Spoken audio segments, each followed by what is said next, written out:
The story begins in the immortal world, in the city of black sand, in the gravel desert. Some people are running because they are being chased by level 3 desert ghost wolves. They run desperately asking for help. The group consists of a level 3 mage, a level 3 cleric, and a level 3 warrior. The blonde girl says they were very unlucky because they only wanted to hunt a level 1 sand scorpion and ran into a pack of level 3 ghost wolves, so she asks what they will do. The leader points forward and says to run to the trees since desert ghost wolves cannot climb, and if they manage to climb, they will have a chance to survive. She says this, but is frustrated inside because she knows wolves are cruel by nature, and when they choose a target, they do not give up until they finish it.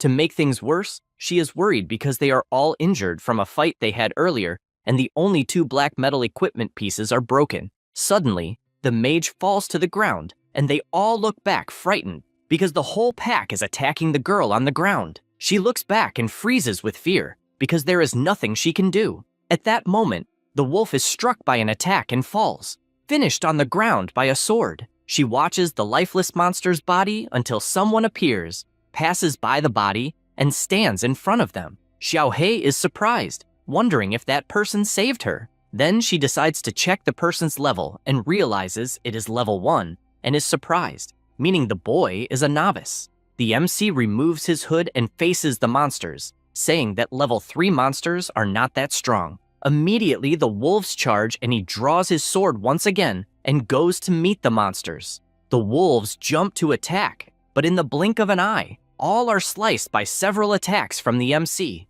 The 3 are surprised to see a boy in front of them defeating all the monsters with ease. The warrior is impressed to see someone finishing 4 desert ghost wolves using only a beginner's sword. At that moment, Xiaohei points forward and shouts that they are facing an even larger pack. They don't understand how this is possible or where so many wolves came from, and speculate that the monsters smelled the bodies of their fallen companions on the ground. The group leader shouts for the MC to run because that is a horde capable of massacring an entire novice village, and emphasizes she is serious since the monsters will tear him apart. He smiles and asks if she is serious. Then he opens his system, and a notification asks if he would like to summon skeleton warriors. He confirms and throws all his summoning cards forward, which, upon hitting the ground, create a huge magic circle. At the same moment, a hand starts coming out of the ground, and several level 3 skeleton warriors appear in the battle.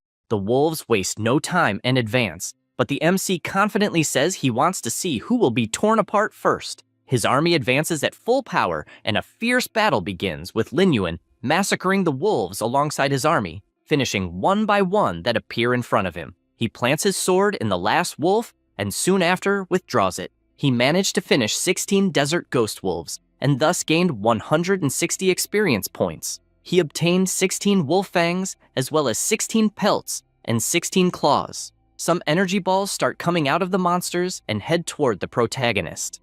The girls, watching from afar hiding, ask if that was a dream, since they saw a novice finish 12 desert ghost wolves alone. At that moment, Xiaohei approaches him and asks if by any chance he is a mage with summoning ability, since she herself is also a mage but has never seen a skill like that. He replies that he is not a mage, and she is surprised, wanting to know what he is. The MC just smiles and stays silent because he has a forbidden class of rank SS. Currently, he is at level 2, and his class is Necromonger, a variant of Necromancer. His talent is Dark Summoner of the Gate of Hell. He has 5 strength, 25 physical, and 30 mental. His name is Lin Yuan from the Blue Planet, and he is a reincarnated. 3 years earlier, scientists detected the emergence of a giant and mysterious planet near the Blue Earth, which became known as the Magic Planet. 3 months after that, an unknown company launched a virtual reality game called Immortal World, which shocked the entire world. By using the virtual reality glasses developed for the game, people chose a class and, when leveling up,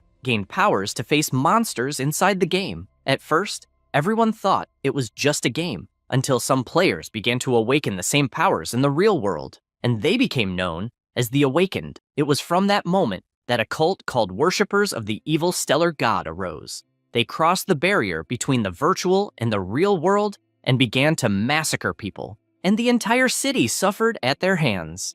MC's parents died in this tragedy, Humanity united all the forces on the planet and fought with everything. But in the end, they were defeated by these awakened, as was Lin Yuan, who also lost his life in the final battle. It was at that moment that MC woke up startled at the exact moment he logged into the game Immortal World for the first time. But unlike before, the system granted him a forbidden SSS rank class called Necromonger, a variant of Necromancer. In addition, he also gained 2 SSS rank talents, Shadow Summon and Gate of Hell. At that moment, he could only think that he would get strong as fast as possible to protect his family and save Blue Earth. Back in reality, he was near a wolf, and with his outstretched hand, began to emanate a dark power. The same happened to all the corpses of the desert ghost wolves. The system asked if he wanted to use Shadow Summon on the wolf bodies. He answered yes, and immediately the monsters awakened, already possessed by his ability. He reflected that his class has a unique characteristic that, besides granting him a warrior's physique, also allows him to use Shadow Summon to turn monster corpses into zombies that fight for him. These zombies keep their levels and abilities from when they were alive. In addition, he gained a new skill called Death Body, which makes them immune to most negative effects. He began to use his other skill, and the ground started to crack with his talent Gate of Hell. This allows him to maintain the monsters resurrected with Shadow Summon, and the amount he can store increases with his level. The enormous Gate of Hell appeared and began to open until it completely created the passage for his new army to enter. He, with his new zombies, imagined that if he got strong enough, he could create an unstoppable army of undead. The leader of the girls' team was in disbelief at what she was seeing, and since she understood that he was reviving corpses as zombies, she asked who the hell he really was. MC just replied that it was almost time, and a warning appeared in the sky saying that the world boss giant death wolf was descending on the gravel desert. He thought it was a perfect moment since it was time to hunt the boss. The sky began to thunder louder and louder while other players were hiding. A rift appeared in the sky and grew increasingly dense. 2 players commented that the giant death wolf would soon appear, and because of that, they began to run. One of them said he remembered seeing on the official game site that the attack range of that boss was 50 meters, so they needed to get as far away as possible. Everyone started running like crazy, but one of them was attacked without being able to react. The 2 were scared and hiding, since before them were the massacred bodies of other players near the giant death wolf, which is level 6, has 2,400 health, 360 attack points, and 48 defense. One of the players started screaming because one of the victims was his brother, and the others asked if he was crazy since a solo player couldn't defeat that boss and therefore couldn't let him die for nothing. They were terrified to see the giant death wolf devouring other players, and one of them asked if it was really possible to defeat something so terrifying. Suddenly, they noticed something, and upon seeing the MC walking, asked what the hell he is doing. Lin Yuan walks without any concern, his eyes full of confidence.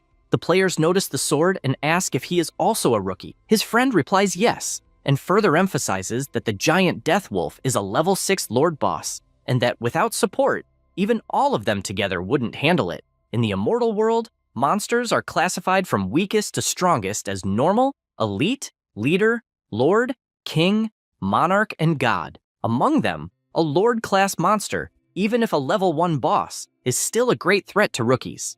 The MC finally stops and stands face to face with the boss. The players try to get his attention, asking if he is crazy since if he continues like that, he will die. After all, in front of him is a colossal level 6 wolf. Lin Yuan says that seeing that boss again, he doesn't think it's a big deal. The monster starts drooling blood and immediately uses its skill, Giant Wolf Howl, firing a powerful laser that the MC dodges by jumping back. Once again, the boss advances using its Death Claw, and only then does the MC stop to think that last time that level 6 giant death wolf was enhanced with boss powers, had 3,400 health and a 510 attack. He also knew that for the desert explorers who were only level 3 at best, they would need a raid to have any chance. Back then, he almost died in that raid. In the present, he sees the claw coming toward him and thinks he has lived another life, fought in numerous bloody battles. So he is no longer the same person. The wolf's paw hits the ground, but Lin Yuan had already dodged by jumping to the side. A player is surprised, as he didn't imagine the MC would be so fast. A notification announces the world boss has entered a state of fury. The MC smiles seeing this, and slams his hand on the ground. A green aura begins to spread across the area and the gate of hell is summoned. The boss is startled because even though it is large, something colossal larger than it appears. The gate begins to open and the MC gives orders, commanding his army of undead to advance. Immediately, his army of wolves emerges from the portal. The players around wonder what kind of gate this is, deducing that the MC transformed countless level 3 desert wolves into zombies. As he advances, he imagines he leveled up to 3 just by killing monsters along the way, and the underworld gate can now store up to 30 monsters. And even thinking he was late, he imagines he had good results. He reflects that according to the aggression system in the immortal world, summoners are more threatening than their summons. So while both are present, monsters will attack the summoner first unless the summon attacks. The zombie wolves advance, but are attacked by the powerful boss. At this moment, one of the wolves howls, and the boss immediately raises its paw to smash it to the ground. At that moment, the MC realizes the time has come, and with a leap, delivers numerous combos to the enemy, taking advantage of the aggression mechanic, as this will draw the boss's attention when it is about to attack the summons, thus reducing unnecessary losses of his monsters. The giant wolf screams furiously and immediately starts chasing him. He keeps running because while the boss is distracted with him, he can order his summons to attack again. He knows it's not much, each zombie wolf causing only 15 damage per hit to a boss with 3,400 health, but he knows little by little he will defeat it.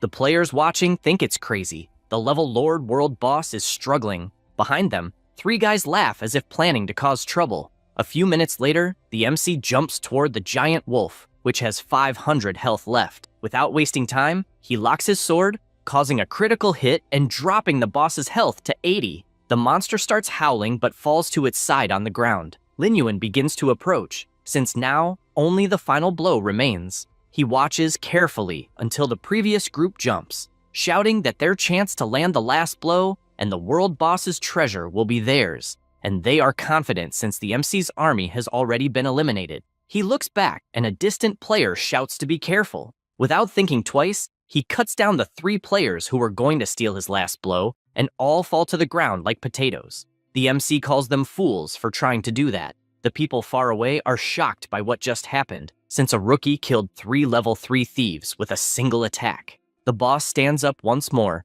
looking at Lin Yuan, but he doesn't waste time and attacks with full force, delivering another critical hit that leaves no chance for reaction. The system informs that the world boss Giant Death Wolf's life has been reduced to 0, and for successfully killing it, he gained 480 experience and a soul gem. He is thoughtful, wanting to know what rewards he will receive for being the first player to finish a world boss. 2 items appear before him, and he takes the first, the soul gem, which contains soul power. After collecting a certain amount of them, he can go to the Eternal Council to exchange them for legendary equipment. He reflects that after level 60, players must go to the Elven Eternal Council to continue evolving, although he is still far from that. However, soul gems are also the simplest way to obtain legendary equipment. In the immortal world, equipment is ranked from lowest to highest as white, black iron, bronze, silver, gold, black gold, epic, legendary, and mythic. Rookies usually only have the lowest level equipment possible,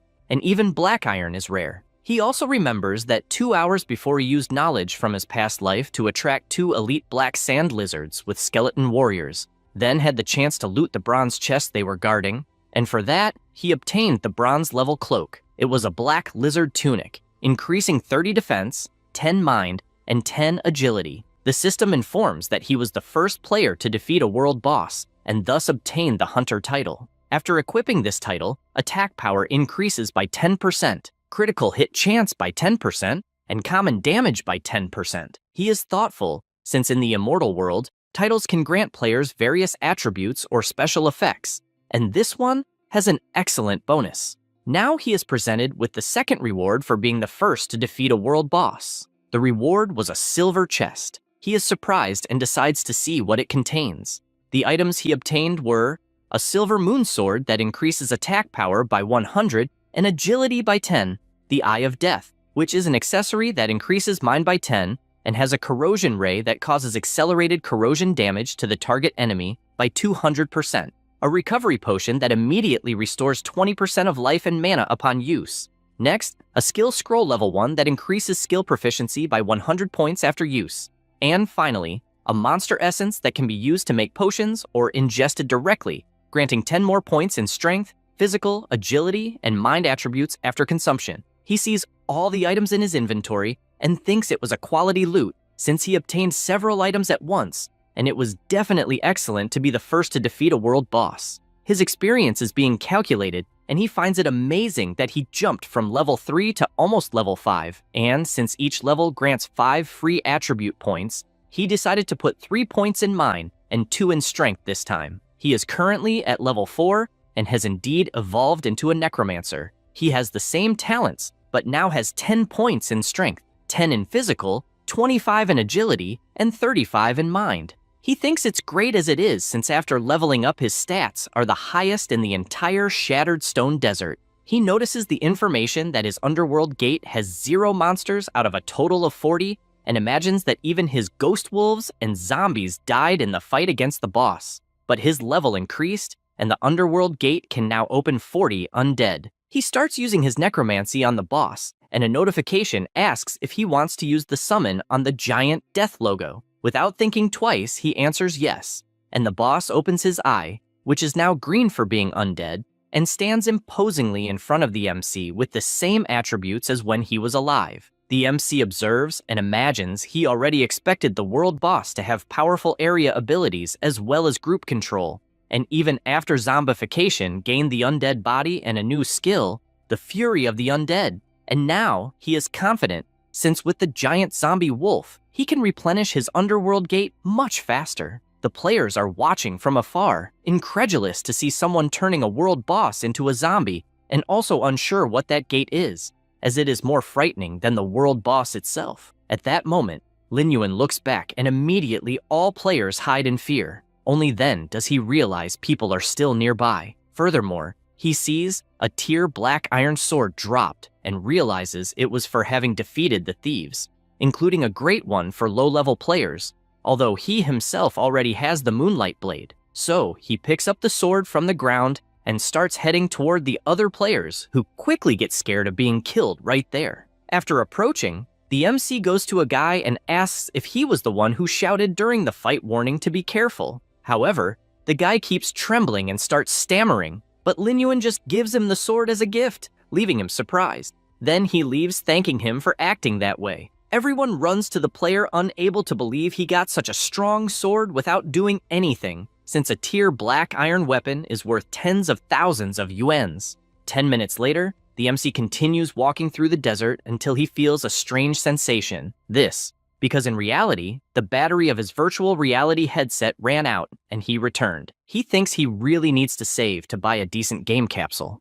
Then he stares at the game monitor for a moment and reflects that Immortal World is a hyper-realistic total immersion game with entry zones divided by countries. Each zone contains different nations in the game that players can choose, and he gives as an example his region Elpad, which has 4 kingdoms: the Western Desert Kingdom, the Southern Return Empire, the Northern Underworld Empire, and the Tide Archipelago. He is facing the system asking to select the game region. The options are the aforementioned regions, and he, having respawned, chose the same as last time. So he clicks on the Western Desert Kingdom. He did this because before dying, he discovered a secret. The place was infested with monsters, and he was defeated on the ground, extremely wounded. At that moment, something approached him that made him widen his eyes, since from inside a portal, some kind of divinities were coming toward him. He observes a yellow jewel on one of the beings, and believes it is the emblem of a guild from the Western Desert, the first believer of the Starry Sky Evil God. He wonders if that is a human player. He reflects, since as far as he remembers, that being is the key figure who summoned the evil god to Blue Star,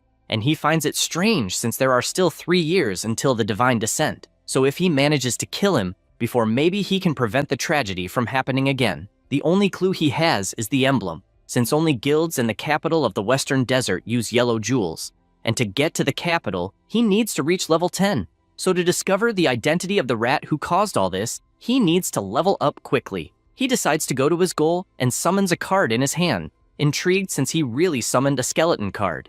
In Immortal World, some players can bring their game powers to reality, and these people are called Chosen Ones. also known as Children of Destiny. Each chosen one has a powerful hidden class and extremely high luck. They are the main force in the fight against the evil gods in the later stages. The MC reflects that in his past life, he did not gain his powers from the game in real life until the catastrophe happened. But in that reality that is happening early, he has already gained quite a lot since he believes the Forbidden Necromancer class is truly special, but does not know exactly the difference between him and the chosen ones with hidden classes. He then looks to the side and goes to the clock to see what time it is. Sometime later, two people are at the table and the MC arrives with delicious food, asking them to eat. The girl says that Lin Yuan worked very hard, and so she asks them not to go without eating. He observes the two, thinking that people realize the value of something after losing it and only then try to make up for it somehow.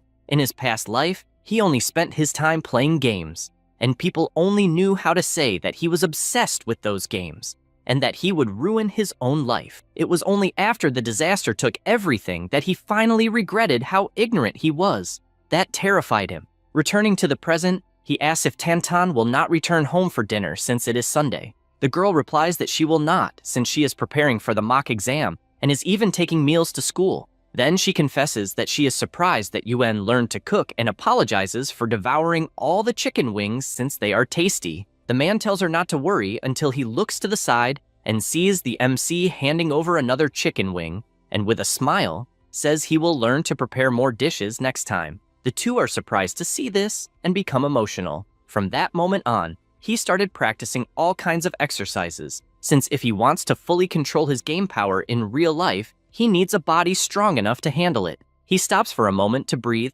and looking at his watch, realizes he ran 50 meters in 5.5 seconds, and although not bad, still needs to improve. Then he decides to return to his training. After a while, he enters the Drunken Stones desert in the game. A shadow begins to pass by him, and looking to the side, he notices several giant birds in their direction. This is the level 2 Howling Bird. It has 40 health, 20 attack power, and 2 defense. Because they are so weak, the MC easily takes care of all of them. He regrets having dropped only 15 experience, but keeps watching since those monsters have another use. Sometime later, his new zombie birds begin to fly over the place until a huge pack of wolves appears. The MC, coming from afar, realizes it is no coincidence that the birds are favorite targets of the shadow wolves of the desert, since just a few hits were enough to attract an entire pack. He opens his potion and starts to drink monster essence, and since it is made like that, his attribute points increase by 10. He advances since he needs to take advantage of this chance, because the wolves are also coming toward him, but since he is much stronger, he begins slicing them like cheese, instantly defeating 4 wolves. The monsters keep attacking, but he continues killing one by one, already having defeated 10 monsters without being touched. He notices more and more monsters arriving until he is finally completely surrounded by dozens of them. He grips his sword firmly, since he found the timing perfect, and instantly starts slicing them one by one, defeating 20 wolves and then 30. After managing to kill 40 of these wolves, the system congratulates him for reaching level 5. He forms his new army of zombie wolves and sends them to the Gate of Hell, since he managed to fully supply the gate with just 2 battles. He is now at level 5 with 50 monsters inside the gate, in addition to having 22 strength, 20 defense, 45 agility, and 48 mind. He thinks that with the essence bonus in all 4 main attributes, he might be able to face elite monsters of the same level alone. So looking at the horizon, he thinks it is finally time to find a certain person. Meanwhile, in the Black Sand City, the MC is walking calmly until he reaches a door and enters the establishment. A man who is in the house asks who it is. This is Quincy, magic instructor from the city Black Sand. Lin Yuan says he is here to learn new skills. In the immortal world, most skills are obtained by defeating monsters or opening treasure chests. But besides that, each class has an initial instructor who teaches basic skills. The MC says that this guy was his mentor in his past life. Quincy says he is happy since apparently he will earn money for drinks in the coming weeks. Lin Yuan reflects that he was a mage in his past life, and since he is currently a necromancer, which is even a forbidden class, he doesn't understand well how it works, but believes that by the battle style, it is still a magic class. He hands over his money saying he wants to learn Soul Flame, Healing, and Invisibility. He knows that before unlocking the necromancer's exclusive skills, he must learn the basic mage spells. Quincy accepts the money, since that is what he likes most, and after checking everything is right, he starts using his magic, asking his new apprentice to give his best, also wishing that the glory of mages shines through him. Immediately, the skills are transferred to the MC. The system congratulates him for obtaining the mage profession skill 3 times. He also obtained Soulfire, which causes mage damage multiplied by 100%, costs 10 mana, and has a cooldown of 10 seconds. The second skill was Healing, which casts healing on a target recovering 10% of health. It costs 10 mana and has 3 minutes of cooldown. Finally, Invisibility, which makes him enter stealth mode for 5 seconds, costs 10 mana and has 3 minutes of cooldown. He watches the new skills he has, since the flame will be his ranged attack, and the healing will keep him alive as well as his allies. And basically, invisibility will be for emergencies. However, he knows these are just basic skills, and if he wants to get stronger, he will have to go after resources. Because of this, he decides it is time to farm. After that, to the east of Black Sand City in the Black Sand Mountains, he arrives at the Kobold Mine. The MC already knows kobolds are level 5 monsters living in nearby caves and have the ability to detect enemies in the dark. This type of monster is treacherous and lives in large groups, usually more than 100 per tribe. He concludes they are the ideal target to train his undead army. To start his attack, he drinks his night vision potion, which grants the player a vision radius of 3 meters in dark environments and lasts 30 minutes. He also summons the Gate of Hell to call his undead wolves, and since he knows he can gain levels besides it being a great chance to improve soul flame and invisibility, and if lucky find treasure chests as well, Linyuan starts entering the cave with his army and they go deeper, and after walking for 15 minutes he finally senses something. In the dark, he notices something moving, and for that, he throws the torch he was carrying in his hand, which lights up the dark place showing monsters nearby. The kobolds immediately open their eyes and charge the attack now that they are disturbed. The torch falls to the ground, and all undead wolves charge the attack as well as the MC, who orders to kill everyone, leaving no one escaping. The monsters advance fiercely, but at the start, 2 are taken down. The battle continues, and more kobolds are defeated. The MC realizes the monsters are not very strong, and only tells his army to be careful with their shovels. At that moment, several monsters surround him, and he takes the chance to use his invisibility, making his enemy miss the hit without even knowing how. Then he appears behind them, and with a single blow kills all monsters around him, finishing by killing 20 kobolds. After finishing his kills, he notices that his invisibility proficiency increased, but even happy with that, he does not like one thing since those monsters are very weak, so farming on them is slow. Now his army also consists of a level 5 kobold zombie miners. He ordered everyone to advance, since they are the new substitutes for the zombie wolves, and commands them to find the boss of that dungeon quickly. They start walking until they reach a place with several paths. He watches for a moment until he hears some noises coming from a certain direction, which excites him. With the attack of his flames, he defeats several mud slimes that were hiding. Suddenly, another monster appears out of the darkness, and without thinking twice, he appears on the battlefield. This is the elite kobold supervisor. He is level 6, and his main skills are digging and whip. The MC reflects that since the beginning of time, the law of nature has never changed because the strong always hunt the weak. However, even predators are part of the food chain and sometimes become prey. In short, danger lurks in every shadow, and no one is safe no matter how strong he is. No sooner does he think this than he receives a blow from the supervisor that raises dust throughout the cave. He knows that even at a disadvantage, prey can silently appear and attack the hunter, and he sees exactly that situation. So, raising his arm, he grabs the whip coming toward him, and holding it tightly, pulls the monster as if it were a pebble and throws it far away, sliding across the ground until it finally repositions itself. However, he barely has time to look forward, and the MC slashes through its body, thus securing a kill on the kobold supervisor. The monster is sliced into pieces until it finally falls to the ground. He looks back and realizes that a surreal number of monsters is approaching. The system warns that the supervisor has activated the whip skill, which causes the mine workers to enter a bloodthirsty state. This state increases attack speed by 40% and movement speed by 25% for 60 seconds. Lin Yuan starts counting and notices that in front of him there are 50 monsters, but he thinks the army on both sides is more than evenly matched. Because of this, he summons his entire army, including the giant wolf that was a world boss. He says the game is finally going to start and orders the hunt to begin. The battle between the zombie wolves and the kobold begins, and the massacre happens on both sides.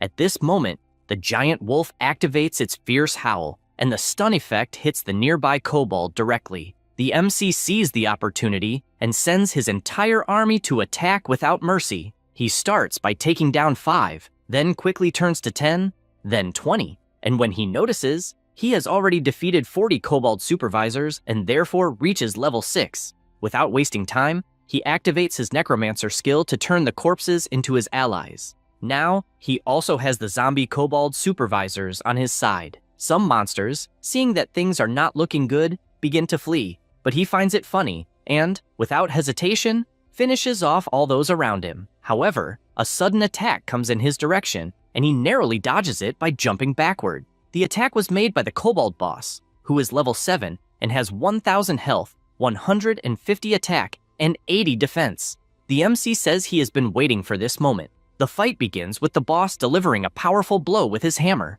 the force of which was so great that it got embedded in the wall. He notices that the opponent can't pull it out, so he advances. Knowing this is his chance, he strikes his first attack, which only grazes the armor, and is forced to retreat because, as expected, it wasn't enough to even make a scratch. The boss finally manages to pull out his weapon, and the MC is startled by how fast it was.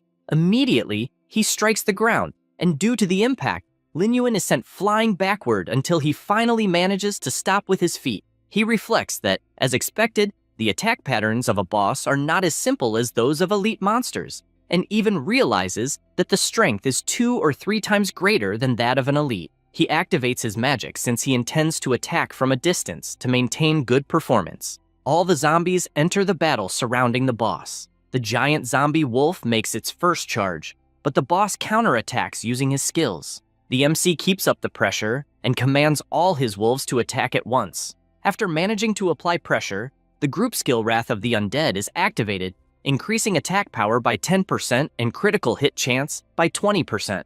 With that, their attacks become more powerful to the point that the kobold boss feels it and even screams in pain from the continuous damage he's receiving. After taking some damage, the MC activates his fire spirit magic and launches several of them at once, completely blowing up the area where the boss was, since he remembered that the boss's magic resistance is very low. The monster, though injured, charges forward without thinking twice, but he activates his invisibility skill and appears behind the monster, stating that he will no longer hold back. Then he aims right at the neck, since it's unarmored flesh, and drives his sword in with all his strength, trying to push it deeper and deeper. The boss, even while strongly feeling the attack, manages to counterattack, forcing the MC to retreat. However, he doesn't waste time, and, after snapping his fingers, he holds firmly onto the giant wolf and begins moving on its back while all the others attack at the same time. As the battle progresses, he realizes that the armor is breaking, and channeling more fire spirits, he fires everything at once, believing it will be enough to kill it. The boss starts roaring after receiving an attack of that magnitude. That roar was also a command to summon all the other kobolds from the cave, and the MC finds this interesting since it's more experience for him. The massacre begins, with the number of kobolds killed rising quickly. Meanwhile, the boss is trying to use the distraction to escape, but it's useless since Lin Yuan appears in front of him asking if he really thinks he'll get away. He grips his sword tightly and, with a single movement, strikes the kobold's head clean off, which goes flying from the body. After this kill, the system congratulates him for defeating the kobold boss and awards him 50 experience points for it. He decides to check the system and notices that he has leveled up to level 7. He thinks it's amazing since his Hellgate can now hold 70 undead, and he currently has 27 strength, 23 stamina, 45 agility, and 50 spiritual power. He is aware that he is getting closer to reaching level 10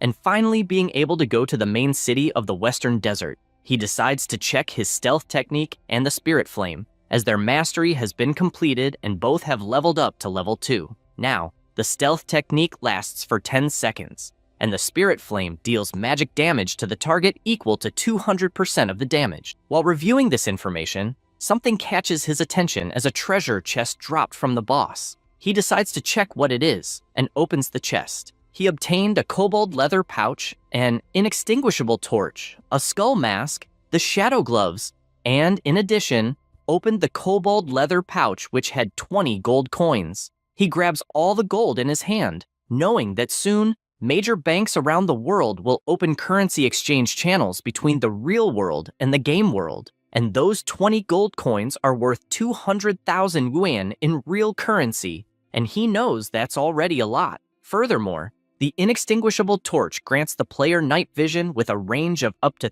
3 meters in dark environments with no time limit. The skull mask, once equipped, reduces physical damage by 5%, increases stamina by 10, and strength by 10. He also picks up the gloves and sees that they match the strength of the kobold boss's body. They also increase defense by 30 and attack by 30. He considers himself very lucky for having obtained a silver-grade weapon from a bronze treasure chest, and can't wait to test the gloves, which are said to be as tough as the kobold boss himself. Meanwhile, near the cave, a hero stands before countless dead phantom wolves. This is Fei Long, leader of the Bloodscar Guild. He is a level 8 warrior. He thinks it's amazing that their training was effective since they took down 30 desert phantom wolves in 1 minute. Fei Hu, who is the guild's vice leader, agrees, saying that if they continue working together, they'll be unbeatable. Other players around comment that they expected nothing less from the guild leader and vice leader, as they managed to defeat so many monsters at once. The blonde guy says he's furious since they lost the first world boss kill to Lin Yuan, and emphasizes that no other guild would dare act arrogantly in front of them. He remembers when the world system announced that the player, Lin Yuan, had defeated the giant wolf. Fei Hu says he doesn't know if it was luck or what it was, but he's eager to teach the MC a lesson. The leader makes it clear that they can't act rashly as it would end badly, and says he believes Lin Yuan's strength is considerable and therefore thinks it's smarter to make that person an ally instead of an enemy. Then he starts walking again, saying that as far as he knows, there's a kobold dungeon nearby and will confirm the location while everyone rests to recover energy. Fei Hu remains silent since he's frustrated with everything that happened, and so he yells for Lin Yuan to wait for him, warning that one day he will rip out all his teeth and his head, showing that he is relentless. A blushing member of the guild asks the vice leader not to be angry since something very beautiful is in front of them. He doesn't understand what he's talking about and turns to see what it is, coming face to face with a beautiful woman. Everyone gets excited since they found someone alone. The MC finally leaves the cave, and after analyzing the information about his new kobold, he realizes that with the addition of a powerful boss-level zombie, the number of zombie beasts at the gate of the underworld was restored to 70, and it will be interesting to maintain this pace. Suddenly, a noise catches his attention, and he sees the gorgeous woman asking the bandits not to approach her, since otherwise, she won't be polite. Fei Hu and his guild get closer and closer. They can only imagine it's their lucky day since they didn't expect to find such a pretty girl. Fei Hu asks her not to be nervous since it's just to play with them because it's more interesting to enjoy than to suffer. His colleague agrees, reinforcing that if she serves the vice leader of the guild well, she will receive many rewards. She keeps asking them not to come any closer, and because of that, the blonde guy kicks her in the head. Then he grabs her hair and tells her to stop being naive since there's nothing she can do, and even provokes her to try to attack. He makes a creepy face and gets more and more excited as she resists, and because of that, he starts tearing her clothes. At that very moment, he takes a punch to the face that throws him to the other side of the desert due to how powerful it was. Everyone in the guild is in shock since that was the vice leader, and the impact against the wall was so strong that a dense dust cloud rose with the impact while his body is shattered against the huge rock. The MC, who had thrown the punch, just thinks it wasn't bad at all, even though it was softer than he expected. A guild member runs off since he needs to find a way to notify the guildmaster. At the same time, the others ask who the boy is, also making it clear that he offended the Bloodscar Guild and therefore will die. Lin Yuan looks straight ahead and realizes that it's the emblem of the Bloodscar Guild, the number 1 in the novice village of Black Sand City during the early days in the immortal world. Most of its members are red-named players who commit all kinds of evil, and all of them represent danger to other players. These red-named people are those who, due to malicious acts, such as attacks, thefts, and robberies, are dangerous players judged by the system as having sin points of 10 or more. And although the evil god has not invaded yet, dead players don't cause real-life death. However, they lose equipment and levels which will cause major problems for players in the future. Knowing all this, he asks if those guys really are from Bloodscar. Internally, he imagines that those rats caused him many problems in his past life. The members look at each other, and one of them answers that it's exactly that, since they are the famous guild from Black Sand, and reinforces once again that he offended the vice leader by attacking him. He grabs his own arm and warns that if he doesn't want to have a horrible death, he should break his own arms and then kneel, begging for forgiveness. The MC, without much patience, attacks with everything and cuts off the arms of the two players who start to panic on the ground. He says he will keep the arms of the defeated since they should save their barking for the road to hell. The woman who was witnessing everything can't believe how strong the MC is. After a while, Feihu wakes up and immediately takes a potion that heals 20% of his life. He gets up extremely furious and warns that death will be too little for whoever attacked him. The man returns with the guildmaster where everyone was. Their arrival draws the MC's attention, who turns to see who it is. The brat points, saying that the one responsible for attacking the vice leader is right ahead. Fei Long prepares his axe, but while holding it, he notices something. He notices that the player's eyes were indifferent and cold, yet imposingly imposing. Furthermore, he notices that they are like swords forged under the moonlight, shining with a cold light that could cut anything, and the aura he was feeling was so overwhelming that it suffocated him just by being nearby. The guild member starts provoking the MC, calling him a fool, and making it clear that he will die there. However, the guild leader knows the situation is not good, as the aura he's feeling, plus the sword he saw, makes him believe it was dropped from a boss-level monster, and because of that, he firmly believes the player in front of him is Lin Yuan. He gets internally irritated, as out of all the people they could have provoked, they went and did it with the strongest one possible. The MC asks if the one there is the guild leader. He just holds his axe since there's nothing else he can do and believes the battle is inevitable. At that moment, someone jumps toward the MC and the girl screams desperately, warning that someone is behind him. Feihu yells for him to die already. The leader also takes the opportunity, since they're attacking as a group, and warns that making Bloodscar Guild an enemy is the worst decision someone could make in life. With that, both attack at the same time until Fei Long stops in shock as a giant monster appears behind the MC, and with a macabre smile, it swings its hammer and hits the vice leader square in the stomach, sending him flying like a rocket. At the same time, Lin Yuan goes toward the leader and says it's his turn to get beaten. Then, with a single move, he cuts the guy in half, who falls to the ground like sliced potatoes. He states that even though they're the #1 guild, they're not even qualified to make him fight seriously. At that moment, the system alerts that he eliminated a human player, and because of that, his sin value increased by 2 points. He sees the alert and thinks that as long as he doesn't accumulate too many points within a week, they'll disappear automatically, so it's fine. The woman says the rest of the group fled and asks if they should follow them. He replies that they're just losers, so there's no need to worry. At that moment, the defeated players start to disappear and their items are dropped. First, the explosive battle axe. Its effect is that upon hitting a target, it triggers a powerful explosion, dealing area damage to the target and nearby enemies, as well as increasing attack by 40 and strength by 30. Next, the Cross Dragon Fang Blade dropped. Its effect is that upon hitting a target, it releases flames. The flames cling to the target, causing continuous damage. It also increases agility by 30 and attack by 40. Lastly, the Spiky Attack dropped,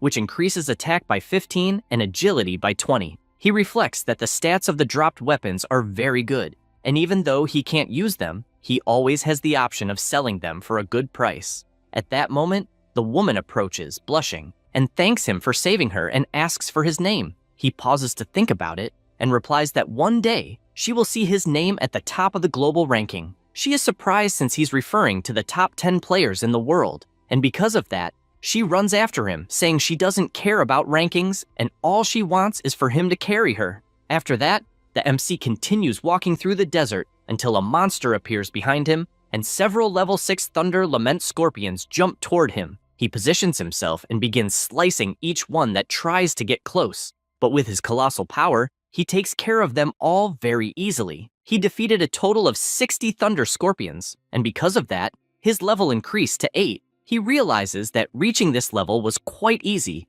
and although it was hard to collect the paralyzing herb, he believes the reward was at least unexpected. 2 days before, he had met someone. The monocle indicates that he was waiting for him. Because of that, a quest from the alchemist Emor was detected. The name of the quest is Emor's Will, and it is necessary to go to the Lamenting Desert to collect 10 paralysis herbs and deliver them to Emor. The time limit is 1 day, and this plant has thunder properties that grow in the desert. Lin Yuan stops to think that after a while a special dungeon will open in the main city, and the dungeon in question is full of monsters with the thunder attribute, and to clear it, extremely high thunder resistance will be necessary. Because of this, the powerful potion that grants electric resistance will be in high demand and could be worth tens of thousands of gold coins. And he also remembers that someone in his past life made a huge profit from it. Also, after completing the mission to collect the paralyzing grass, it will be possible to obtain a recipe for the electric resistance potion. He looks at Emor since he is aware that it is his first day in the Black Sand, and after completing that mission, the NPC will enter permanent seclusion. In other words, that is the only way for a player to obtain the recipe and the only possible chance. And because of this, he accepts the mission. Back in the present, the MC continues defeating all the monsters that appear. He knows that the Thunder Wailing Scorpion is a level 6 Thunder Beast guarding the paralyzing grass. And at his current level, that guy does not pose any threat. He goes to the grass and decides to make the most of the opportunity to maximize his proficiency in the gathering skill he recently learned. Gathering is at level 2, and because of this increases gathering speed with a 5% chance to collect rare quality herbs.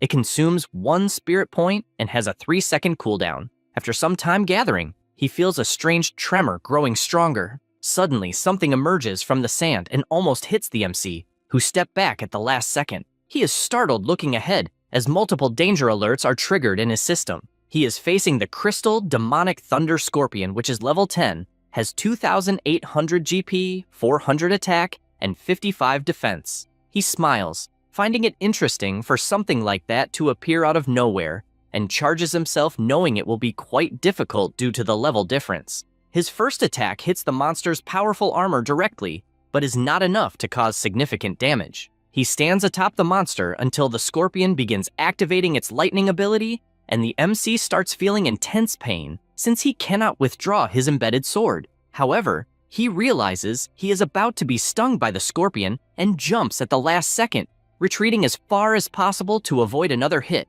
He notices that the strength of that scorpion is greater than expected and prepares himself as it comes at him full force. Because of this, he activates his Hellgate skill, and all his zombie monsters appear to join the battle. His Kobold Chief lands the first hit, and the MC is displeased for not having triggered the double critical hit. At that moment, the Chief activates his skill that completely destroys the ground where the monsters were, throwing them all into the air. The MC takes advantage and launches his fireballs, hitting multiple spots simultaneously. He keeps using his combo since his skill level has increased, making it stronger than before. Then he orders his monsters to throw some ropes around the Chief's paw and the rest of the body to try to restrain him. The Kobold Chief then leaps and lands a double critical hit with his hammer, causing colossal damage that even makes the Chief scream in pain. At that moment, Lin Yuan jumps and causes the Chief to lose sight of him. He gathers energy in his gauntlet, and the system notifies that the player holds the title Slayer Hunter,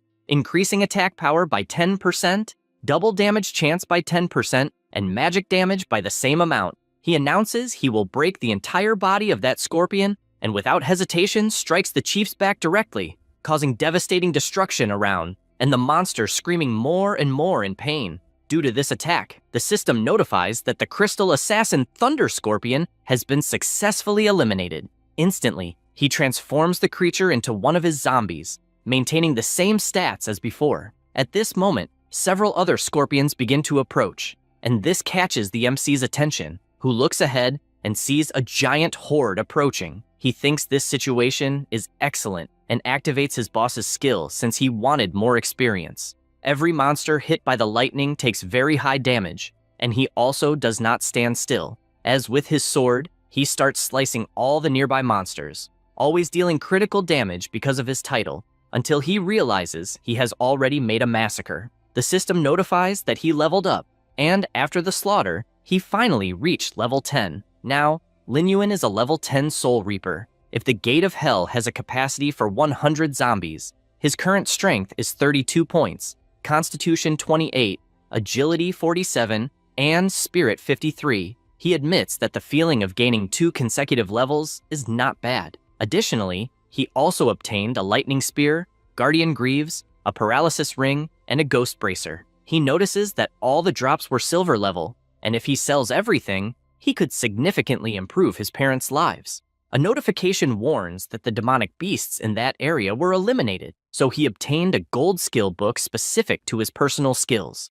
A strong glow appears in his hand, and a book appears right in front of him. He realizes that it is the Curse of Darkness. The only condition is that the player's class must be Soul Reaper. The MC realizes he was very lucky, and at the same moment, the skill book is automatically registered in the player's memory. An intense beam of light falls on him, congratulating him for obtaining an exclusive skill of the Soul Reapers, which is the Curse of Darkness. This skill deals damage equivalent to 20% of the target's health, or restores 20% of health to the undead. It costs 100 mana and has a cooldown time of 10 seconds. He activates the skill in his hand, since he does not know exactly how it works, and looking to the side, he sees his giant scorpion is at 60% health. Then, to test, he casts the Curse of Darkness skill directly on his monster, which immediately has its health increased to 80%. The MC reflects that the warm-up is over, as it is time to go to the main city to meet his first believer. However,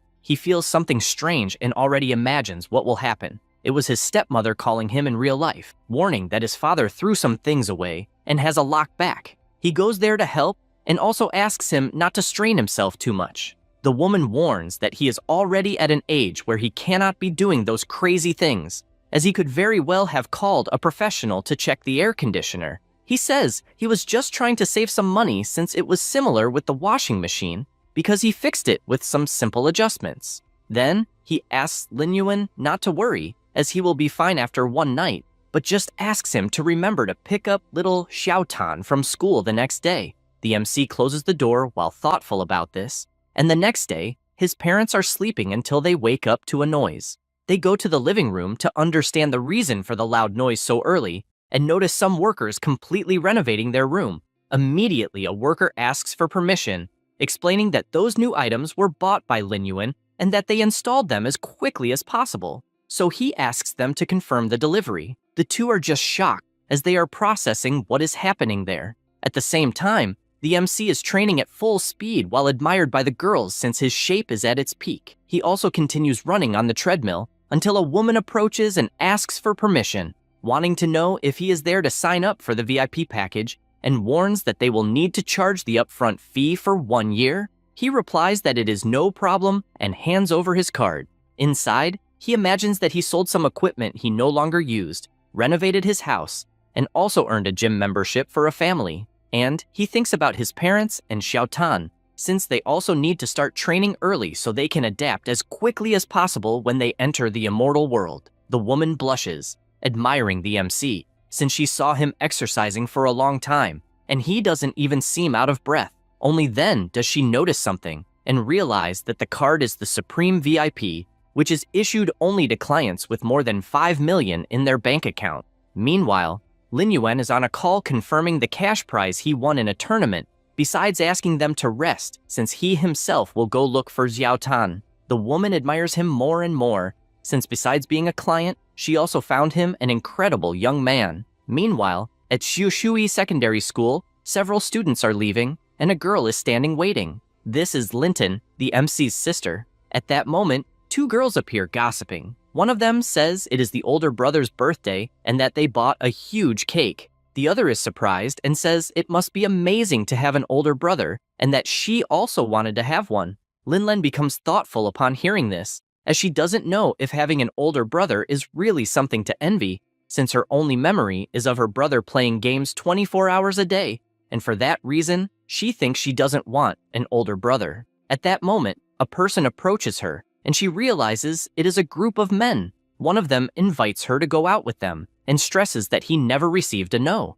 She asks what they think they are doing. The girls approach and ask who the boys are. One of them touches Linton and says she has soft skin and wants to see if he can draw some water from her. However, she slaps him, asking him not to touch her. Then she starts to leave, making it clear that if he bothers her again, she will call the police. He becomes furious and slaps her on the back, throwing her to the ground. The other girls are frightened to see the class representative in that state. Then he advances once more, shouting that he is doing her a favor by touching her, and so she should not act like she is powerful. All she does is try to defend herself until someone appears and grabs the guy's arm. Linton opens her eyes and sees that it is Lin Yuan who has arrived. The MC asks who the guy thinks he is to intimidate his sister like that. She is surprised to see her brother in front of her. The guy, irritated, prepares to attack, as do all his gang members who keep shouting they will knock all his teeth out.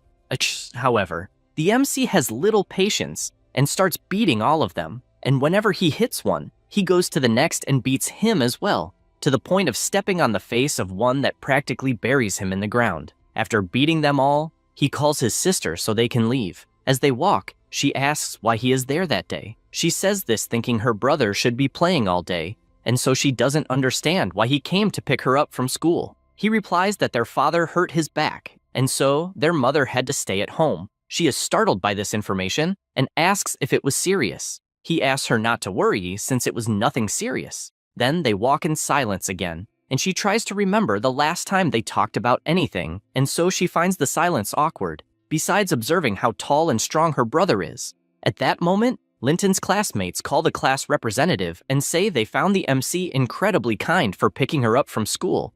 Another says she didn't know she had such a handsome brother and asks why she never mentioned it. Linlin thinks about him being handsome and looking at the MC. She doesn't really understand what they are saying, even though they think he is more handsome than any guy in that school. The MC approaches, greeting his sister's friends, and they are all amazed except Linton, who tries to remember if he was always that tall since she never noticed, and also doesn't know when he started working out, since from what she sees he is quite strong. She only remembers him on the cell phone or video game and, puzzled by this, tries to understand why he changed so much in such a short time. After that, all the girls say goodbye to Linton, and she looks to the side and sees her brother crouched down asking her to climb on him. She feels embarrassed and says she doesn't need to since she can walk alone. Inside, she doesn't understand what she's doing since she wouldn't let him carry her in front of all those people. However, the MC pulls her and puts her on his back. Then, he says that all their classmates have already left, and since she can't walk, she shouldn't exert herself, and asks if she didn't sprain her ankle when she was pushed earlier. She is surprised since she doesn't know how he noticed. After a while, they return to their house, and their parents find it strange to see him carrying his little sister, but anyway, they just say they're glad he came back. After that, the MC goes to wash the dishes, and his mother tells Linton to watch closely how Lin Yuan is behaving since he seems like a completely different person. Lin Mu agrees, since he's cooking and washing the dishes, even buying new plates and appliances for the house. The little girl just stays silent until her mother approaches and says that the relationship between the two seems to have improved, just like when they were children. She feels embarrassed hearing that, and while drinking her tea, she just wonders if he really changed. Lin Yuan announces that the dishes are washed and says he will go back to his room. He barely says that and closes the door. Linton soon feels disappointed since she knew she couldn't expect much because her brother is still the same addicted otaku as before. However, he appears in front of her with medicine and asks her to apply it after her bath since it's very good for healing. Then, he returns to his room and says he's going to play and not to enter unless it's important. She holds the medicine bottle and says she already knows she can't go in there but smiles at that attitude. Her mother reinforces once again that their relationship improved and asks what happened at school. Linton replies that nothing happened and that she will take a bath. Meanwhile, the MC is listening to everything inside his room and, lying back in his chair, imagines that the family issues have been resolved for now. Then, he looks at his virtual reality headset and puts it on since it's time to return to the game. Immediately, he goes to the main city and says it's time to hunt some rats. Now, he entered the Wind Sands area. At the city entrance, a man is being stepped on. This person swears by the heavens that it was a misunderstanding. However, the guard keeps stepping and tells him to shut up. At that moment, the MC appears and the guard looks back but finds it strange because he doesn't see anything even though he feels someone is there. Lin Yuan is hiding because he knows the street guards are very sensitive to criminals, and because he has sin points, he will have to carefully calculate how long he stays hidden since it will be about 3 days. He reflects that it's a good time to look for an old friend of his who is lost out in the world. Meanwhile, at the church, the priest gives his blessings saying that from this day forward, the soul will be pure like freshly fallen snow. At that moment, Lin Yuan enters saying he is from the charity infirmary. Lawrence looks confused and he says he heard that a seriously ill patient was admitted there and therefore would like to treat him. They go to a room and Wayne is lying on the bed. The MC knows that he is an old, stronger member of the Knights Order from the Old Kingdom. Then he remembers that in his past life, when he had just reached level 15, he obtained a gold-level weapon through him. That is why he is there personally saying he will treat all the wounds inside the body. Wayne looks at the MC and realizes he is a level 10 player. He stands up asking how a level 10 mage wants to do anything since the street guards are a higher level than him. However, he returns to bed because he is coughing up a lot of blood. The MC sees this and warns that the poison has already begun to corrode the internal organs, which will only get worse if he doesn't accept the treatment, and makes it clear he will not live more than a month. Wayne warns that to heal him, he would need a kilo of fish oil with rotten gills, and if he is not afraid to die, he should try his luck in the Gobi mud. A notification arrives saying that Doug Wayne's quest mission has been triggered. It is necessary to obtain 1,000 grams of rotten gill fish fat to treat the poisons. He responds that he obviously accepts. At this moment, at the mission site, level 15 rotten gill fish are attacking other players. A swordsman asks everyone to advance and warns not to let the fish bite since they have sharp teeth. But the monster throws a mud ball that hits some players directly with unmatched power. After falling into the mud, the fish begin to surround him and activate their skills, going to devour all the players. The blonde boy starts to panic since that huge creature is in front of him and he cannot believe they will really be finished. At that moment, the MC appears, grabs his clothes and throws him back, telling him to stay out of the way. Then he charges his energy and launches it toward the fish, causing a devastating explosion on that bizarre face. Then, he returns to the ground still holding the swordsman, who looks confused about what is happening, since he did not understand anything. The swordsman wonders if they are really safe until he looks to the side and sees the MC charging forward with everything without even saying a word. He charges his flame powers and starts shooting the entire swamp since it is full of rotten gillfish, which are exactly what he needs for his mission. The monsters do not back down and jump out of the mud trying to counterattack Lin Yuan. The blonde boy warns to be careful, but he dodges easily and even mocks them, wanting to know if that is all they have. Then he repositions, summons one of his axes, and says that a gang is still a gang. No sooner does he say that, than he starts slicing all the fish he finds in front of him, making them into tuna. The players watching from afar cannot believe how someone can be so strong since there are 8 of them, and they were almost wiped out while a single person is fighting alone. Anyway, he remains scared since he knows the deadliest thing about those monsters are their area skills. And that is exactly what they are doing as they channel their area skills. The MC just watches a dense smoke rising from the monsters and finds it interesting since he knows the fish are casting a group skill called Echo of the Cursed Prey, which causes all enemies within range to receive a shock of toxic mist that causes negative effects of confusion and auditory hallucinations. He finds that trick interesting but says he will not fall for something like that,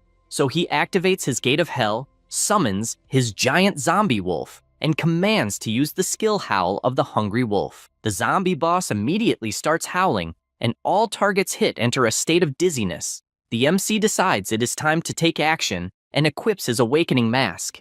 It is a one-time defensive mask against toxic mist. He equips the item and charges forward, telling the monsters to die all at once. He starts landing critical damage on all the fish he finds in front of him, and defeats them one by one until creating a huge pile of corpses. One of the remaining fish tries to escape, but he grabs his axe and throws it with all his strength, causing a devastating explosion on impact. The nearby players found it incredible what they were watching, but emphasized not to let their guard down since more fish were approaching. The MC found it interesting and ordered his Thunder Scorpion to take action. He immediately activated his skill and fired numerous thunder crystals, starting to bombard all the mud where the enemies were, but the fish were resisting the attacks well. One of the players panicked since he imagined the attacks wouldn't work and blamed the level difference, which was very large, and firmly believed it was impossible to eliminate them all at once. At that moment, Lin Yuan jumped and approached the group, questioning who said the goal of those attacks was to kill the monsters. He then put on his hood, and everyone asked to wait a moment since they noticed the scorpion's attack direction seemed to target the female fish's belly, and they started to find it strange as the males began acting oddly and soon got scared as they started devouring each other. The MC knew that whenever female rotten horses die or lay eggs, they release a large amount of muscatone, and this causes the male fish to enter rage mode and start attacking anything within reach. He warned he would take advantage of this trait to let the monsters kill each other. Suddenly, a fish that was nearby charged toward the MC, and this time it was a giant fish. Everyone panicked since they didn't imagine there could be a female fish the size of a male. Lin Yuan found it the perfect moment and ordered his ghost wolves to advance. They all started biting the monster, and it quickly began losing strength even without losing its life. The MC was surprised since even after sending all his wolves, it wasn't possible to land a fatal blow, and with his sword in hand, he was satisfied for having immobilized that fish since it made things easier. He said that and managed to kill the elite rotten horse, and upon doing so, executed an attack toward the monster's belly and grabbed some small balls that were inside, since the monster was full of them inside. The players didn't understand what he was doing, and the MC simply ordered his chief wolf to carry the fish's head somewhere else. The giant wolf started running at high speed until it reached the top of a rock. He left the head on the ground and began howling, drawing the attention of all the other monsters. A black mist started blowing through the area and attracted all the fish in that direction. The players commented that as far as they knew, the eggs had a special attraction for the male fish, and believed the MC had deliberately created a continuous source of pheromones to release against all those monsters. Lin Yuan gathered energy once again, since it still wasn't enough, and summoned his Hellgate as he would need reinforcements. His zombies now entered the action and began attacking the already weakened fish. The players questioned if that was the blue venom sac inside the male fish. The MC replied that it was exactly that, since the blue venom sac that grows inside the fish is something like capsaicin, a poisonous gas, and the fishy smell it emits forced the others to sense the danger. The fish began to retreat since all the mud around them was soaked with the blue liquid. The swordsman celebrated since the other monsters fled thanks to that strategy. Lin Yuan jumped, as now all that remained was to collect the spoils. The archer confessed he still couldn't believe it, since he saw a single player completely clear that place. The blonde boy couldn't contain his excitement, since all he wanted was to cling to his new master. The MC began slicing all the remaining fish since it was time to finish the job and then return to the group. With everything he did, he earned 12,000 experience points and leveled up to level 11. He imagines that thanks to the countless experiences from his past life in that dungeon, he managed to move at great speed, in addition to admitting that the mask played a very important role in that battle and thinks it's a pity it costs 5 gold coins and can only be used once, since that's a huge loss. Next, the new drop appears in his hand. It was the jar with 1,000 grams of rotten gillfish oil. It's the ingredient for high-level healing potions and also the item for his quest. He realizes he received something else, and a red ball appears in his hand. This is the nose of the wave player. It's an armor-type item and is a spherical and elastic nose cover made from tanned rotten gillfish skin. Its effect is that it emits rotten gillfish pheromones, causing a fear effect in small to medium aquatic creatures. He observes it for a moment and thinks that in his other life, he used to wonder why that reward was so high, or if it was the sixth sense of humor of the game designer, since it looks more like a clown nose. Immediately, the swordsman approaches and whispers in his ear, since he thought the item was cool, and with his eyes shining, he confesses that he can't hold back. Lin Yuan asks if he really liked that clown nose. He replies that he absolutely loved it and asks to buy it regardless of the price. The other players apologize since their leader is always this enthusiastic, but the MC simply throws the item into his hand, telling him to keep it, and then starts to walk away. The player asks him to wait since he wants to at least pay, but the MC just opens his imposing wings and says it's not necessary. This makes the blonde boy cry with emotion since he thinks his master is an angel. The other players don't understand how anyone would want to pay for such a ridiculous clown nose. After that, Lin Yuan returns to the church and uses the item on Doug. At that moment, he feels completely healed and confesses that he didn't expect to get that healing item. With that, the system informs that he has successfully completed the gold level quest, and the reward obtained was a gold level weapon, the Blue Soul Blade. He is happy since he finally got the first gold level weapon he obtained in his previous life. The weapon increases physical and magical damage by 150 and spirit by 100. It also has the Blue Soul Seal, which deals damage equal to 150% of the spirit to the target and has no cooldown, with only a mana cost of 10. The MC thinks those basic stats are decent, but finds the skill extremely efficient, especially the hidden effect, since each hit accumulates Blue Soul Chi in the enemy, and after 3 hits causes an additional 250% damage. He remembers that at the time it was the Blue Soul Blade that helped him cross the Western Desert until he became the #1 mage. He doesn't tire of admiring his new sword until a notification informs that he also received a reputation reward, increasing his reputation by 1,000 points in the main city, and reputation with the Manticore Knights increased by 500. He reflects that even though he reached a neutral standing like in his past life, that earned reputation is enough for activities within the main city. At this moment, he finds it strange because another notification is arriving. It was a notice stating that due to the excellence in completing the quest, he received a specific affinity reward with the NPC Doug. The affinity increased by 10 points. The MC looks at Doug and notices he's a bit different from the last time. The NPC immediately thanks him, saying that without that help, he would have died in that bed, and says he is obliged to give a warning since he received that help. Lin Yuan wonders if the 10 affinity points he received will trigger some kind of hidden quest. Doug just gives a warning, saying that MC quickly reveals that Quincy is his mentor and therefore wants to know more details. The man asks if this is serious and immediately says that he noticed Lin Yuan had been hiding his true class, and, as he stands up, wonders if he is a necromancer hunter. He is surprised to hear this, and asks if he already knew his identity. Inside, he cannot understand how this was possible, since he hid his information, and even Quincy would not have been able to know this. Wayne reveals that he was once a member of the Knights who reported directly to the king, and, for that reason, learned a special skill called Darkness Perception. He explains that this is an exclusive skill of the Manticore Knights, and, as soon as a necromancer hunter appears, his ability automatically identifies it. MC asks if he knew his identity the whole time, which makes him reflect that there apparently exists a special skill targeting necromancers. Wine explains that, in fact, he did not, because at first he was poisoned and his perceptions were weakened, and only realized what class the MC had after being healed, thus noticing the unique aura of the Lord of Darkness. He is confused by this statement and questions what he means by Lord of Darkness. Wine reveals that it is a story that began long ago, and in the most popular legends of the immortal world, there are a total of 5 gods: the God of Light, the Monarch of the Moonshadow, the Goddess of Nature, the Lord of the Tides,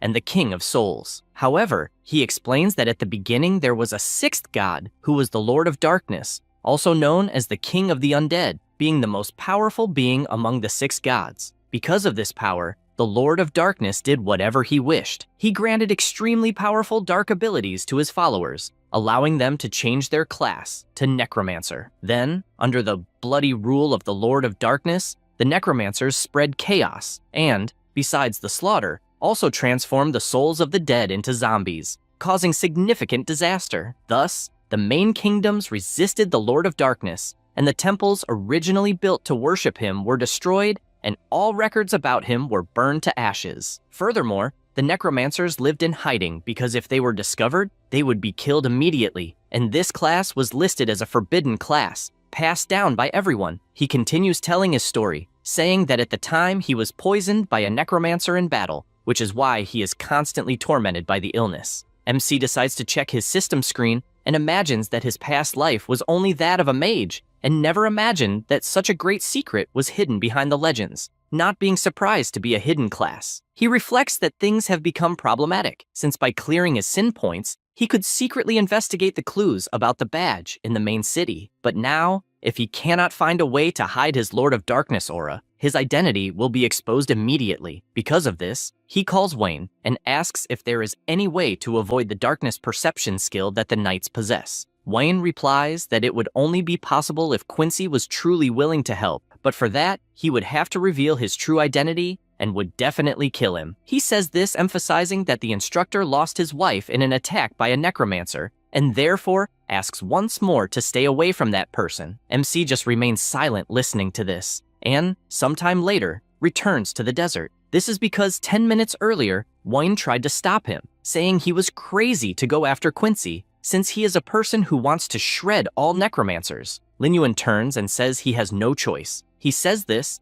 and imagines that if he maintains the dark aura he has, it will be a problem wherever he goes, and therefore needs to resolve it as quickly as possible. Suddenly, several attacks come toward him, and upon noticing this, he begins to dodge at high speed until repositioning himself. He observes several people approaching. It was Fei Long's guild, as well as Fei Hu, who had blood in his eyes, saying that the MC had defeated him last time but guaranteed it would be different since he was accompanied by more than 30 people. Then, with his sinister face, he said he wanted to hear the screams of despair loud and clear when the massacre began. A robotic mosquito hovered over the area, and with its camera-like eyes, it transmitted everything to all the people present. The vice leader couldn't stop laughing, also saying he would show the massacre on a big screen. The spectators appeared little by little. People were surprised, questioning if the Bloodstained Guild was doing a live broadcast while crushing novices. They admitted being shocked since it was 30 people against one, while others commented that they found the MC familiar as well as handsome, and that it was a pity. Lin Yuan immediately said that guild wouldn't even be good for a warm-up. Instantly, the leader shouted to attack,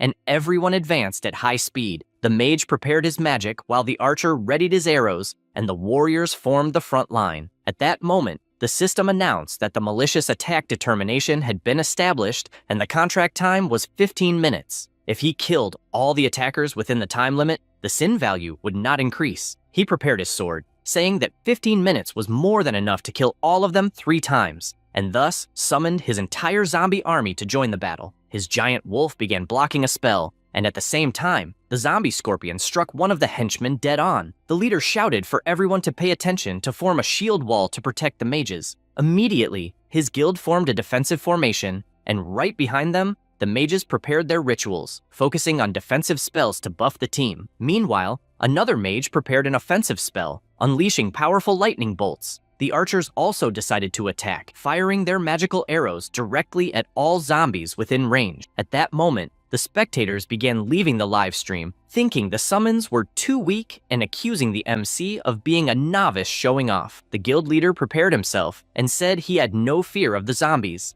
and the same went for his partner, who assured that Lin Yuan would lose his life that day. The MC then smiled, which startled Fei Long. Suddenly, one of the spectators shouted, asking what the hell was happening. One of the mages stepped on a trap, and a sand vortex formed, sucking them all into the ground. At the same time, the zombie wolf chief appeared, and with extreme ease defeated numerous players at once. The battle grew increasingly intense, and both leaders were in disbelief. The spectators returned, having never imagined a novice would react so well. The mages warned to be careful since the wounds were poisoned and needed purification first, but it was too late as a colossal explosion occurred at their feet, until they realized it was a direct attack from the MC. At that moment, a wave appeared behind them, but without even looking, he attacked with his sword, striking the assassin's stomach, who could not believe how he had known of his presence. He warned that he wasn't stupid enough to stay invisible in the middle of the sand. The battle continued frenetically, and everyone began shouting that the opponent was too strong, begging to run and save their lives. Fei Hu prepared himself and, furious,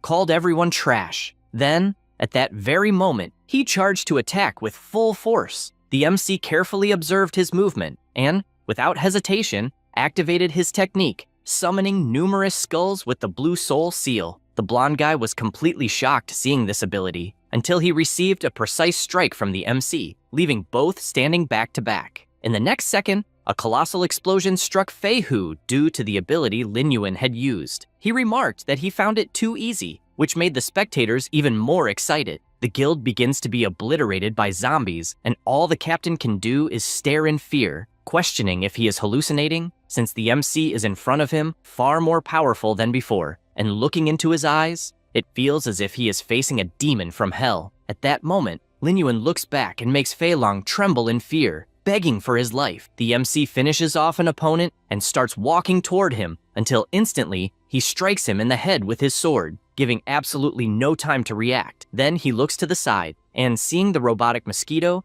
aims his skill and completely blows up the camera, claiming it was making too much noise. After all this, somewhere in a skyscraper, some players are complaining that the MC blew up the drone and ask who he is. A servant replies that he is the one responsible for killing the giant death wolf. They decide they need to find him, since the mercenary guild issued a rank S invitation, and a blonde boy announces that this person is called Lin Yuan. Meanwhile, in the city of immortal black sand, Quincy is almost falling asleep in a barrel until the MC arrives, and he greets him, but warns that he no longer wants to teach, since he has enough money to drink freely. However, Lin Yuan says he wants to talk and cancels his occupation. His profession as a necromancer is revealed. At that moment, Quincy drops his drink to the ground and, full of rage, asks if he is by chance a necromancer. They stand face to face, and Quincy grits his teeth and, using his power, shouts that it has been a long time since he faced a necromancer and wants to know how he dares to appear again. He then unleashes all his attacks but misses them one by one, which surprises him, as he did not expect the MC to be so fast. At the same time,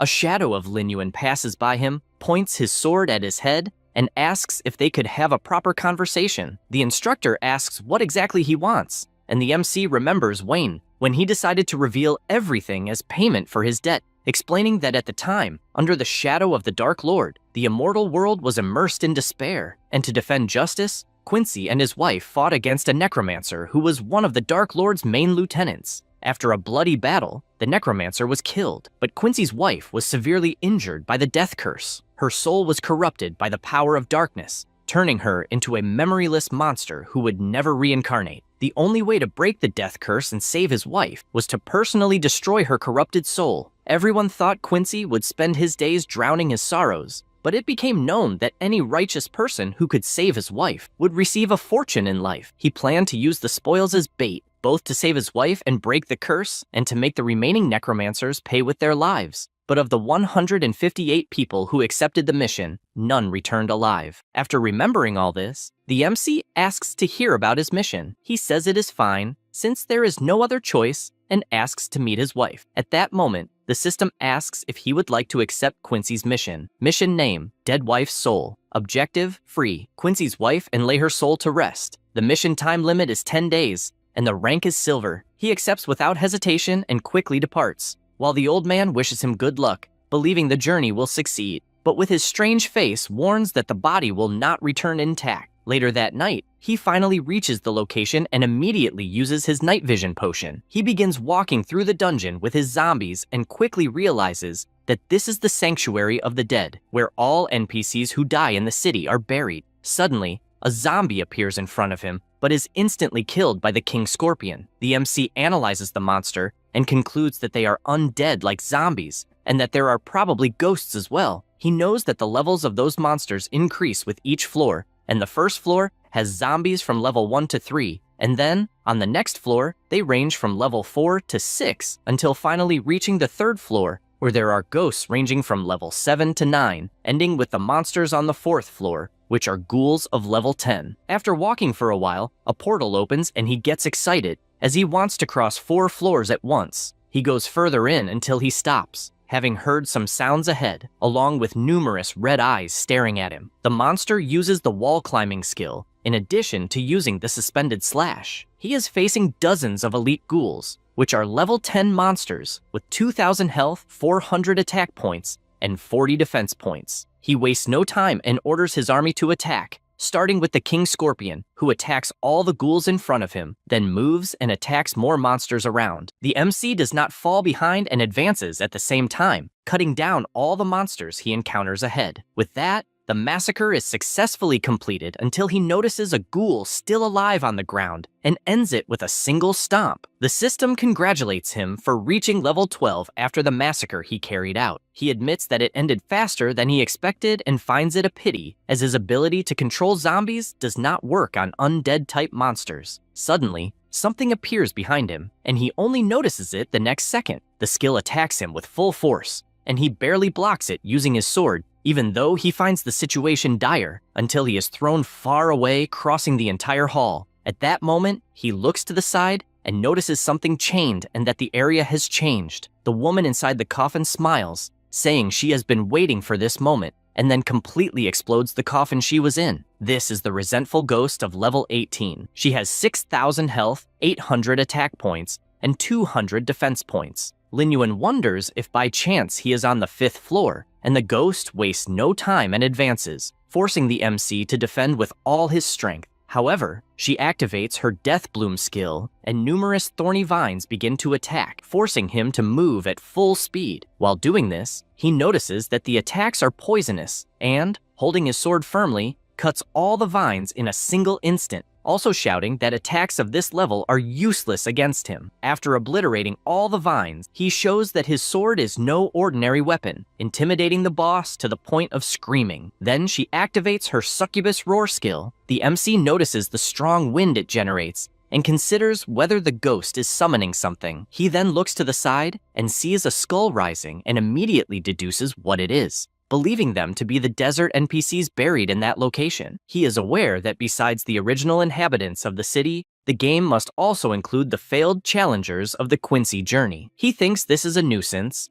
as extremely powerful skeletons keep emerging in front of him. The MC concludes that there are definitely more than one behind each door, and does not believe the boss can resurrect from a pile of bones. Because of this, he summons his entire zombie army and orders them to block the doors of each skeleton. The wolves obey instantly, as do the scorpions. Only then does Lin Yuan order the bloodthirst state to be applied, and the wolf chief, with his weapon, whips the troops to activate this skill, putting them in a state of fury. Confident, he orders the kobold chief and the thunder scorpion to attack, and his two leaders advance with full force, starting with the scorpion, who activates his pincher skill, rending the ground, while the kobold activates heavy strike. Both begin to destroy the terrain around the boss, who, looking up, notices the ceiling collapsing, which indeed happens as everything falls apart. However, she appears unharmed and saves herself using her active skill. The MC is surprised by this and, looking at the boss, concludes that specters are ghost-type monsters whose bodies can pass through structures and are immune to half of all physical attacks. But, confident, he says that on the other hand, he suffers double magical damage and therefore uses his most powerful skill, activating the Blue Soul Seal. The ghost begins to dodge easily, believing that her speed has increased. At the same time, the revived skeletons try at all costs to break the passage, and this worries the MC, since the tombs can collapse at any moment and he needs to finish as quickly as possible. He takes an item from his inventory, and since he needs to restrict the boss's movements, equips the paralysis ring. It is a type of jewel that increases 100 life, 10 magic, 15 agility, and 15 mental, and once equipped, the attack has a 5% chance to paralyze the target for 3 seconds. He advances at full power, and with his fist clenched, activates his additional skill, Paralysis Toxin. He launches his attack, hitting the target directly with the Paralysis Toxin. He continues the assault, as it is not over yet, and even though she tries to defend herself, she is thrown violently against the wall. The MC approaches and realizes he caused a lot of damage to his target and therefore got very lucky. He summons his giant wolf, certain that the ghost has slowed down, and orders the zombie to use its skill, which stuns the target. He points his sword, aware that the stun duration lasts only 5 seconds, and unleashes dozens of simultaneous attacks, hitting blow after blow, even though the damage per hit is less than 100. The boss becomes furious and screams, leaving the MC concerned as she suddenly activates the corpse explosion skill. All monsters in the area begin to explode one by one, causing devastating destruction. After the dust settles, she realizes that the MC used his zombies as human shields. He continues to feel the ghost's intense attacks and notices that only 3 of his strongest zombies remain. He approaches her and declares that the end has finally come. At that moment, he charges with his skill and attacks her body with full force, and she, powerless, can do nothing but scream. The system alerts that the boss is entering near-death state with 30 life until finally being obliterated, and as a reward, he receives 800 experience.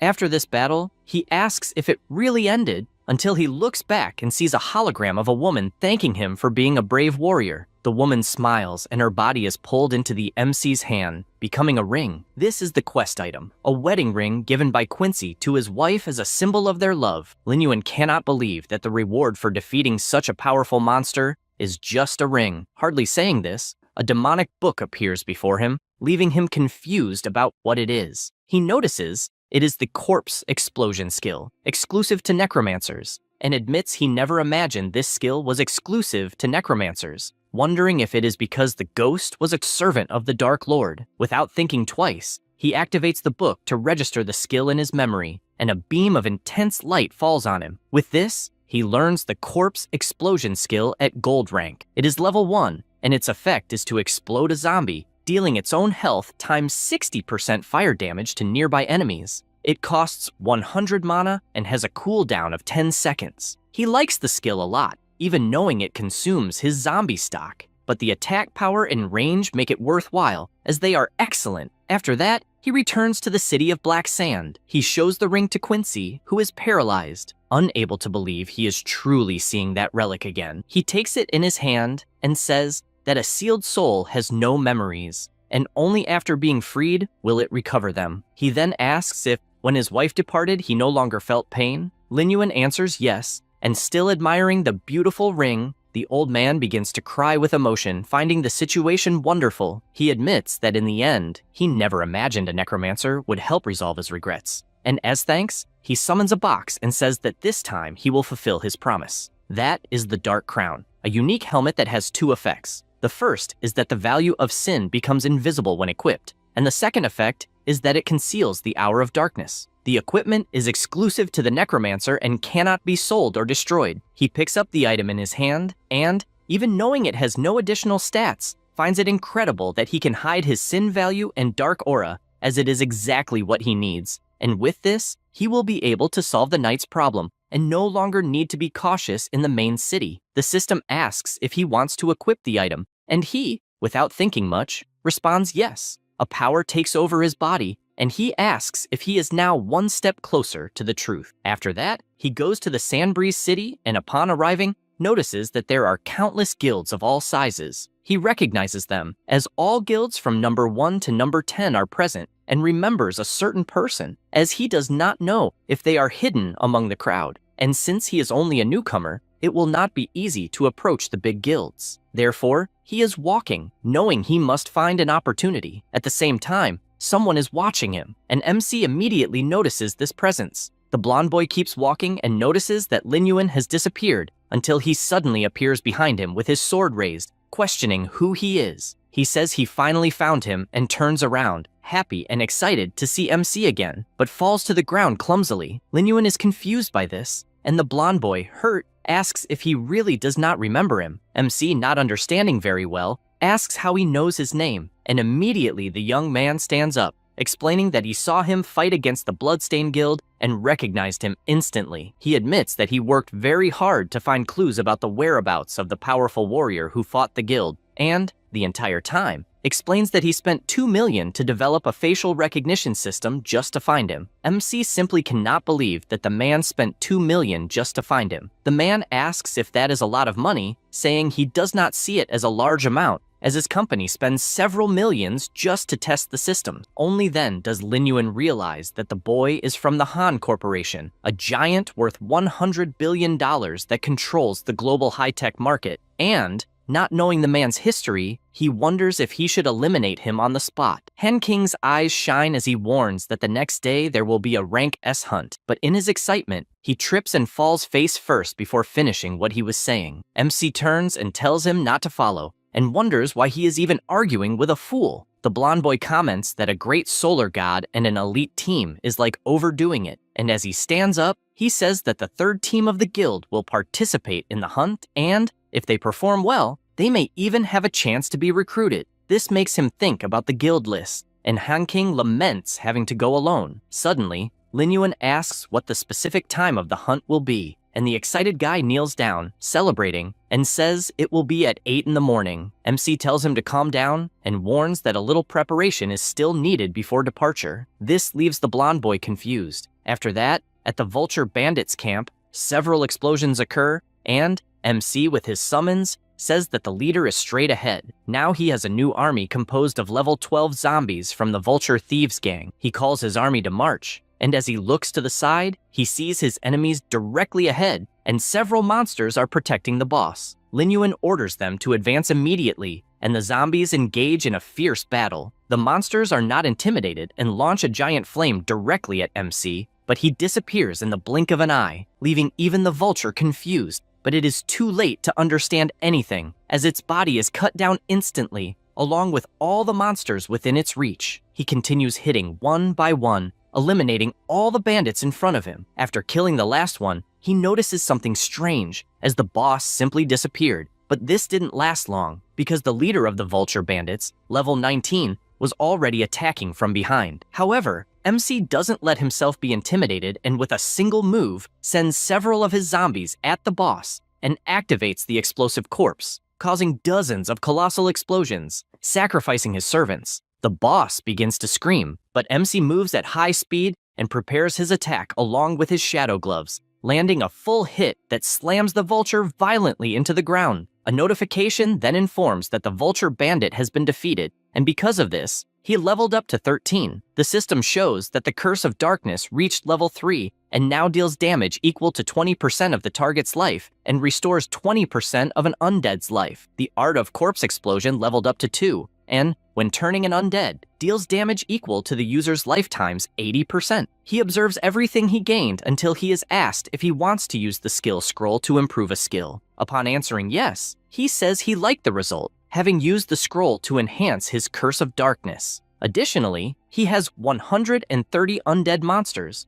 composed of level 15 Vulture Bandits, plus the level 19 Vulture Bandit Lord. He possesses various skills, including the Deadly Poisonous Hand, which adds 20 points of poison damage. He is surprised to see this extra skill and remembers something similar happening when the giant Death Wolf was revived last time, gaining the Spectre's Fury, which increases allied units' critical hit chance by 20%. This makes him thoughtful, as apparently resurrected Lord-level monsters have skills. At this moment, the system announces that the hunting campaign he is participating in will officially start in 2 hours. Lin Yuan smiles and says he is preparing to leave. Upon arriving at the Melted Blood Scale Cave, he immediately gets annoyed by a strong glare in his face, and asks if his companion is doing a cosplay of a Golden Knight statue. The Shiny One explains that he spent 50 gold coins for the Master Blacksmith to customize that armor just to avoid dragging the team down. However, his belt tears and his shorts fall. MC is in disbelief that such a thing is happening and says it is the first time he sees this type of modular armor, and the blonde replies that the blacksmith said it was a recent model. He barely says this when his helmet closes, blocking his vision. He screams for help,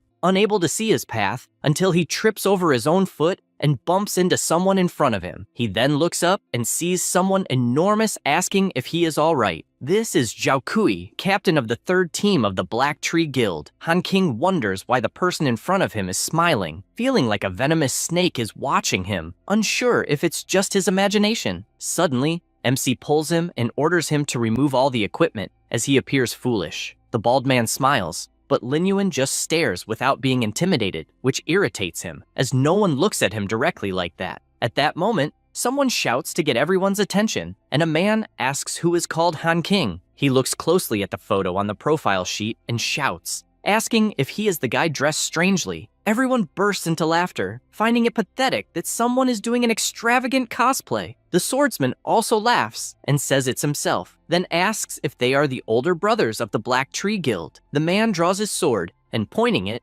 declares he has no interest in novices and makes clear he only accepted 2, not because of the registration fee, but because the captain is exceptionally merciful. MC remains silent, listening to everything. Zhao Kui asks what he is doing, reminding him to be kind to the novices. Because of this, he sheathes his sword and advises not to get carried away, as even though the captain is calm, everyone should make the most of the opportunity. The Shiny One responds that he will. and a mage draws everyone's attention as he is about to officially start the call. Lin Yuan watches all the people and wonders if they are really players participating in the Rank S hunt. He reflects that they all seem to be newcomers who just entered the main city. Meanwhile, the captain heads toward the dungeon and tells everyone to relax, as even a reaper would detour upon seeing the Black Tree Guild. With that said, everyone follows him. At that moment, the man looks back and sees the shiny one holding a flag, who, excited, starts calling the MC of Deus Yuan, asking him to take the chance to defeat many shiny slimes. He keeps walking, feeling excited as he senses a thrilling scent. After that, inside the cave, they reach a fork, and a warrior asks which path they should take. The captain, smiling, says it's best for them to split up. Everyone is shocked, questioning if it wouldn't be dangerous since there are level 16 elite monsters. A mage asks everyone to be quiet and reveals that the captain had already scouted the paths in advance, so they had already done reconnaissance of the whole area. A man asks if that is really true, that they patrolled in advance, and Zhao Kui replies that it is, and that the morning reconnaissance followed all 3 paths and explained in detail what each contained, but assures that the more dangerous a place, the higher the likelihood of valuable discoveries, and with a suspicious smile, asks what everyone thinks. They begin to understand, as this is the mindset of a large guild, and say that the captain of the guild's 3rd team is the highest level person, thus the most experienced. Without thinking twice, the MC says he will take the left path, and the captain replies that it's no problem. He just wanted to know if anyone else would go with Lin Yuan. Everyone starts whispering that they don't want to accompany just 2 people, also pointing out that they don't want to walk with someone who hides their own level and class. The captain comments that apparently the popularity of the MC and the shiny one is low, and since he cannot force anyone to do anything, there's nothing to do but let the 2 go alone. Lin Yuan replies that it's no problem, and the 2 take the left fork. Seeing this makes the bald guy happy, also calling them ignorant. They venture further into the cave, and the shiny one confesses to being worried as the temperature is dropping very quickly, and he also says he has the feeling of being watched. The MC is surprised and asks if he finally realized it, as there really is something in that place. He panics, asking if it's true, since the captain said he had patrolled the paths and that everything was safe. Lin Yuan laughs and asks if he really trusts the captain, since this is a rank S hunt and yet the leader recruited a bunch of novices, clearly using everyone as live bait to scout the paths. Han King is surprised hearing this and asks why he didn't expose the bald guy. He laughs and grabs one of the slimes on the cave wall, then throws it forward into the darkness. At that moment, many eyes open and a huge army of iron-devouring lizards appears, heading their way. Meanwhile, on another path in the cave, a mage activates his fire ability, attacking multiple lizards at once. In addition, a swordsman helps, slicing them one by one. After defeating the monsters, the swordsman admits that he found it very good to have pawns as sacrifices to distract the monsters, and finds it funny that everyone believed they had scouted the paths in advance. Zhao Kui swings his flail with force, killing the enemies in front of him. While doing this, he is surrounded by many lizards, which only excites him more, to the point of attacking all of them at once. After that, he makes a bizarre face, warning that mere monsters should recognize their own places in the food chain. At the same time, the shiny one is completely terrified, since, even though the monsters are powerful, the army of undead is attacking frantically, taking down monster after monster until they finish all of them in the cave, even though the fight is intense. He is surprised, wanting to know how many monsters the zombie has subjugated since the last time, and reflects that these monsters are even more powerful than the battle against the giant wolf. MC points out that he had said he would make some preparations, and the shiny one confesses that he is impressed, since,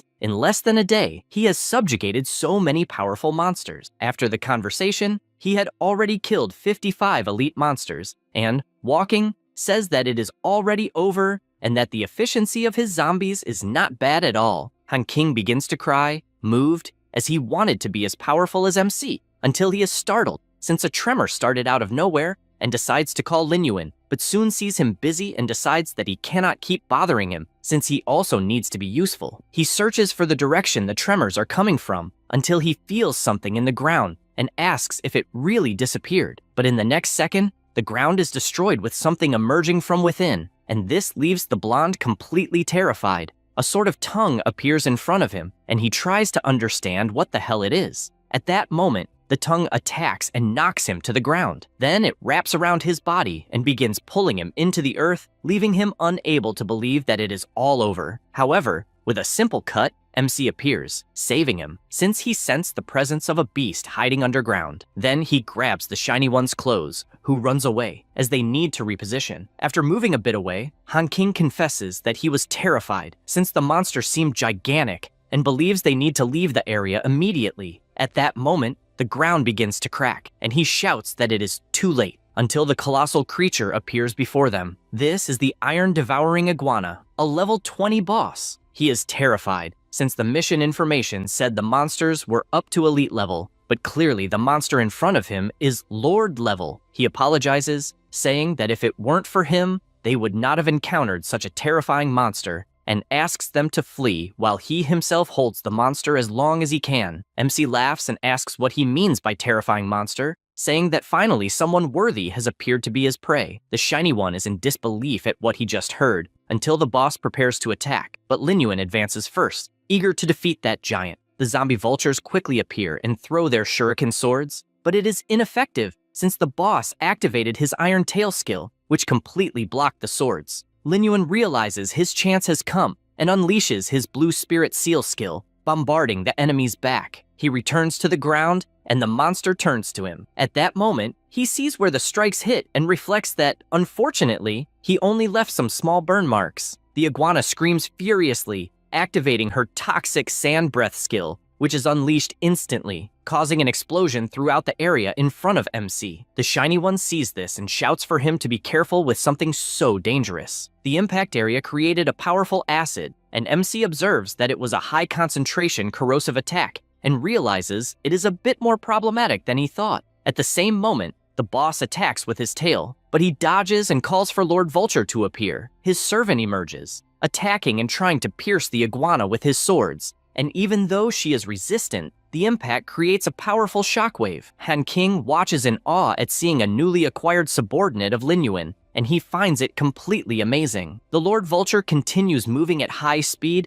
until he activates his skill to attack from behind and lands a full strike with armor-piercing ability, but it is not enough, as the boss swings his tail and hits the zombie vulture full force, sending him crashing against the wall. The Shiny One is astonished at what he is seeing, as the boss's reaction speed is incredibly high, as if he also had eyes on the back of his head. Lin Yuan reflects on having eyes in the back of his head and thinks about all the times attacks were blocked even when they hit a blind spot. This makes him consider that lizards are creatures with simple ocular structures and rely mainly on changes in light. However, their dynamic vision is excellent, and only hearing and smell can detect the slightest movement of an enemy. Therefore, lizards are several times more sensitive to enemy movement trajectories than humans. He concludes that to deal with that monster, he will have to lure it into a trap. With this thought, he launches multiple attacks and starts shouting that he will keep attacking until the monster gets tired. The boss begins moving toward him, and he starts to flee to draw it elsewhere, and while doing this, he imagines he needs to keep the iguana's attention entirely on him. At that moment, Han King shouts asking if he is in danger, and reflects that the boss's defense is at Lord level. That is why fireballs will have no effect, until he is startled when looking ahead and sees that the direction MC is running leads to the pile of zombies. He approaches as closely as possible and smiles, as this chance has arrived. Then,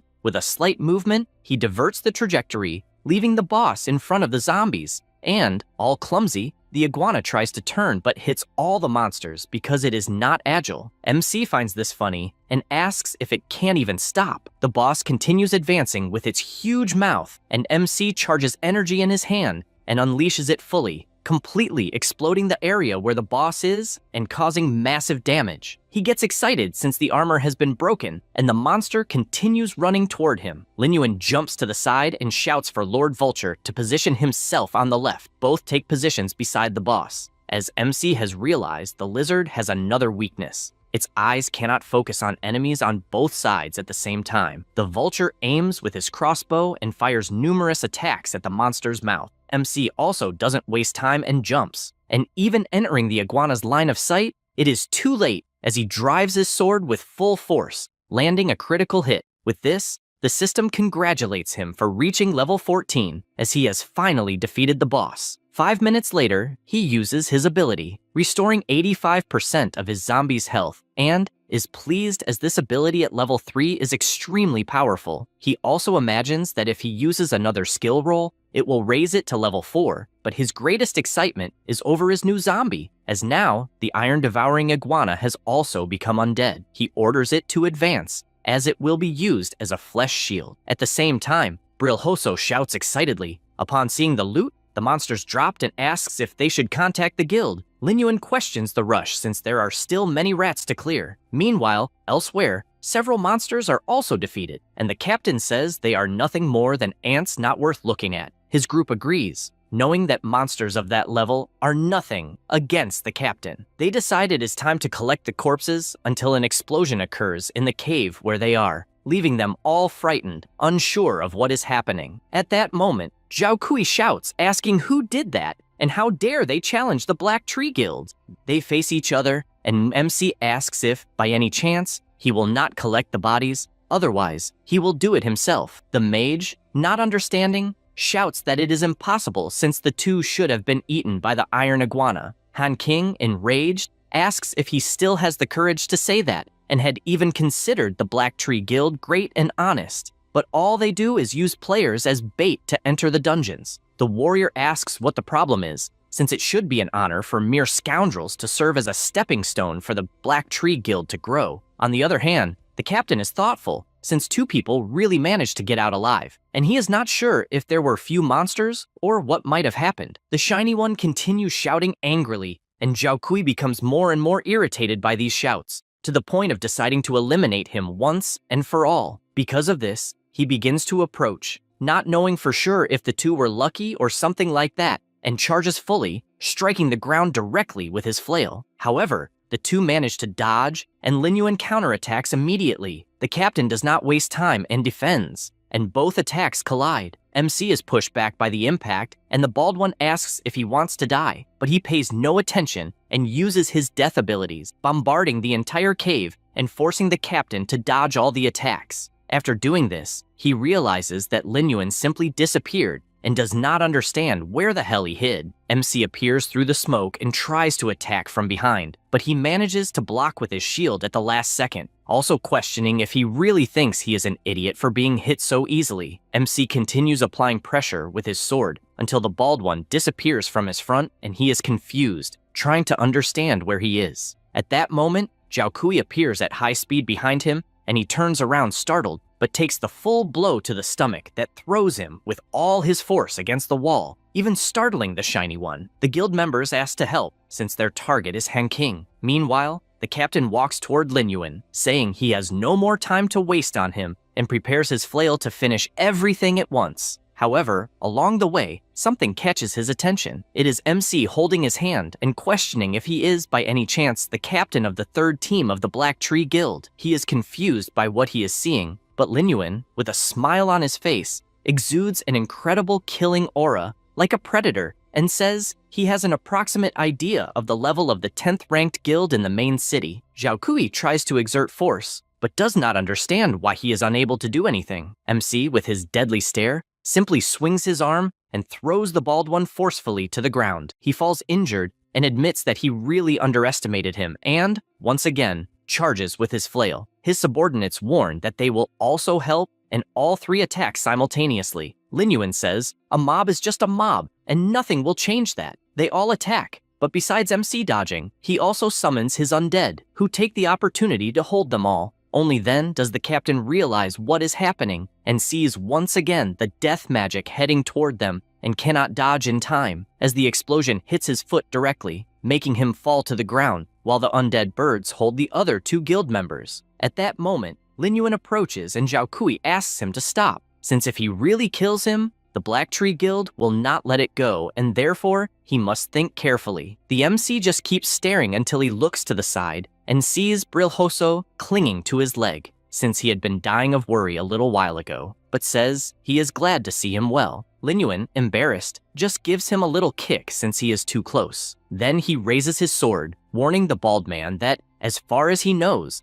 The Black Tree Guild is not only dominant in the external world, but also cruel in the real world, and if he loses the equipment, the guild's level will suffer with death, and they will also come after him for this loss. So he wants to know how he will explain this situation to the leaders. Zhao Kui realizes he is screwed either way, both in the game and in real life, and therefore begs for anything in exchange for letting him go alive. He orders the list of high-level players in his guild to be given, as well as noting their professional levels and characteristics. He requests this because he knows that in his previous life, the skills used by the first disciple were unknown. No one knew what they were or how to handle them, and therefore he believes it must have been an extremely rare hidden profession that no one knew how to use. The bald man, confused, asks why he wants this list. But when he says this, he gets a sword strike on his hand, and the MC orders him to decide immediately whether he will write it down or not. He screams in pain and replies that he will do it immediately. After taking the notes, he concludes that all the masters of the Black Tree Guild are in that place. And although there are some special professions, none of them match the first disciple's characteristics. The captain approaches and asks if by any chance they can leave. The MC says he can let them go. The bald man thanks him for that. But the next second, they receive a triple attack from Lin Yuan, who makes it clear that they harmed so many innocent players that they should answer to them in the afterlife. With these kills, he obtained each one's equipment, the Moon Hammer, which increases attack power by 45, critical hit by 30, and physical attack by 30, and has an additional ability that increases attack speed by 20% on the first attack. The second item is the Dancing Sword, which increases attack power by 30 and accuracy by 20. Lastly, the Lingguang Cloak, which increases magic damage by 20 and spirit attribute by 20. After seeing this, Lin Yuan notices something and his friend shows a chest and says that the guild also left this behind without even opening it. The MC opens the chest and says he will keep the first item and the rest they can take, but Brilhoso refuses since he wants to buy all the items instead of taking them for free, as he does not want to take any advantage. Lin Yuan takes a deep breath and says there is no suitable item, so he will not want to keep any, but Han King, as he does not want anything for free, transfers 54 gold coins. After this, outside the Bloodscale Cave, Lin Yuan imagines that, as expected, there are still some silver equipment pieces, and it is not so easy to get gold equipment in the current version. Han King calls him and says there is something he is not sure he should mention and, scared, explains that the Black Tree Guild is vengeful and will take revenge offline if they cannot defeat him online, and therefore suggests letting his personal bodyguard follow him. The MC, unconcerned, thanks him for reminding him, but says they are just a bunch of insects, so it is not a problem. After that, he takes off the helmet to log out of the game, and soon his family shouts that dinner is ready. He says he is coming, and upon opening the door, is faced with something bizarre in front of him. He is startled and keeps staring at the person in front of him, who removes the helmet and reveals that it is his father playing a joke, since he did not know what the helmet was for, asking if it is broken. The MC replies that apparently it is not broken, but asks why he bought a gaming helmet. He panics and explains that, in fact, his wife found it while cleaning Linton's room. This makes Lin Yuan reflect that his sister had awakened a hidden class in her past life around that time. At that moment, his mother appears, telling the two not to stand still since they should eat quickly. After joining them, she explains that his father doesn't understand new things and was trying to find a common topic among the siblings. And he spent the whole afternoon trying to turn on the helmet but couldn't. He feels embarrassed, asking not to listen to his mother, since he was only worried that Linton would use things without knowing how. MC reflects that he could make his parents enter the world of eternity and could use his own resources to recommend them, and when the cataclysmic change occurred, they would have the ability to protect themselves. Because of this, he explains that the game is not difficult and that he even bought 2 more helmets, which is why he wants to see his parents trying to play. His mother worries and asks not to waste money, but he says it's not a problem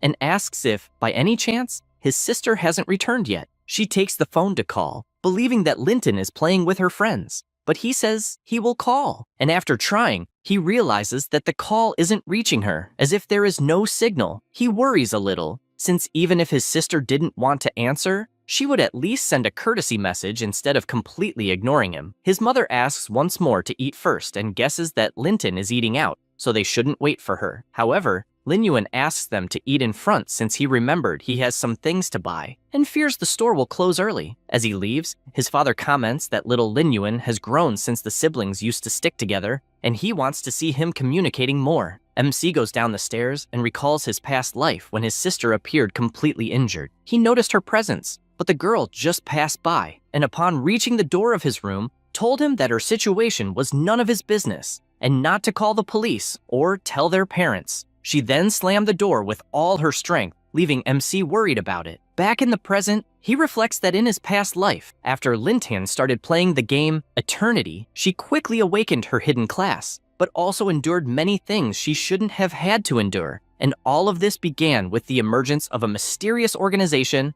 the System Organization. This was a mysterious group founded by 9 Celestial Chosen, and only the Celestial Chosen were qualified to join the system. Among them, there was an existence called the Prophet, and the Prophet could sense Celestial Chosen in reality. Then, at a terrifying speed, the power of the System Organization became invincible in the game. Not only that, but its influence in the real world also strengthened, and although their actions were mysterious and unpredictable, they did something to stabilize society, which left people perplexed. After little Lintan was invited to join them, she frequently carried out dangerous missions, but never mentioned anything about the System Organization at home. He continues down the stairs after thinking about this, and all he wants is for this organization not to be with her at this moment. And after opening the door, he concludes that even if they are involved, he will not let his sister get involved in these matters again. Outside, while walking, something catches his attention as he looks at an establishment, and he immediately hides.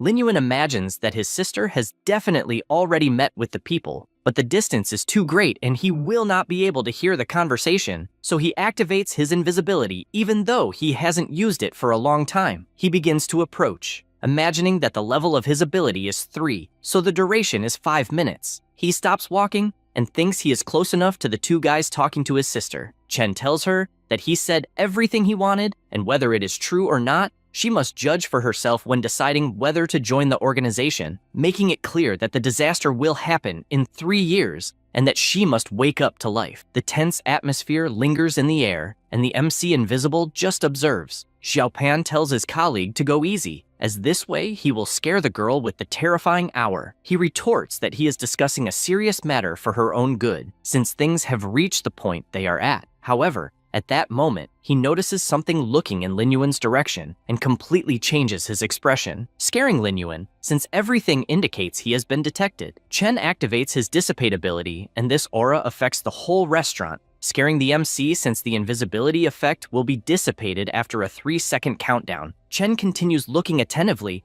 and is confused when he sees nothing in front of him. He changes the subject by calling the restaurant owner and ordering an herbal tea. The old man replies that he will prepare it immediately. Meanwhile, the MC, who managed to hide in time, cannot believe the guy used the dissipate ability that the ring possesses, but is glad that this ability has a 3-second delay, since at that moment his invisibility was dissipated. Chen goes back to drinking his tea and tells Linton once more to carefully consider joining the organization, as they are people with a sense of justice, and hands her a card. She responds that she will think about it, and the two leave the restaurant. At the same time, Lin Yuan activates his invisibility again and decides to leave the restaurant as well, but when he gets outside, he realizes the boys have disappeared. He continues walking until a cup of tea is thrown at his feet. Only then does he look forward and sees the two who threw the tea, saying that something is definitely wrong. Once again, the invisibility countdown begins, and the two keep staring in his direction, waiting for it to happen. However, the next second, they see nothing, and Chen comments that maybe he has become too sensitive lately. His colleague asks him to relax, as he is very nervous,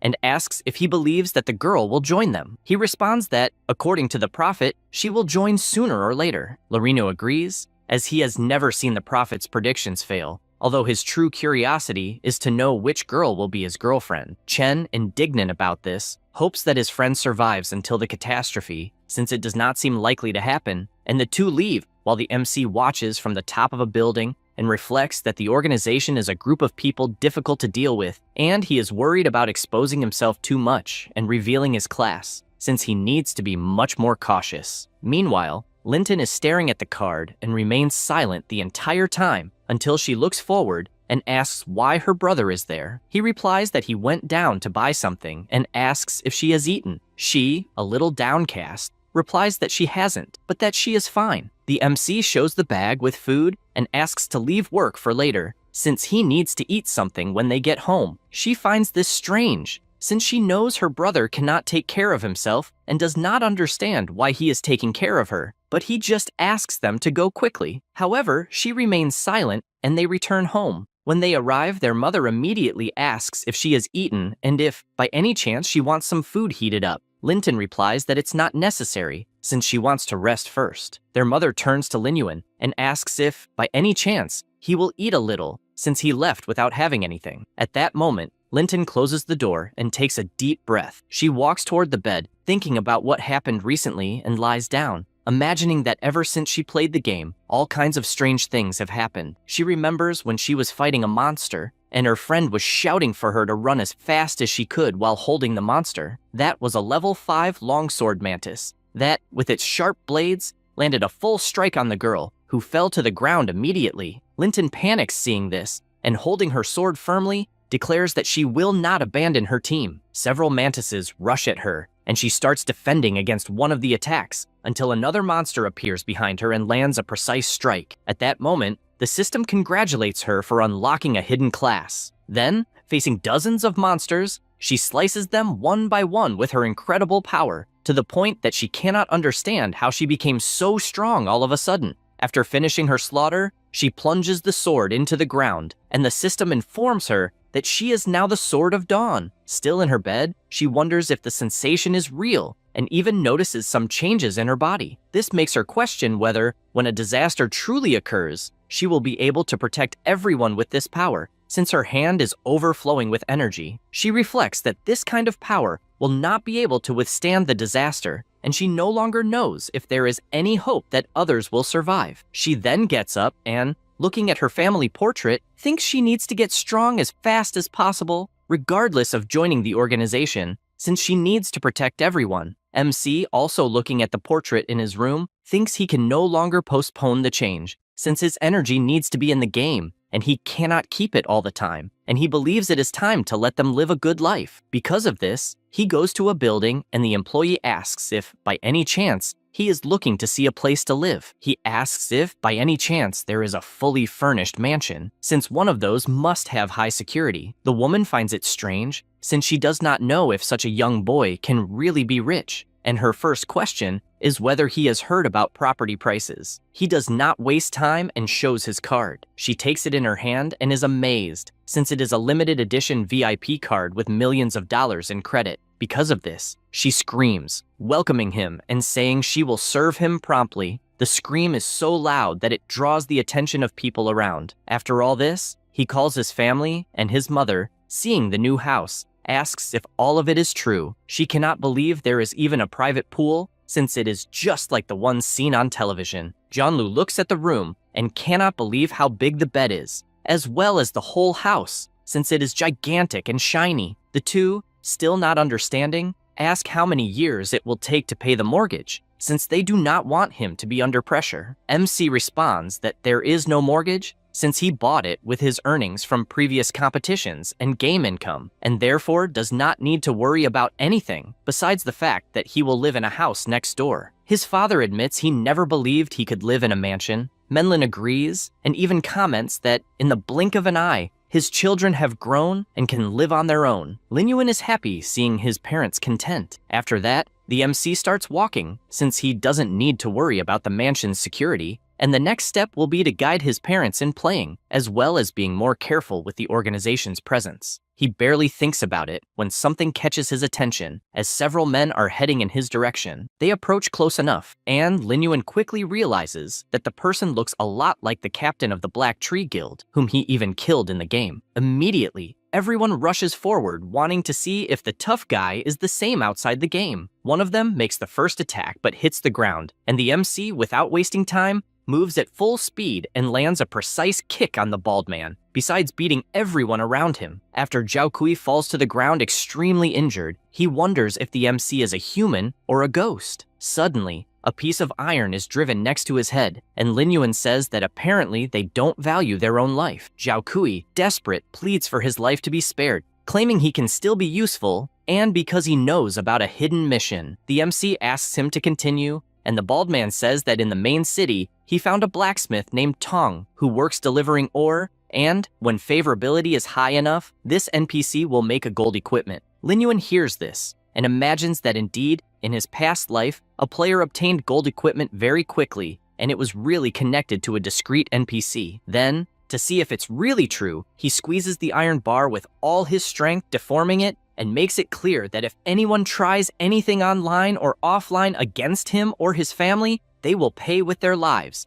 demonstrating with the iron bar, which he broke in half with a handshake. Zhao Kui fully understands the message, being absolutely terrified. After that, in the main city of the Western Desert, inside the game, some players are toasting with beer and enjoying lots of delicious food. Tong is incredulous at what he just heard and says that if one really provides 100 pieces of ore, he will make a weapon for free. In front of him is the MC, who after hearing this, concludes that Zhao Kui was indeed telling the truth, so his next step will be mining. Near that table, a woman is running, and a player asks why she is running since he wants to have a drink with her. But the girl keeps asking not to be touched. Lin Yuan watches this, and the guy gets annoyed, warning that if he doesn't stop staring, his eyes will be gouged out. However, being impatient, he simply casts a spell that throws the drunk man to the other side of the tavern. The woman, drunk, thanks Lin Yuan for the help and asks if she can buy him a drink. The MC just walks past and says no. She keeps insisting until she trips over herself. He immediately notices and catches her at once. The girl becomes excited and asks if he wants to dance, but the moment is broken as she simply falls asleep without warning. Because of this, he goes to the room and leaves her sleeping, as she is very drunk. Then he goes to the Viper mine and puts his undead to work mining. He imagines that he currently has 12 dog-headed zombies in his underworld portal, which is perfect for mining. Hardly thinking about it, a noise occurs nearby. When he turns around, he sees violent level 10 moles. He immediately summons his black scorpion, which instantly starts attacking all the monsters. After defeating them all, the MC doesn't waste time and begins using his magic, as there will be more monsters efficient for his objective. Soon the moles turn into undead, and once again, an explosion occurs above him. He asked what the hell was happening and realized it was an extremely large monster chasing someone. Upon analyzing, he saw it was another violent mole, but of Lord level, and it was at level 16. With his sword in hand, he asked if by any chance it was the boss of the mine, and if someone was purposely attracting the monster. The player being chased raised his staff and fired a ball of energy in Lin Yuan's direction, who immediately stomped firmly on the ground and leaped backward to escape. But as he approached, he realized it was not a magical attack. When hit, he received a notification that he had been buffed by the Old Sun, a holy armor skill that increases the ally's defense by 20 points and lasts 60 seconds. Only then did he realize it was a priest skill. Near the location, the miner asked what was happening and why all the iron ore had disappeared, also noticing that the priest being chased belonged to the Super God Iron Triangle Guild, and he didn't know why he was alone. Then he took out and used his mosquito-shaped camera. Meanwhile, the priest was running at full speed, shouting that he didn't want to attract the monster to that place, and therefore wanted everyone to escape, as he would take responsibility for his own actions. The miner's stream system reported 15 users online, and they asked if the boss was solo and commented that all priests from the Mirror Flower Water Moon Guild were over the top. Lin Yuan realized that even in that situation, the priest was very loyal and therefore welcomed that boss at his doorstep. People quickly recognized him and commented that he was the master who soloed the world boss, and thus believed it would be exciting what would happen in the mine. The mole boss got close to catching the priest, but Lin Yuan jumped in front, blocking the attack. Seeing this left the guy surprised at such strength to block an attack like that. Meanwhile, elsewhere, Zhao Kui had his system open and,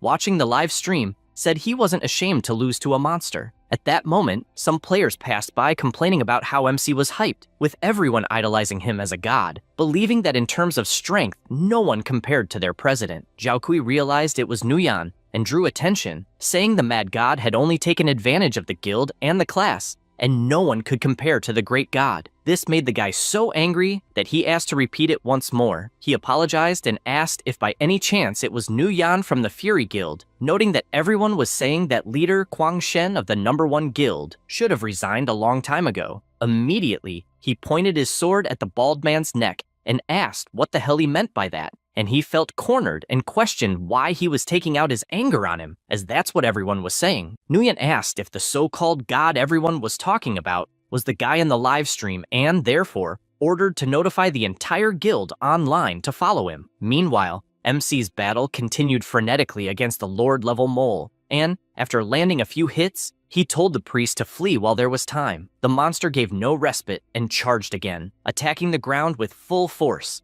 but he dodged in time and, with his hand raised, fired several fireballs that exploded at the creature's feet. At that moment, 1,297 people were watching the stream, and they were excited as they were seeing two powerful people fighting the boss. The mole started moving again and began chasing Lin Yuan, who kept fleeing while his undead minions attacked to the point of knocking him to the ground. MC approached and warned that attacking recklessly was not a good strategy, and, without hesitation, drove his sword into the mole's eye, which began screaming incessantly. Cobalt jumps and delivers a hammer blow to the monster's face, not giving it even a moment to react. Lin Yuan takes the opportunity to equip the glove and charges energy in his fist, landing a critical hit that finishes it off. The system congratulates him for killing the violent mole of Lord level and also for reaching level 15, in addition to obtaining the pursuit dagger and the agility boots. He doesn't waste time and begins to revive the boss. The dagger he obtained is silver and increases attack power by 20 and attack speed by 5, as well as agility by 25, and its effect is to strengthen the next attack every 6 attacks,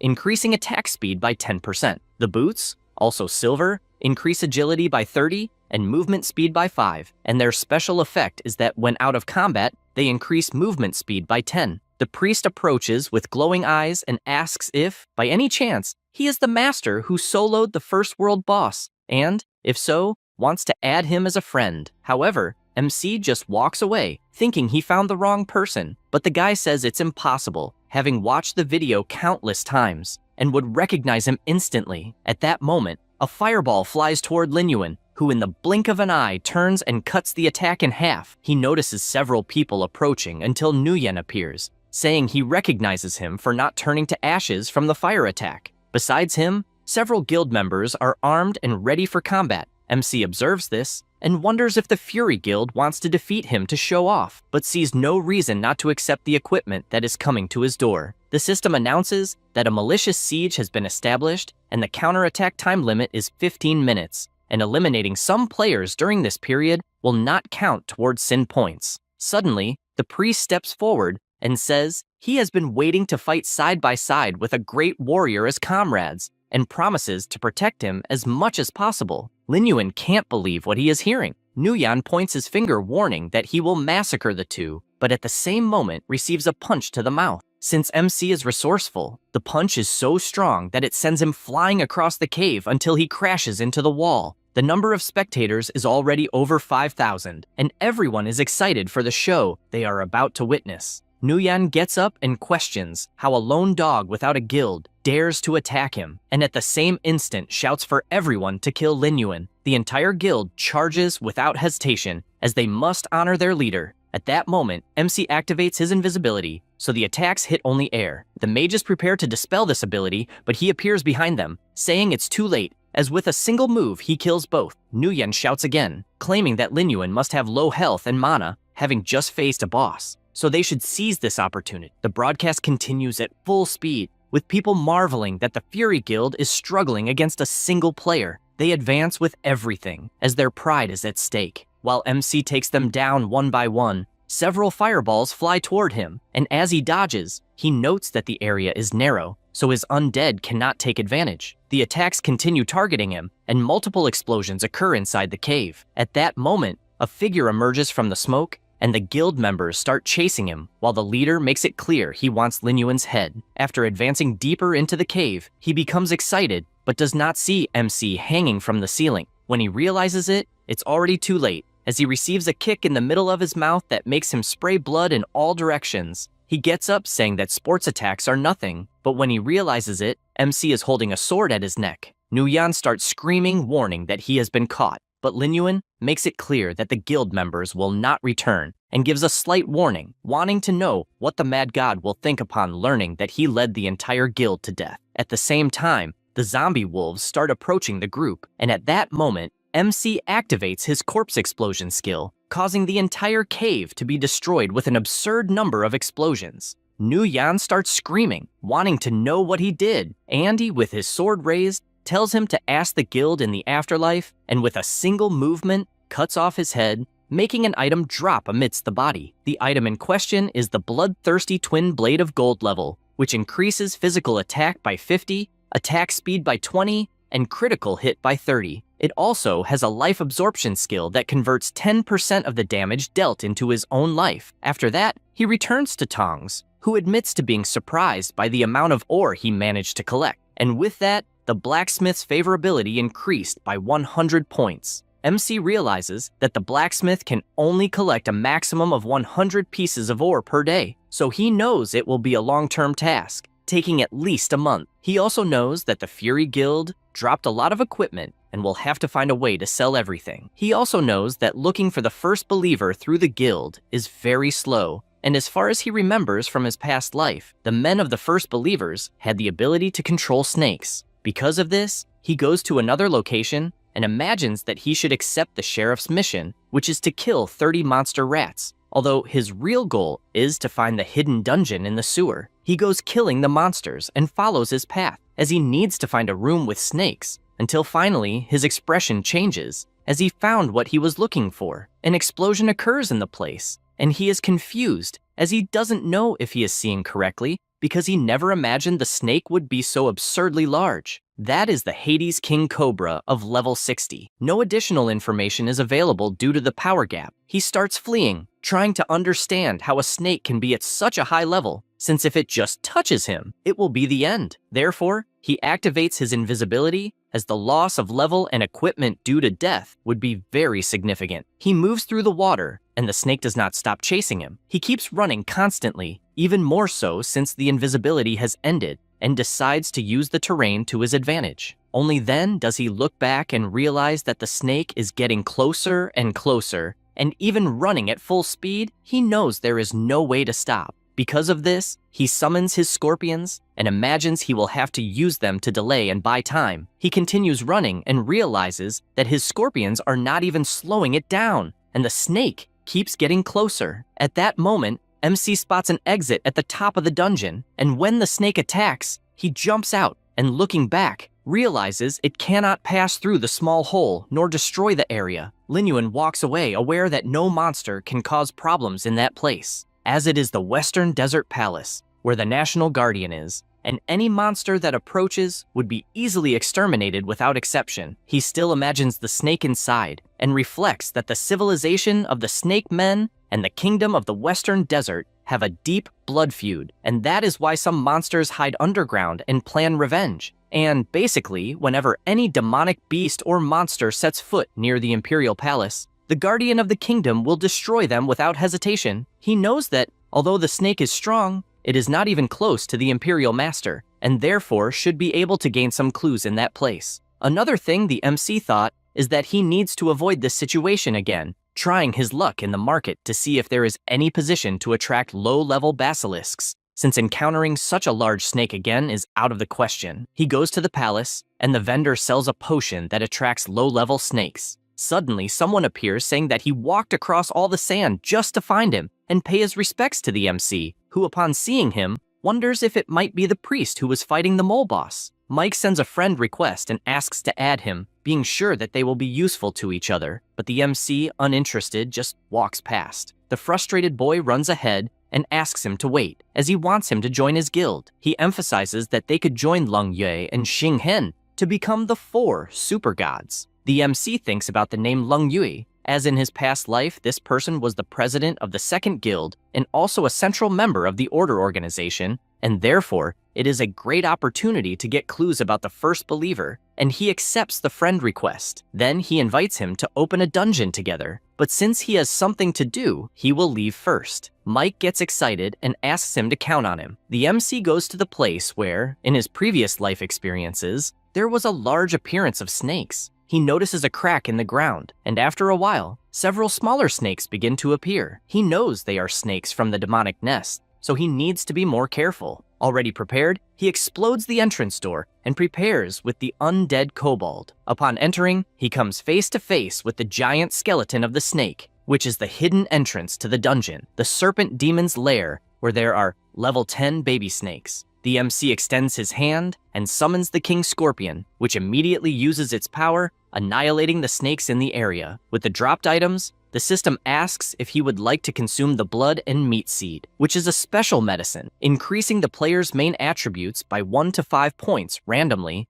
and making the human class increase tolerance when consuming it, up to a total of 100. He takes the item to his mouth, and the system informs that his spiritual value rose by 3 points, and his tolerance increased by 1. He sees all the pills dropped on the ground, and from what he understands, they can only be consumed once. But the attribute increases are impressive, besides being a rare item that can be sold for 4 or 5 gold coins in the market. He continues eating the little fruits, gradually increasing his attributes, until finally having eaten all 100 fruits, which is the limit. Currently, Lin Yuan is level 15, with 77 strength, 101 constitution, 119 agility, and 318 spirit. He creates his new army of undead snakes and decides to save 900 blood and meat fruits to sell in some store. And after that, he will visit the place once a week to farm. Additionally, he left 3 zombies in the dungeon to scare any players who happen to encounter them. He becomes thoughtful, as the snakes in that place are different, since the level 61 he found definitely should not have appeared at that stage of the game. Suddenly, a notification arrives from a call in the real world from his sister, and he wonders if something happened, as it is not common for her to seek him out on her own initiative. He answers, even while inside the game, and asks if something happened. She, in the real world, responds that no, and that she just wanted to ask if he had eaten.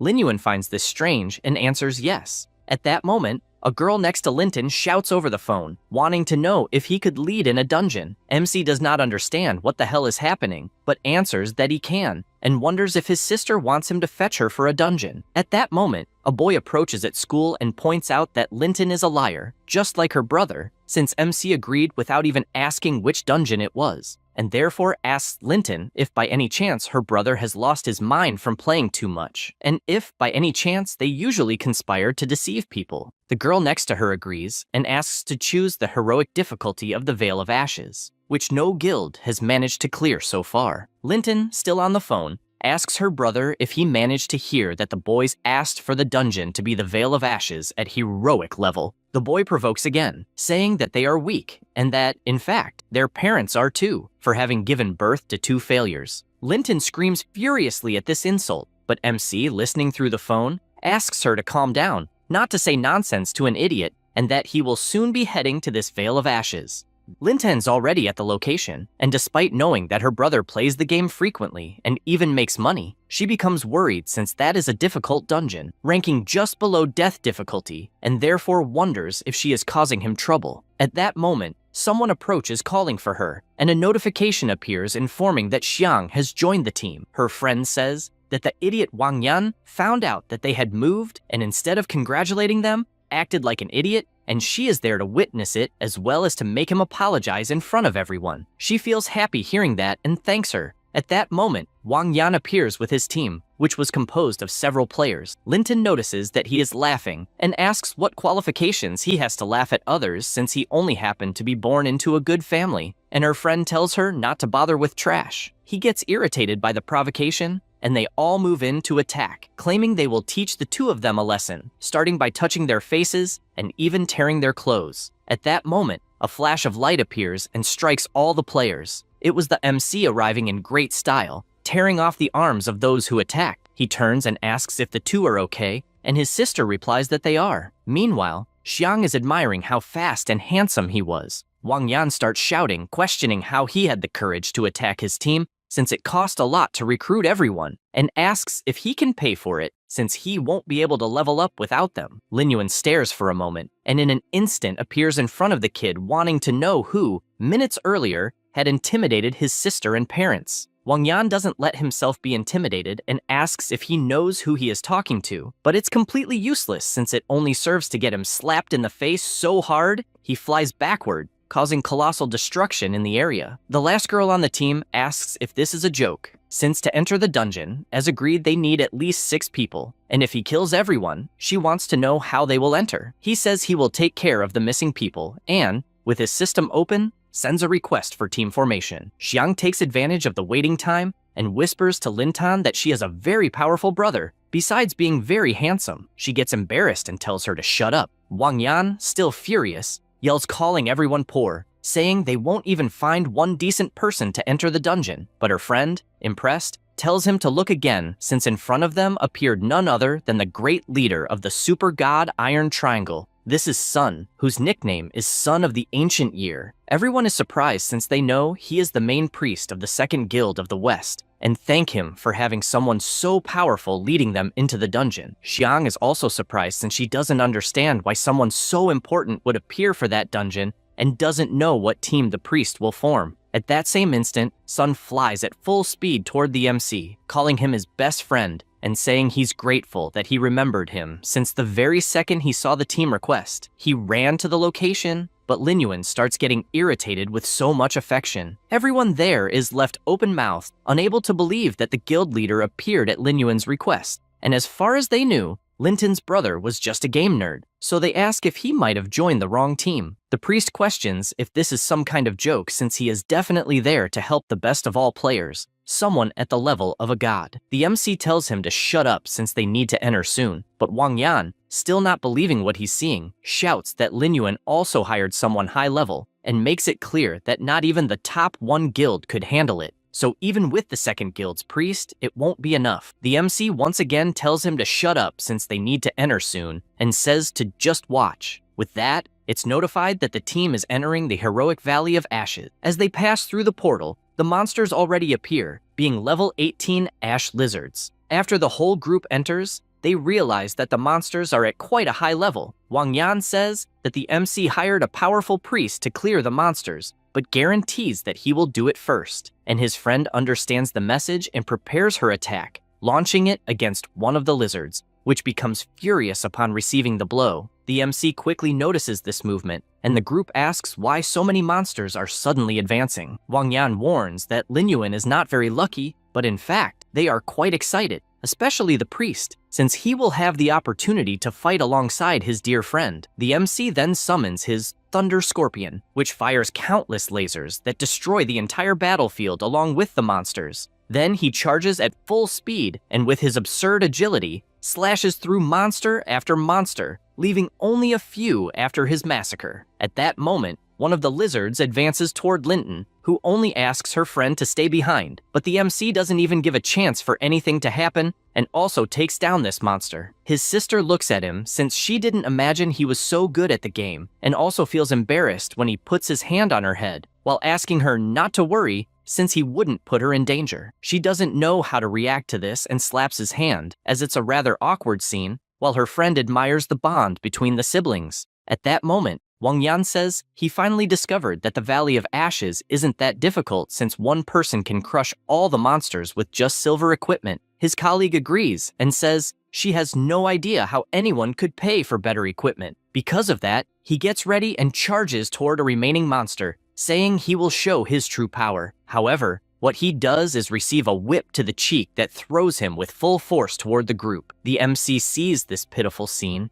and tells them to wait until the stage is over, since apparently he's eager to die. He imagines that he originally wanted to buy gold equipment for his sister, but will have to settle for silver ones for now, and he shows her some items, saying they're suitable for the class, and that's why he wants her to use them. One of the items is the Gauntlet of Fighting Spirit, which increases attack power by 50, strength by 25, and constitution by 15. There's also the Fearless Armor, which increases constitution by 50 and critical damage by 15. Even the mage couldn't contain herself upon seeing those beautiful silver items worth millions. That makes the blonde boy jealous, telling her to shut up. At that moment, Linton starts walking, refusing to accept the items, and says that he should use them himself for his own defense, and that she will get her equipment on her own. He finds this funny since she has never changed, and once again, everyone returns to battle as more monsters approach. The battle continues frantically, with explosions happening everywhere. A monster attacks Linton, who manages to block it,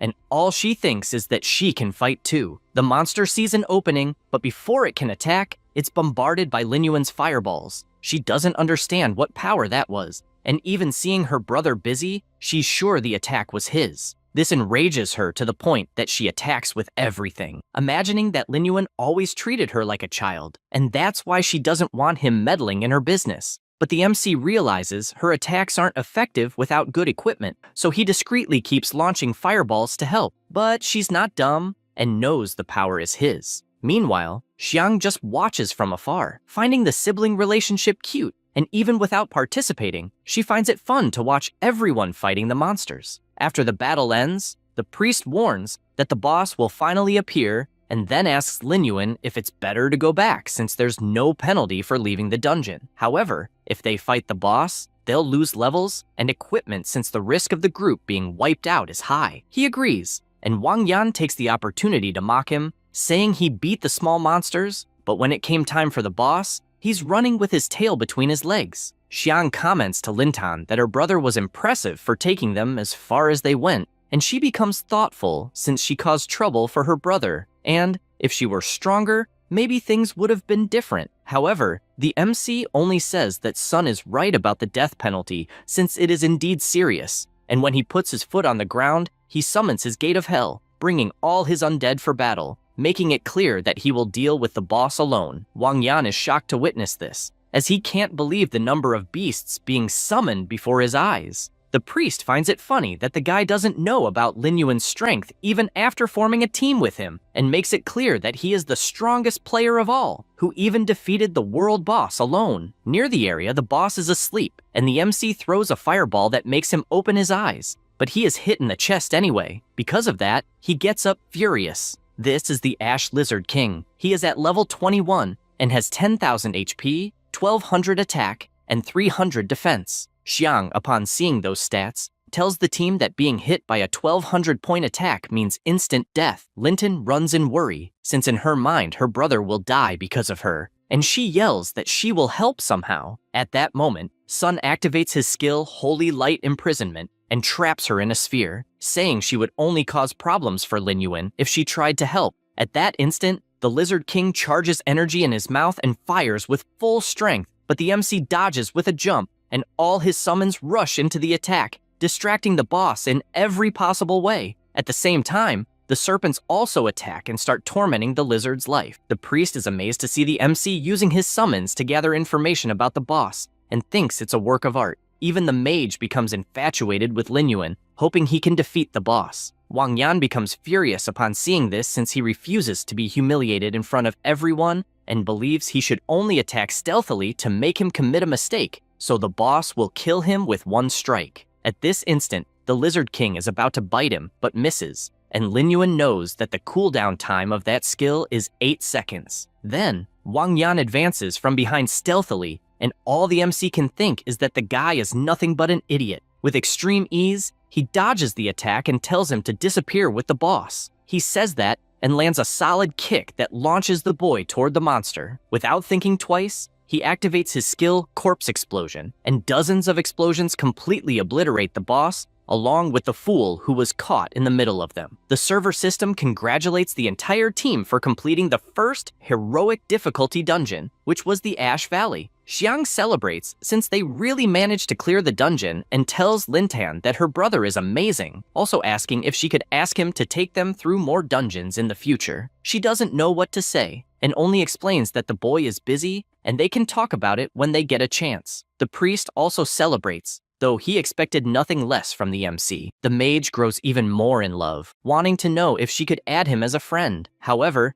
this irritates Sun, and with a stomp on the ground, he summons an annihilation laser that kills the mage instantly since she dared to attack Lin Yuan. At the same time, he wastes no time and summons the Lizard King into his army, and since they have already dealt with the nuisances, it's time to divide the loot. However, Xiang explains that he was the one who dealt the most damage the entire time, so they wouldn't dare ask for any gear, as they are happy just with the levels they gained. But he says he only needs the skill book, so they can keep the rest. The first item is the Ash Pants, a silver equipment that increases Constitution by 30, movement speed by 20, and Spirit by 10, as well as increasing fire damage resistance by 10%. The second item was the Burning Wrist Guards, a bronze-level equipment that increases Constitution by 10, Strength by 15, and critical damage by 5. Lastly, the bronze-level Agility Boots. They increase movement speed by 10, Constitution by 10, and Spirit by 5. The priest is impressed since the president of his guild would love the items that dropped, and therefore suggests keeping all the items, and, in return,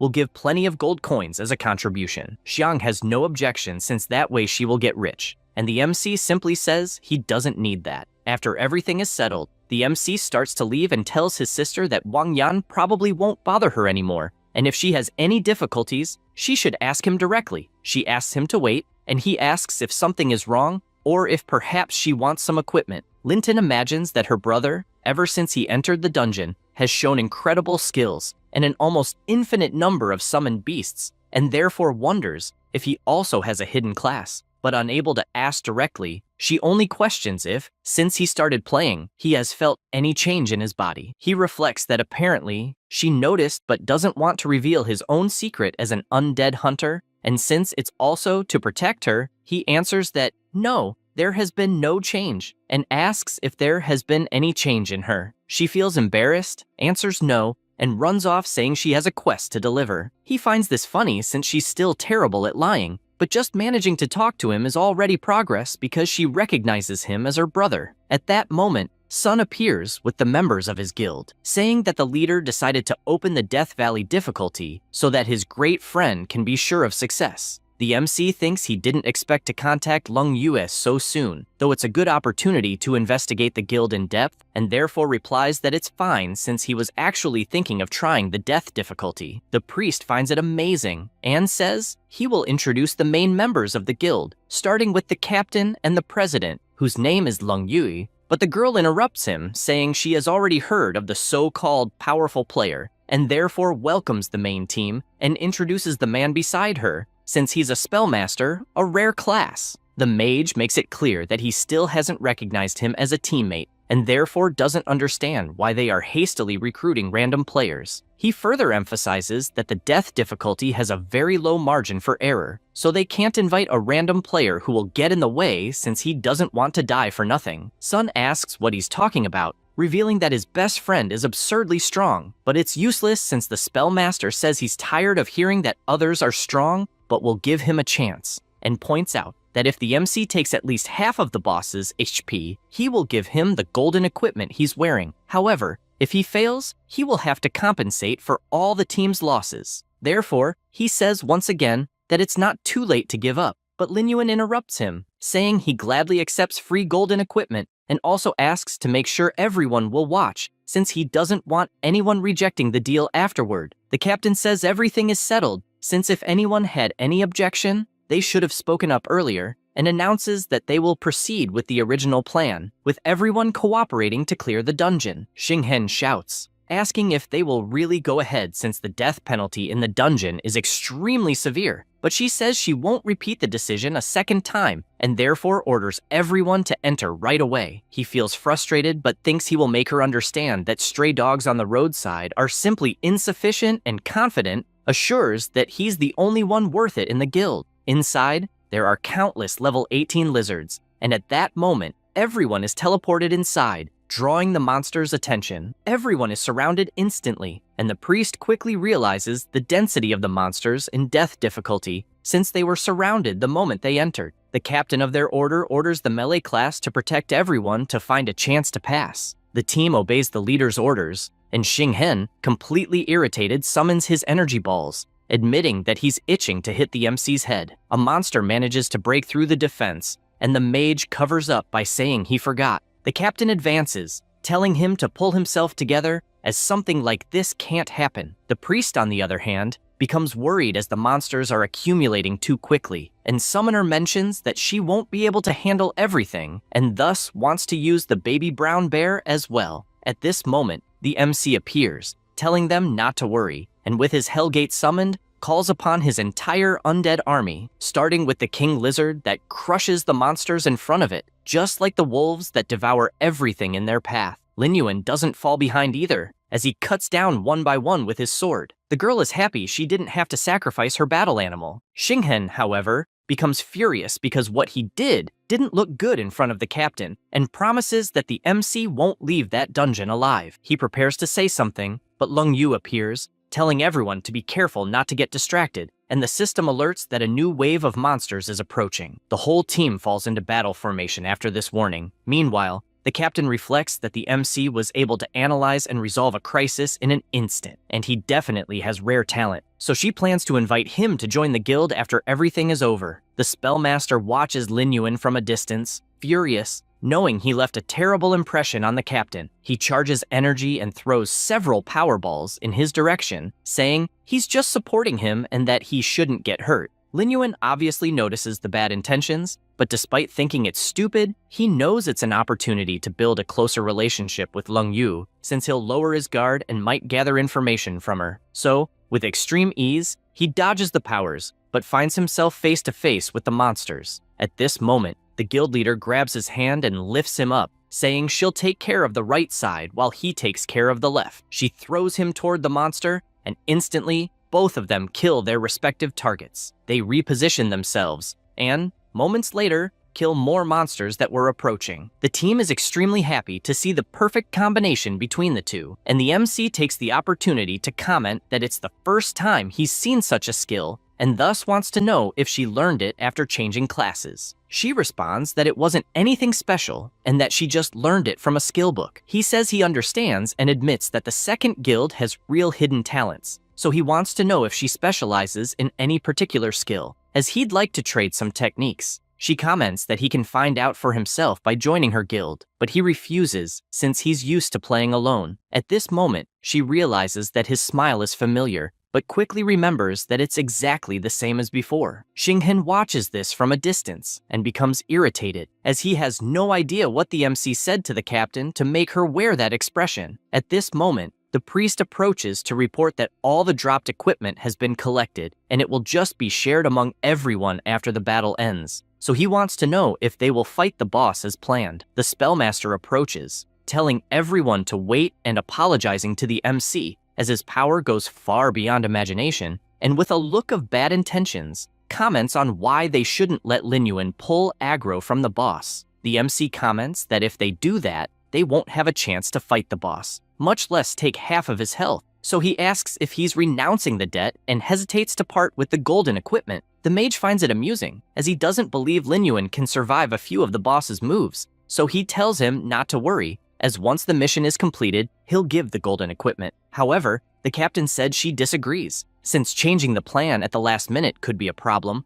but Xinghen asks her not to say that since Lin Yuan is grown enough to make his own decisions, and, as she could see, she liked him as a player. The MC reflects that if he wants to contact the second guild, the star mark will be a problem, and therefore he believes he needs to let things cool down a bit before dealing with him later. After thinking about it, he replies that he accepts the new challenge. Then everyone approaches the Lizard King with the MC in front. The priest, confident in his friend's strength, tells him to go all out. The Spellmaster, on the other hand, finds it amusing, believing that Lin Yuan doesn't know that the boss's area skills are specifically designed against summoned beasts, so he thinks it will be fun. The MC, charging his power, imagines that this boss on death difficulty is indeed hard, but based on the experience of his previous life, he already knows absolutely all the mechanics. That said, he casts his fireball, which hits the lizard square in the face, pulling aggro toward him. Now the Ash Lizard King, level 25, is ready for battle. The players begin to worry since the boss reached level 25, and the strongest players currently are at most level 15, so the difference is huge. the monster makes its first attack, but the MC dodges, and as he repositions, he's pleased that the boss still uses the same moves as before. The entire team stays in position in case an opening appears, and the mage watches from afar, finding it fascinating to see the danger Lin Yuan is facing. At that moment, the monster attacks the team with its tail, and the captain orders Xing Hen to use a quick control skill. But he says it's too late, and because of that,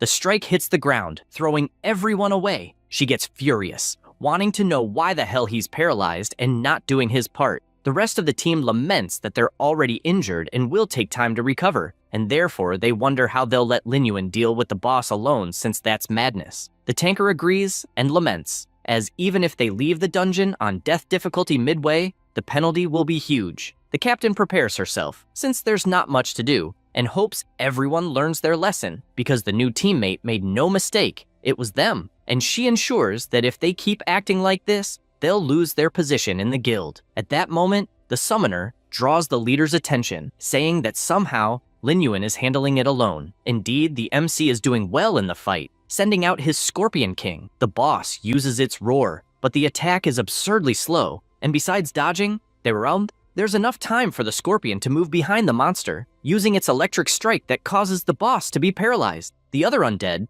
take the opportunity to advance. The captain is surprised to learn that Lin Yuan has a summoned beast with lightning attribute attacks, and even more amazing is that he knows how to handle the boss. The mage thinks the same, feeling that he himself is worth less than a summoned beast. Sun yells for everyone to recover as fast as possible to help their friend, and Xing En, still confident, looks at the state of the battle and imagines there's no way the summons can last long, since the boss's damage alone could crush them all. Indeed, several monsters are at the end of their lives, but the MC wastes no time and uses his dark curse, instantly restoring them to 100% health. The mage sees this and finds it impossible, as he doesn't believe it's possible to restore a summoned beast's health, and he's starting to believe that the MC might kill the boss alone if things continue this way. Immediately, the leader yells for everyone to get ready, since the boss has low health and they must help, and because of that, the Lizard King enters its fury state, becoming extremely more powerful. Long Yu panics upon seeing which skill the boss used and warns everyone to be careful, since it's the boss's most powerful area skill before dying. The mage becomes even more irritated since he doesn't want to let the MC get the upper hand,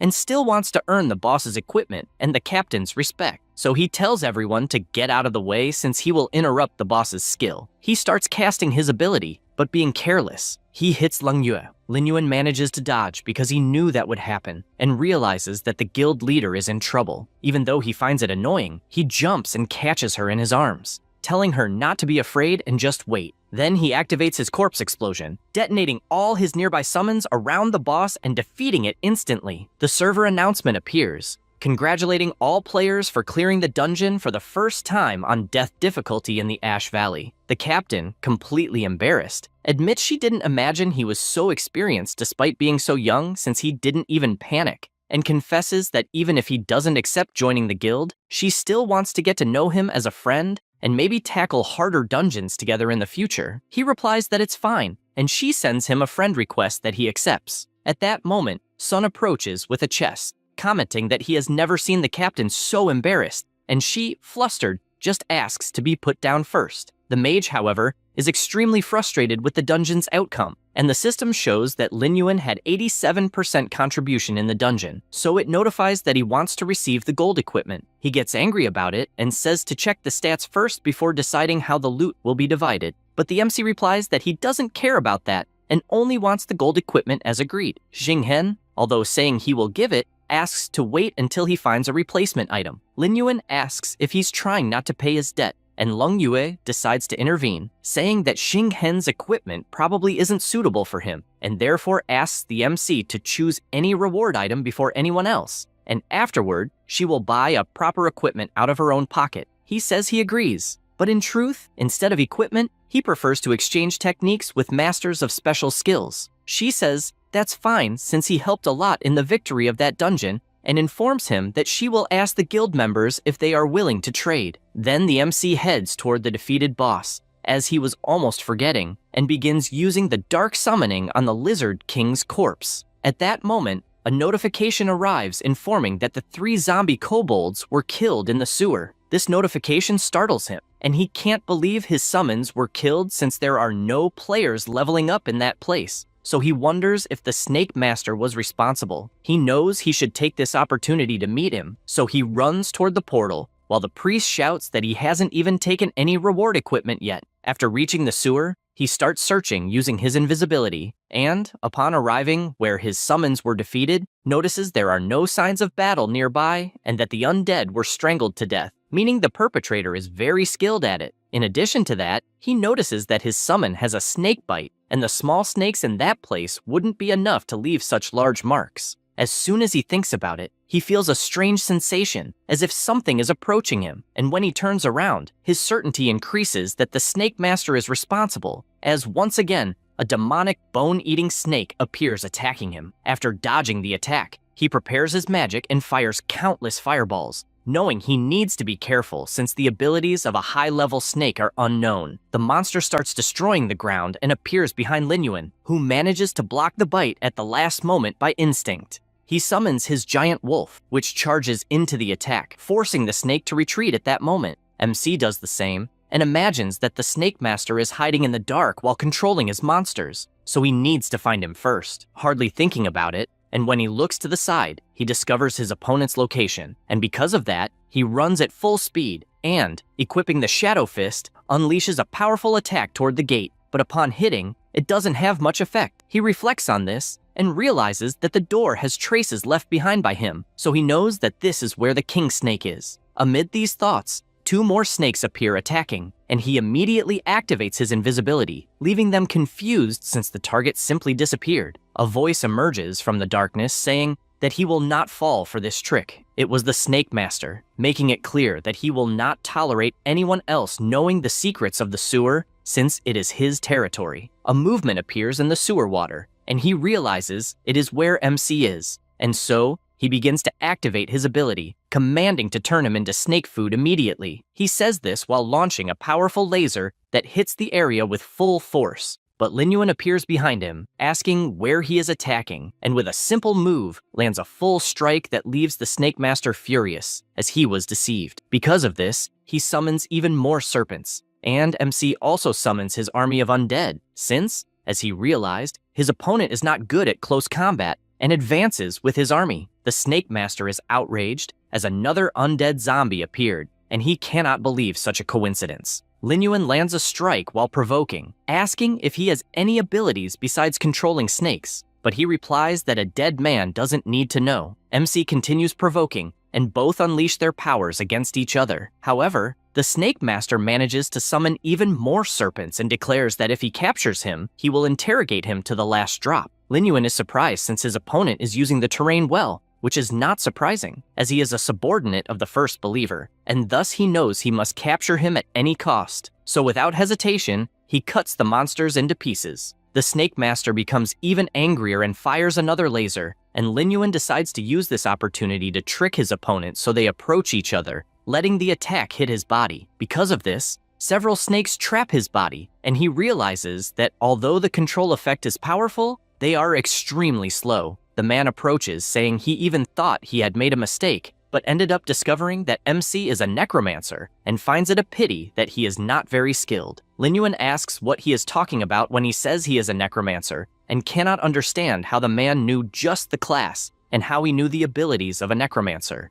Dean questions how he heard about the boss since they have been in that place for quite some time. However, the MC smiles and says he asked the same thing and that in a few moments he will make him tell everything. He says this, and his summoned serpents seize the mage's staff, which makes him furious since his snakes were turned into dead spirits. Linyuan warns that dead people and souls are infinite, while his snakes continue to be slain, and therefore tells him to give up the fight. However, he refuses, saying he would never do that, and runs away since he doesn't want to be caught by any bastard. It's useless, as the MC breaks free from the magic and activates his corpse explosion, making his summons go to the target's side and explode with full power, destroying everything around, in addition to the Entwine skill also being activated. The MC lets his target escape, but at least identifies the area of activity of the Serpent Masters, and knows that if he learns to free himself from control, The snakes will be nothing more than undead materials. At this moment, he notices a glow among the rubble and, upon picking it up, realizes it's a pocket watch. There's no attribute panel, and therefore it shouldn't be equipment. In other words, if it's hidden in the Guild of the Moon of the Mirrored Flower, then it's the best moment to meet Leng Yue. Thinking about this, he sends a message to the guild leader, wanting to know if she'll be available that night and if they could talk about what happened in the Valley of Ashes. Sometime later, already at night, the two meet and she apologizes for being late while immediately showing which golden equipment she'll give him as agreed. He notices it's the Ring of Concentration, which increases spirit by 20 and mana limit by 200, besides having quick meditation, which increases mana regeneration speed by 30%, and when mana is below 25%, regeneration speed increases to 40%. He finds it interesting since, ever since he got the Corpse Explosion skill, his mana consumption has been quite high, so it's a good choice. However, it doesn't stop there. As the guild leader says, she also has more drops from the Valley of Ashes to deliver, so he should choose first. Starting with the Shining Chestplate, which increases Constitution by 30, 10, and Strength by 20, besides reducing received damage by 10%.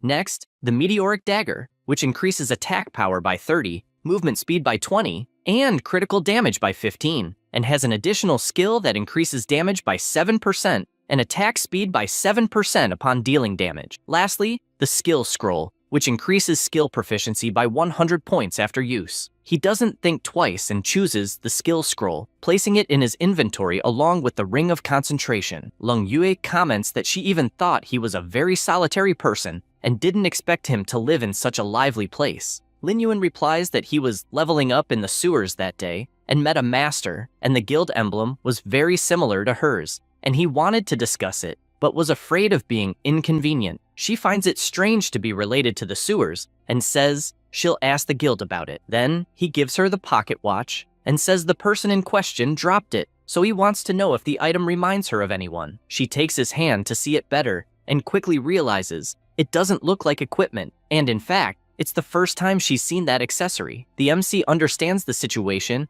and just asks her to question the members about the sewers, since it's a very important matter. Then he asks if her members won't be upset about simply having to give away golden equipment. She replies that the Spellmaster was indeed very angry, but the fault was entirely his. Then she reinforces that the MC looks a lot like her brother, to the point she can barely tell them apart, and that if he were still alive, they would be the same age. Lin Yuan gives his condolences and inwardly realizes that indeed the girl had shown some strange reactions when they first met. She puts the watch back on the table and asks him to prepare some anti-electricity potions since they will need them soon, and the MC concludes that the Order already knew about the next special dungeon with the Thunder attribute and that it is a shame for everyone that the anti-electricity potion formula is in her hands. After thinking about this, he stands up and says he will leave, and she asks to go with him. As the two walk, the Spellmaster watches from afar and, furious, wonders if they are dating and therefore wants to kill him. However, the two arrive at that moment and ask if he was also going to the tavern. Xinghen says he was just passing by and, intrigued, asks what the hell she would have to discuss with Lin Yuan, since he thinks it is better to stay away from him. The MC cuts in and says he called her because of some guild-related problems, and therefore there is no need to think too much about it. Not really knowing what is going on, he says that Lin Yuan had said he would not join the guild, so he does not know what they could be discussing, and changing his expression, he asks if there is perhaps another purpose. The MC thinks it is annoying since the guy is persistent,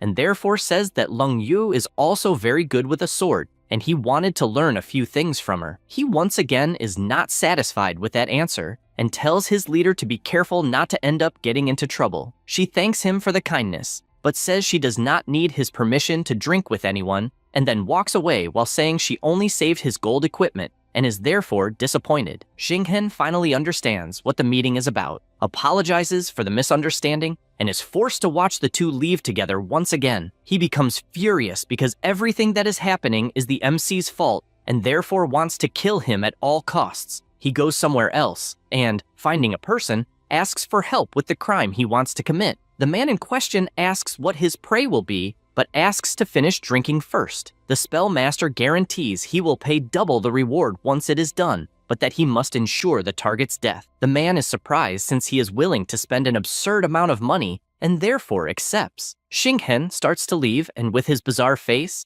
tells him to remember that it must be in a public place with many people, since he must torture him slowly. As the man watches his target, he can only imagine that it is someone familiar. After that, the next day, the MC gives the watch to Doug to analyze, and he admits he has never seen a pocket watch like that before, and believes he should try his luck with the Scorpion Tail Knights if he manages to get in. Lin Yuan takes it back and thanks him since he expected nothing less from an experienced NPC. Doug then says that unfortunately, he has retired and it is difficult to see his master without a valid reason. At that moment, a woman appears and asks Doug how he has been and says she has delicious food. He introduces the girl and says he is feeling much better, and also mentions that if anyone wants to ask something to the Scorpion Tail Knights, they should ask her since she is the captain's daughter. However, she says she is no longer his daughter and is just a tailor who makes a living on her own. The MC suggests that there was a misunderstanding between them and that maybe he can help, but Doug, confused, asks if the captain, who is full of regrets, is not her father and does not understand their disagreement. Edith stays silent for a second and then asks Lin Yuan to follow her. As they walk, she says she never thought she would have the chance to give that gift to her father, and the MC says that apparently she simply never had the opportunity. She opens the box and says it is the dress she spent a year sewing, and therefore wants him to deliver it to her father and wants to know his response. He tells her to rest assured since he will deliver it as soon as possible. With that, the secret mission, Dusty Family, is activated. The activation condition was that it was necessary to treat Doug and gain a favor from him. The Scorpion Knight reputation above 0. Now it will be necessary to deliver the dress Edith personally sewed to her father. The mission level is gold and the deadline is 12 hours. After that, at the camp of the Scorpion Tail Knights Regiment, the guards spot someone approaching and order them to stop immediately, also wanting to know who it is. Lin Yuan asks them not to worry since he is there on behalf of Edith to deliver something to the captain. The guard is surprised to hear her name and asks him to wait a moment because he will report to his superior. Meanwhile, the MC thinks that this order is considered the strongest in the former kingdom of the Western Desert, and therefore building good relations is extremely advantageous. After some time, the guard returns politely asking him to follow, and they walk together until a scorpion lion passes by his side, and he knows that if he wants to obtain that unique mount, his reputation must be even higher to be able to buy it. Upon arriving at the place, the barbarian asks him to enter alone, and he obeys, also knowing that the captain's strength is equivalent to that of a level 60 monster, and therefore he should not reveal that he is a necromancer. With that in mind, he asks for permission until Captain Sid turns around, and his first question is whether Edith is well. The MC replies that his daughter misses him very much, and asked him to deliver something. The captain takes the item in his hand, and the MC comments that it is the dress she sewed over the course of a year, and probably hopes he can feel the emotion behind the clothing. He is surprised to hear this since the girl likely worked very hard, and he questions why she does not visit him. Besides it seeming that she still has passion for sewing even after years, and even considers it a work of art. Sid reveals that at the time, he was very stubborn and believed his daughter should not follow such a humble profession as that of a seamstress, and ended up distancing himself from her, and because of that, they have not seen each other for 10 years. The MC is surprised since it is impressive that someone so powerful has such a tender side, and therefore he needs to find an opportunity to ask about the pocket watch. So he only says that Edith is not at fault for any of this. The man asks him to tell his daughter that he no longer cares about any glory, and only wants her back in his life. Lin Yuan replies that he will deliver the message, but reveals that he has another matter he would like to discuss, and, without hesitation, shows the pocket watch, wanting to know if he recognizes its origin. Sid becomes intrigued since he has definitely never seen that style before, and then asks him to go because he needs to deliver the message. The MC says that it is fine, but before leaving the tent, the captain calls his attention and,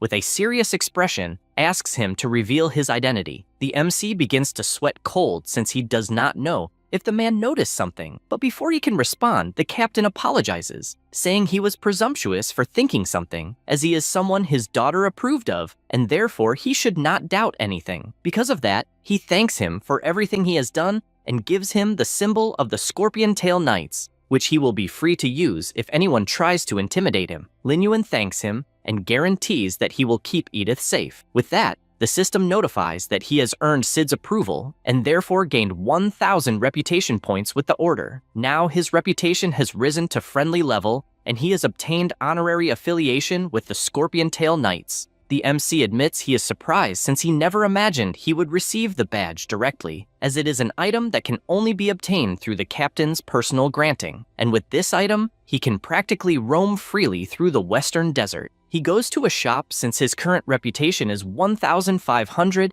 and the shop should be open, so he cannot miss this opportunity. The seller greets him and shows all the items for sale, but Lin Yuan wastes no time and says he wants to buy a scorpion lion since he has the riding skill and only needs to activate the mount. The man shows the scorpion lion and says it is very expensive since it is worth 300 gold coins. The MC says that is not a problem and gives the money. Because of that, 300 gold coins were spent and the scorpion lion mount was activated. Back with Edith, she bursts into tears upon learning what her father said and confesses that she believed he had forgotten about her long ago since he was obsessed with the knights. The MC asks her not to say that, since the captain definitely wants her on his side. With that outcome, the mission was concluded. Edith then gives a gift of gratitude and politely asks him to tell her father that she is satisfied with sewing beautiful clothes for everyone, as she wants to keep doing it. The clothing is the Dark Spirit. It increases 100 Constitution, 60 Defense, and 30 Spirit, and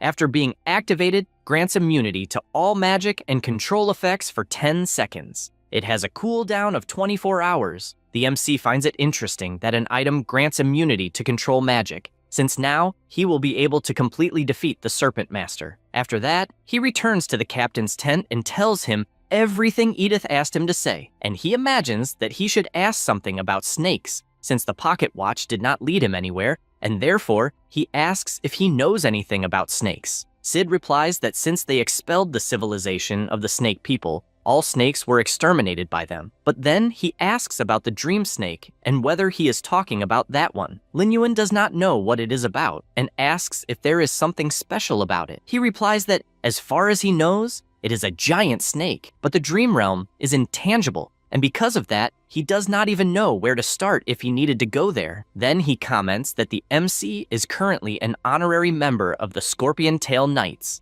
and therefore, if he is interested in snakes, he will give him a mission related to that. Lin Yuan says he will accept, imagining that it may be related to the King Hase's snake and that it might appear in someone's dream. The mission is the Nightmare of Duke Carlo. The mission level is unknown, and the objective is to go to the Duke's house and discover clues about the mission, and its duration is 48 hours. He immediately heads to the place, and at that moment, a man opens the castle gate and throws a girl outside, saying that it is too much audacity for a humble commoner to challenge the Duke. Another man there adjusts his gloves and says they are asking to die, and therefore they should deal with them. His henchmen begin kicking the girl, and one of them prepares a punch, saying that it is an honor that the Duke liked her, and therefore orders her to know her place. However, the MC appears holding his arm and admits he cannot believe that this is the Duke's house. The man questions where another commoner came from and why he dares to meddle in other people's affairs. The butler approaches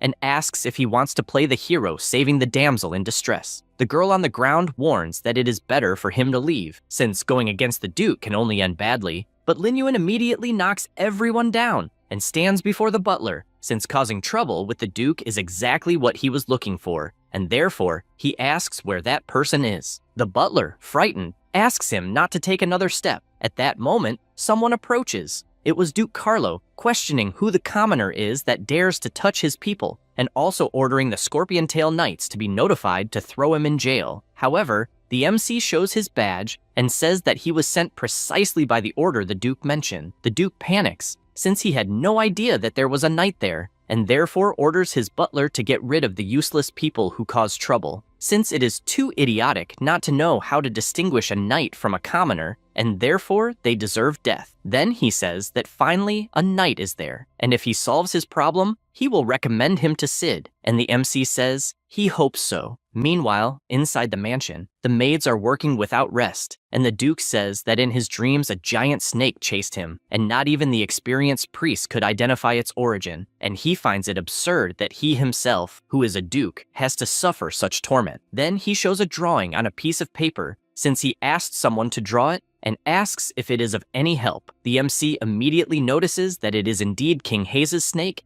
and therefore says he will need some time. At that moment, a maid approaches them but trips on the floor and falls, throwing the cups of water on the Duke. He becomes extremely furious, calls her a commoner, and slaps her face, throwing her to the ground. He continues shouting, thinking that someone who cannot handle a simple task is useless, and therefore prepares his foot to kick her. But at the same instant, Lin Yuan picks the girl up in his arms with his absurd speed and points out to the Duke that they are still discussing the commission, and therefore it is inappropriate to do what he was doing. Carlo laughs and says that he indeed lost his composure, since he was only trying to help his servants, because those who cannot handle small things will not survive in the future. And he points out that when she had nowhere to live, it was he who kindly took her in, and therefore they should be grateful. For that reason, he asks Anna to say it, and she, even scared, thanks him for taking her in and then leaves the room. The Duke sits back down and says that humbler people have utensils, since their very existence only serves to please him, and asks if the knight agrees. The MC does not like hearing that at all and simply remains silent. At that moment, Carlo calls his butler because he wants him to reserve a separate seat for Lin Yuan. The tables are served, and the butler reports that the venison was carefully prepared for his taste. Carlo points out that the knight present is probably not used to refined food,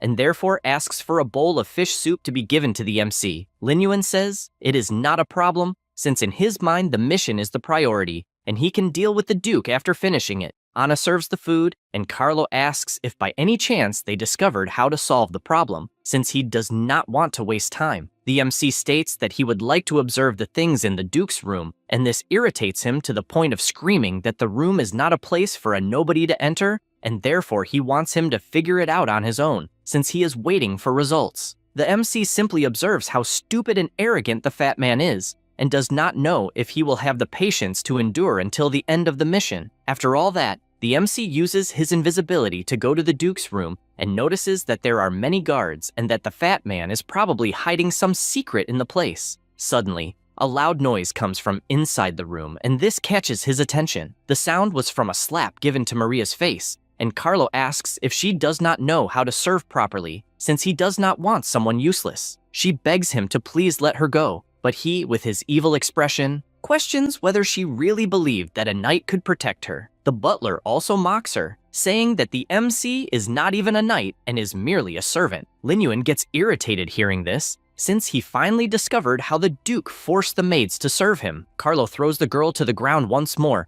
always saying that he is someone powerful and that no girl can escape his control. The butler also comments that someone so wise would not put all his eggs in one basket, and he agrees. Lin Yuan finds all of this strange, since he cannot imagine the king giving the title of Duke to someone so worthless, and checks the secret mission information once again, and finally finds what he suspected, since in truth, Carlo is a traitor. The fat man begins to feel sleepy and soon widens his eyes because of the curse he received. This makes him furious to the point of saying that she will not get away that night either, since he himself is having to stay awake because of the damned snake. Suddenly, someone knocks on the door, and the MC opens it with a kick. The Duke becomes irritated since he was disrespected several times, and asks if he knows the crime of invading the residence of someone important. Lin Yuan simply tells the girl to leave, since he has something important to discuss with the Duke, and this enrages him as he questions whether he really thinks she will leave after ruining his fun. The butler suggests punishing him a little, and he shouts that they should hang him, since he wants to see the blood of someone inferior. The Four Eyes becomes excited and shouts to the servants,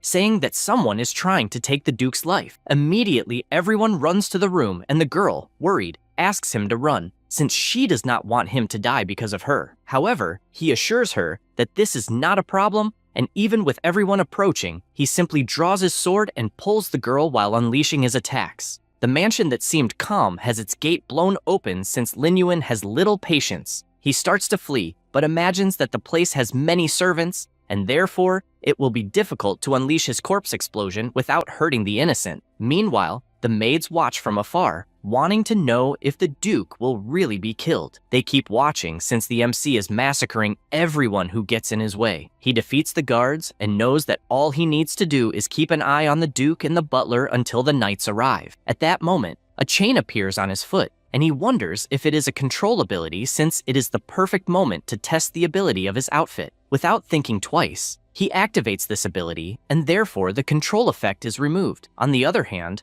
the butler does not know this, and only comments that the knights are all the same, possessing no brain at all, and states that the Duke is never without skilled warriors by his side. The maids watching from afar say that unfortunately it is over, since there is nothing that can be done against the butler, who advances with his dagger to deliver the final blow. But while he strikes, Lin Yuan simply holds his arm in the air and counterattacks with the butler's own dagger, since he was not under the control effect. The Four Eyes falls to the ground extremely injured, and the Duke panics upon seeing that he will be the next, and therefore begins to scream, asking if he will rebel since he is there to fulfill a mission. But the MC says that compared to the commission, his betrayal is very serious, and the fat man trembles since he did not imagine that someone knew about it. The butler, even wounded, stands up and claims that now Lin Yuan will have to die since he knows too much. But the MC does not even give him time and casts his magic, only regretting not being able to kill him since the mission requires him to only capture him. Then, he charges forward and lands a full punch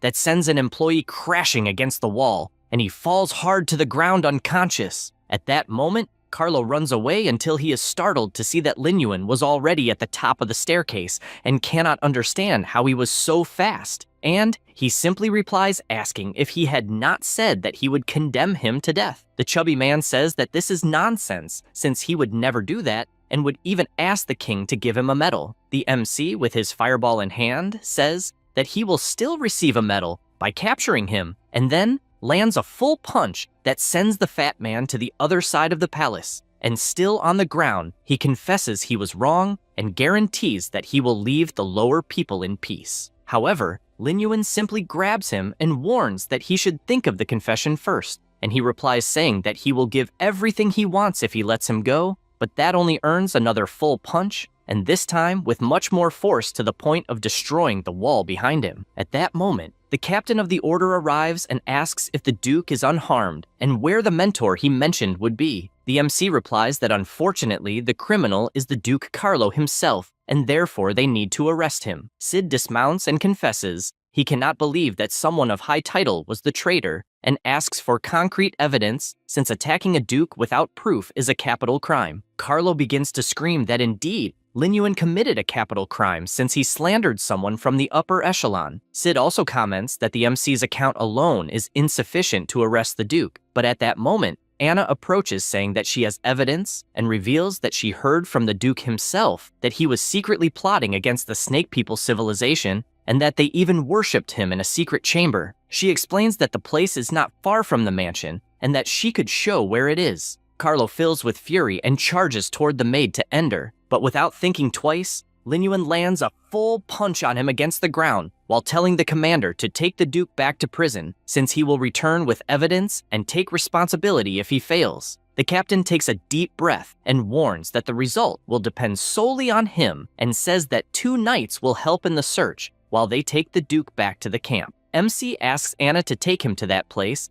and she responds yes, since she believes he is a good person. With that said, they go through the mansion's secret passage, which is the sewers, and MC keeps wondering why she wants to help with this and still listen to the conspiracy. After some time walking, she points out that ahead of them is the secret room, and he informs her that he will handle things from that point on. He notices that there are no unusual marks on the door and decides to open it carefully. The knights comment that there is probably no one in the room, but at that moment, several snakes appear attacking them. But it is useless since Lin Yuan takes care of them all with extreme ease. The knights thank him since they were caught off guard, and MC reflects that for some reason Anna does not seem surprised to see the snakes and believes she may be a snake woman disguised as a human secretly interacting with the Duke. He throws a vial on the ground since it is a product that repels snakes. And as the smoke curtain rises, the girl apologizes, saying she did not know there were monsters inside, but believes the evidence is there. MC watches in silence since he does not know what to think, as the smoke had no effect on her, and he turns away believing he is overthinking. They begin walking inside, and one of the knights is surprised to see a snake man totem as well as the Duke's crest. At that moment, they hear a sound behind them, and the maid, with a completely different expression, orders the knights to pay the price for the help. After some time, at the encampment, the Duke is complaining that an entire night has passed, and therefore wants to know the proof of his crime if he does not want to be released. However, the captain enters, shouting that they found proof and will begin the interrogation. He says that this is impossible, but a knight hits his back telling the traitor to shut up. Sid confesses to MC that he never imagined Carlo was a traitor, and since MC provided great help, he will receive a great reward from the king since he was informed of this assistance. He is grateful since a reward is always welcome. After some time in the interrogation, the captain comments that apparently the Serpent People's civilization has a lot of information about the Western Desert, and they will investigate thoroughly. MC says that he will also take care of this. At that moment, a knight reports that the prisoners are about to confess,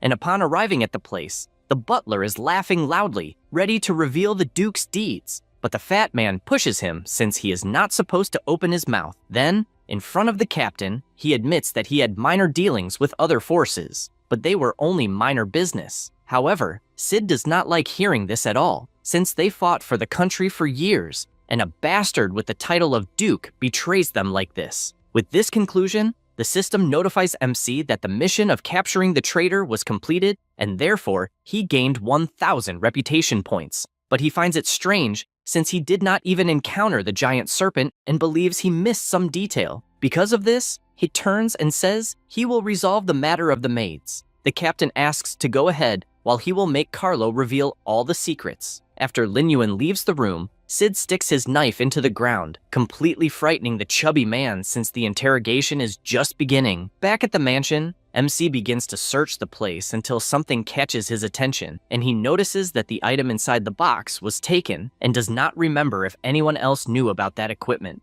The MC gathers everyone and asks who is missing. The soldier tells him it's Anna. This makes him reflect if something is really wrong with the girl and if his earlier guess was correct, so he starts walking, needing to find her first at any cost, since it's impossible for her to have disappeared just like that. He goes to the Duke's secret passage that leads to the sewers, since he found the place suspicious, and enters, thinking that he had felt something earlier, and after a detailed analysis, if the Duke was having an affair with the Snake Man, it would make more sense if he had voluntarily mentioned it. Suddenly, he hears a voice and hides when he sees Anna in the sewer, still talking to someone. He looks closely and sees that it's the Snake Man. He immediately activates invisibility, trying to understand why Anna is meeting with this being in particular, since as far as he knew, the girl was an NPC. Dean laughs and says that Anna is really a great actress, since probably the Duke never imagined, not even in his deathbed, that his room was secretly prepared by her. The maid confirms it, saying it's impossible to notice. However, she reveals that there's a knight who is different, as for some reason, he started to suspect she was connected to the Snake Man,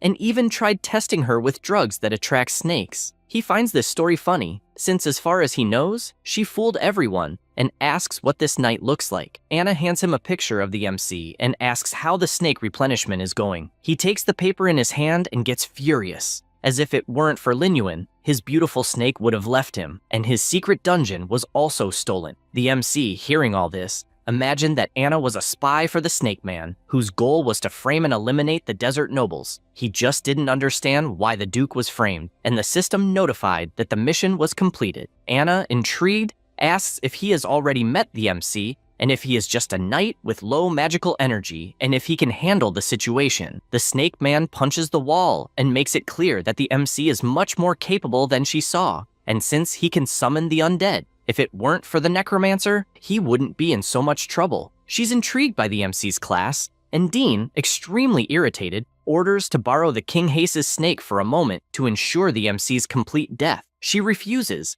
as this snake was assigned elsewhere, and if it's exposed out of the blue, it could even be annihilated, and this loss is unacceptable. However, he doesn't hide his bloodlust and says he can't wait to kill him, and Anna asks him to calm down, as she won't let him do anything reckless. Lin Yuan continues observing this conversation and realizes that, in general, NPCs don't interact much with players, so the Snake Master is using Anna to increase the reputation of the Snake People civilization. He prepares himself, as he can't let something like this happen, until an explosion happens that catches his attention as a giant snake appeared behind her. The Snake Man gets intimidated, and she explains that the King Snake can sense his emotional fluctuations, and if he makes a move, there will be no turning back. He says that indeed they share a deep master-servant bond. Anna confirms this, and he turns, as he will find a way to resolve the situation, and asks her not to forget what the boss said, as she needs to cooperate with his actions. The maid says it's fine, and that she'll just rest a bit, but they want to find a better, less disgusting shield than the Pig Duke's. Lin Yuan keeps observing and summons a snake since his invisibility is ineffective against the King Hase's snake, so he can't act recklessly, as the only option is to let his summon track the snake master and attack when it's far away. The snake follows Dean, who is with a giant snake,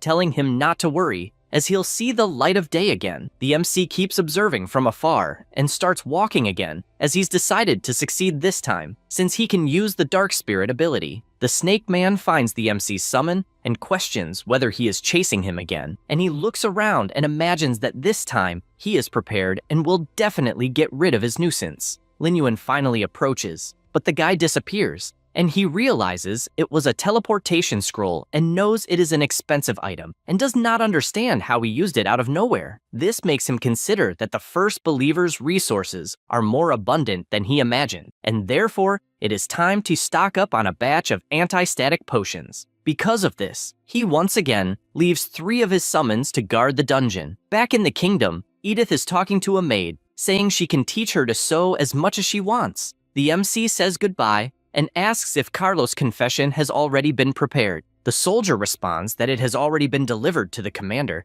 and that he never expected him to be conspiring secretly with the Southern Empire. Lin Yuan imagines that the Empire returned to the south, and that, in the scenario of the immortal world, this return awakened the enemies. Meanwhile, in a bush, someone is hiding and instructs his crow to tell the boss that the target has left the knights and can be attacked at any moment. Immediately, the bird flies off to report this. After some time in Sand Village, the MC continues walking while imagining that the electricity recipe is the only one he currently has, and the others require high-level alchemists found only in large guilds. He also knows that the recipe item disappears after use, and if they learned the recipe and later betrayed him, it would be problematic. In other words, signing a contract with a free alchemist is the safest option. However, he knows that high-level free alchemists are rare and will have to offer a reward first. While looking at the board, something catches his attention because he saw the name Qing Yan, who in his previous life was one of the 10 best alchemists in the Western Desert, and he can see more clearly that this one never joined a guild. The mission was accepted and the requester was automatically added as a friend. The alchemist, through a message, asks if there really is someone who dared accept his missions and questions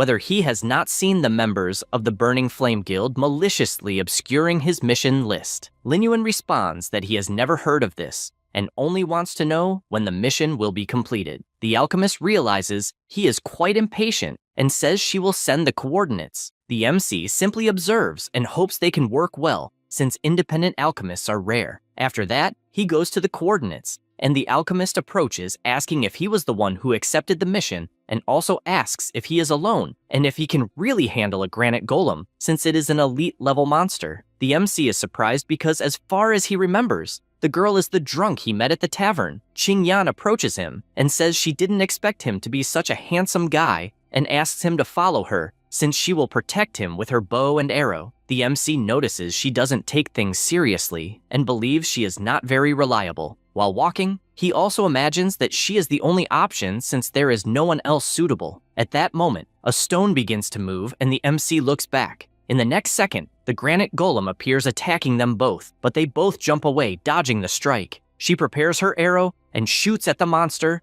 but becomes frustrated since, as she expected, compared to alchemy, her combat is useless. More golems appear attacking her, and Lin Yuan tells her to hide since he will take care of everything. He gathers energy in his hand and fires at both of their heads because he knows they have high defense, so he will have to be creative. The alchemist feels she has seen the MC before and remembers the day at the tavern since he is the one who scared off the bandits, and she never imagined he would have the courage to defeat the golems alone. Because of this, she starts running since she believes he will scold her, and she asks him not to worry since she will provide some healing potions. However, Lin Yuan goes on annihilating the golems and even activates his underworld gate, where his summons also join the battle, finishing off all the monsters. After this massacre, some items fall to the ground, and he picks them up and hands them over, since it is the granite golem core she wanted so much. And with that, the mission is completed. Qingyan cannot believe what she is seeing and asks if by any chance he was the one responsible for taking her to the hotel room earlier, because in that case, she owes him a great favor. But she does not understand how someone so powerful accepted her mission since he could take extremely more rewarding ones. He explains that in fact, he is searching for a high-level alchemist to sign the contract, and since he does not trust anyone from guilds, he was searching for someone who works alone, and because it is a lucrative opportunity, he asks if she is interested. The girl agrees since she witnessed his power and asks to have a drink together so they can talk about this plan. He asks to sign the contract first, and only then he will talk about the plan. She agrees, even though she does not like contracts much, but if it is his, then it is fine. With that,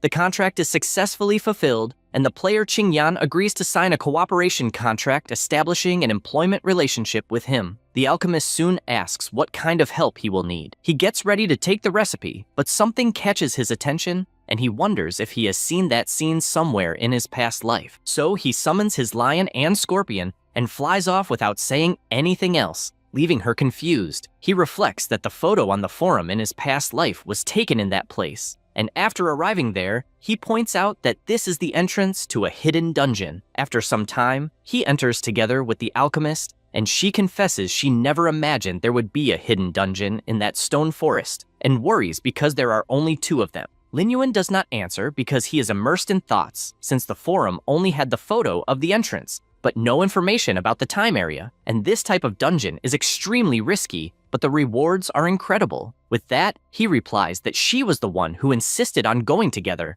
and the girl becomes embarrassed, and only says she is curious and that he can keep all the loot since she only wants to learn something new. With that, he tells her to follow him, and after walking a bit, he realizes those are the underground ruins of the Azik civilization, an ancient tomb. He explains that in the immortal world, that civilization is one that worships death, and they sought the transcendence of the soul into a state of immortality. However, the civilization perished hundreds of years ago. She says she does not have a good feeling about that, and a summon checks what is in the tomb. At this moment, something catches the MC's attention as he sees something moving at an absurd speed and then rushing toward Qingyan, hitting her directly since she was caught off guard. The monster responsible for the attack was the Black Cloaked Spectre, level 17. It continues moving at high speed, and Qingyan apologizes because she cannot move after the attack she received. The MC orders his kobold to take her somewhere else, and while doing that, she accesses her inventory and throws countless potions, believing she can temporarily increase his attributes. The potion increased Lin Yuan's agility by 10%, as well as increasing his damage by 10% and his defense by 10%. He starts slicing the specters since they are monsters with exceptionally fast attacks, so he must focus solely on them. And with his increased agility, he cuts them one by one. However, one of them attacks from behind, so he turns and tries to counterattack. His strike deals 1 point of damage several times. This makes him reflect that the monster is definitely more intelligent than he thought, and that despite being nothing more than an insect and having 0 defense, he does not understand why he cannot deal damage, and wonders if it has some kind of special defensive mechanism. This is an Aziki Scarab, a special monster of unknown level. It possesses the execution ability and is immortal. Lin Yuan keeps running after it since he cannot let it escape, and the Thunder Scorpion jumps in front, but the monster, in its absurd speed, dodges with extreme ease, changing direction. He goes toward another summoned monster, and, after changing direction again, the MC takes advantage of this moment to attack and drives his sword straight in. However, this time, he drags the monster and keeps dealing damage until hitting the ground with all his strength, completely destroying the terrain. He reflects that he can only cause a little damage at a time, but since the monster cannot escape, its death is only a matter of time. With that, the health points were reduced to 0, and he wastes no time using his skill, bringing the scarab to his side. His new summon moves at high speed around him, and Lin Yuan notices that it has a trace of intelligence, which is an unexpected discovery, and sees that the monster is heading toward the coffin as if it were trying to show something. As he approaches, a strong light comes out of the coffin, and the MC is no longer surprised that there is no information about that hidden dungeon, since that stage requires the cooperation of the Scarab Beetle. The system congratulates him for obtaining the Book of Curses, and allows him to pay a price to choose a skill to learn, starting with Amplified Damage. which curses a group of enemies by increasing by 50% the damage they receive. Its learning cost is minus 200 maximum health points. The second is Weak Vision, which curses a group of enemies by reducing their vision range. The cost is minus 50 vision points. The third is Impair, which curses an enemy by reducing the damage he deals by 100. The cost is minus 100 attack points. The fourth skill is Counterattack, which curses a group of enemies, causing them to reflect back to the user the damage they inflict. It costs minus 10 points of the Strength attribute. Lastly, the Fear skill curses an enemy, making him flee in fear. It costs 5 spirit points. He notices that the skills make sense with the civilization that worships death, since they focus mainly on negative effects, and apparently are not easily dispelled. He decides to choose Amplified Damage since 200 maximum life points are not a problem for him. Besides that, he now has the Beetle, which compensates for his lack of large-scale annihilation skills, while his curses are suitable for fighting groups of enemies. Additionally, with the Crowd Control Removal skill of the Dark Spirit, he will be able to target key enemies in battle more accurately. Now he has Amplified Damage, which increases the damage a group receives. The increased damage is 50%, it costs 40 mana, and has an 8-second cooldown. To improve it, it is necessary to find the next Book of Curses. The MC laments since the specters are undead, unable to resurrect, but leaves happy since his scarab has a paralyzing effect that combines with its high speed and stealth. After leaving the dungeon, he imagines it is time to return and prepare the shop, since he needs to stock up on potions. Suddenly, Qing Yan falls in front of him, and the MC notices that there is a group of players on the mountain. The blonde guy comments that apparently the MC is the guy who accepted the alchemist mission, and even reveals that she was banned from their guild, and that apparently both of them must be tired of living. Qing Yan asks the MC to find an opening to escape since the guild is after her, and says that the group was extremely weak, but insisted on stealing her work and is now trying to blackmail her. Marcus calls her a bitch and points out that if she had not helped in the fight against the stone golems, his brothers would not have died, and therefore it is her fault, making it clear that if she does not pay 30 gold coins, no one will make it out alive. However, he barely says that and feels a strange energy in his body, asking his team what it is. They, sweating cold, answer that apparently it is a curse, and therefore they need to flee immediately. However, the MC warns that this will not happen, since, as stated, no one will leave alive, and he finds the perfect opportunity to test his new skill combined with the scarab. Marcus asks how the hell his mage cannot dispel a simple curse, and he answers that it is not a simple curse, since he has never seen one like that before. The leader makes it clear that they should not think they won just because they landed an ability with everyone off guard, and that they are in 4 people, so the victory will be easy. At that moment, an explosion happens, and one of the guild members is finished off without anyone seeing. Lin Yuan points out that it is being way too easy, and Marcus immediately goes for the attack, also ordering the team to do the same, so there is no time to charge a new ability. Everyone obeys since they were told that Lin Yuan is some kind of long-range mage, so he is weak in close combat. He laughs when hearing that, and summons his sword for battle. The 3 cannot believe that a mage actually drew a sword, and before they could even think, all 3 are attacked at the same instant. The beetle also knocks them down one by one, and they can barely see what is happening. The blonde boy, already on the ground, says that this is impossible since there is no way someone could defeat his team so easily, and he also points out that he never imagined the girl would find someone like him as an accomplice, and asks him to join their guild, since he will pay much more than what she promised. He says this while preparing a trap, and the MC clearly notices it. Then, with his summons, he orders them to devour the idiot at once, and all he can do is panic as he is exploded by the corpse explosion ability. At the same time in the forest, several players are moving until one of them stops and asks if they were exposed. At that moment, Lin Yuan appears in front of them and strikes the ground, but all 3 were alert and dodged the attack. He reflects that this team is on a completely different level from the Burning Flame Guild he just defeated. All 3 position themselves and attack with their battle formations. The MC dodges the arrows, but a slashing attack goes toward his foot. He puts his hand on the ground and jumps to dodge, managing to notice all the tricks. At that moment, the warrior appears as the last step of the attack strategy. The beetle makes the first strike, and the amplified damage curse appears under the guy, leaving him desperate and begging for someone to help him get rid of it. However, he hears a roar and is crushed by an attack from the stone golem. The rest of the team keeps attacking since they cannot stop, and the MC, while defending himself, wonders if they are on a mission and if they were hired by someone. While he was thinking, the whip comes toward him and grabs his arm, but that only served for him to pull the player toward himself, using the whip while launching his fireballs that completely explode the guy. The captain is in shock since all his members were defeated in seconds and therefore prepares to attack. But the beetle appears behind her and releases an electric discharge that completely finishes the player. Lin Yuan approaches and warns that he will only spare her if she tells who sent them. She responds that she does not care about that,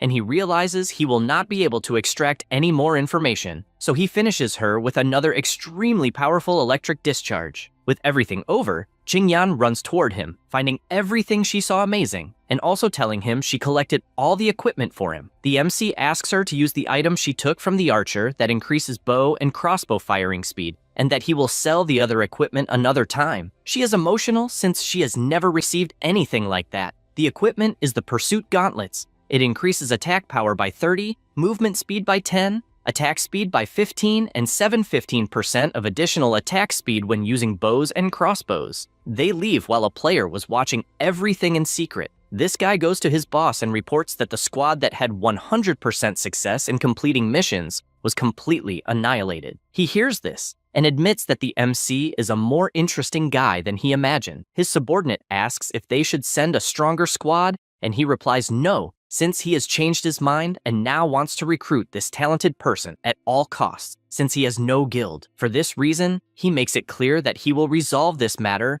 and all actions against the MC are suspended until further notice. And sometime later, Lin Yuan arrives in the city and begins to reflect that the formula for the rarest and most potent anti-electric potion has already been obtained, and he also signed a contract with a high-level and trustworthy alchemist. So as soon as the problems are resolved, he will be able to start mass-producing potions, and when the lightning attribute dungeon opens, he will be able to make a fortune. And at this moment, Brilhoso appears shouting for the MC, and even asks if he remembers him. And with that, 400 gold coins were paid and Lin Yuan's equipment was sent to the mailbox. And the alchemist asks if the guy is some kind of fan, and then says goodbye since she will return to her studio and will take all her alchemy tools. While Han King asks if it is serious that they are going to buy a store, since when it comes to buying something they can count on him, and they go to the mayor, who says there is a problem, even though it is not the money, since the king explicitly stipulated that the stores in the square should not be sold to the public, and Han King tries to convince him by saying that after opening the store, the economy will be boosted and it is definitely not a bad thing. However, the man is already decided and only says not to waste their breath since there is no room for negotiation in that case, and Brilhoso laments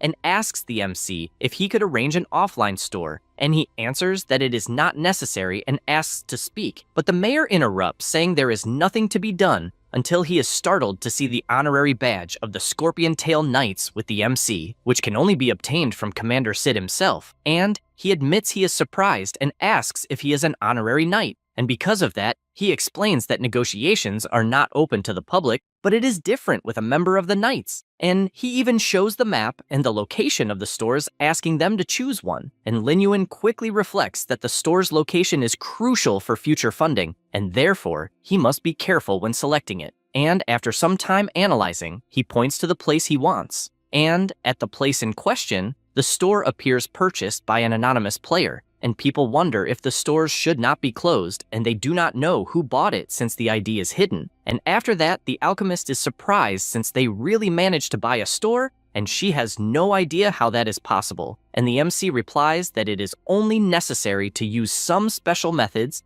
and even asks her to check which ingredients are missing from that potion recipe. And she replies that she has all the materials except the Thunder Lizard's Claw, which is practically unavailable on the market. And he thinks that he has accumulated a lot of experience and is almost leveling up, so he might as well stock up on some materials. And Han King asks to go along to the dungeon since he wants to help gather some items. But Qingyan refuses since she prefers to study alchemy, and the MC says that he has already authorized her to operate the store, so it will be her new workplace from that moment on. And then he mounts his Scorpion Lion mount to go with Brilhoso to the dungeon. And inside, the lightning lizard prepares its attack, but is bombarded by several fireballs that completely burn the monster. And the blonde guy, on the other hand, is surprised by the number of monsters that appear, and Lin Yuan replies that it is normal for a thunder lizard to awaken all the others when one dies. So he summons his boss monsters that instantly wipe out all the monsters in the area,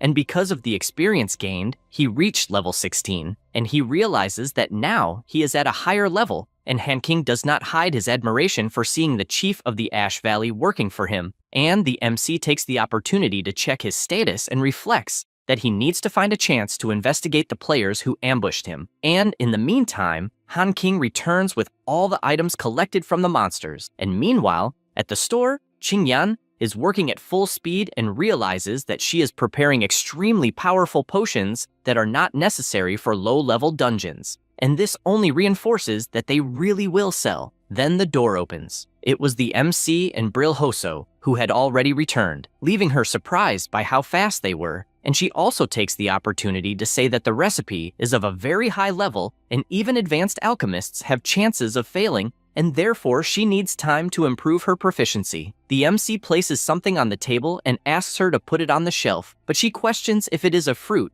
and if it is not a waste of his talents to sell something simple in a privileged place, since there are other potions in stock that should be placed on the shelf first. He explains that she will only know what it is when she tries it. The girl takes a bite of the fruit just like Han King, and both are surprised because their attributes increased, and they have no idea how he manages to get a fruit like that. Lin Yuan says that each person has a limit of 100 uses of that fruit, and he will supply the store with more every following week, starting with the price of 5 gold coins for each. Then a global announcement officially appears for all players, stating that Store 32 in Robor Square is open. The players start wondering how it is possible for someone to open a store, and as far as they know, it is the first store in the entire server, and many wanted to buy a store in that exact location. Near the place, Xinghen cannot believe that the MC really opened a store, and therefore asks his assassin when they will take him down since he wants to see it as soon as possible. The mercenary shows the bag of money to give the refund,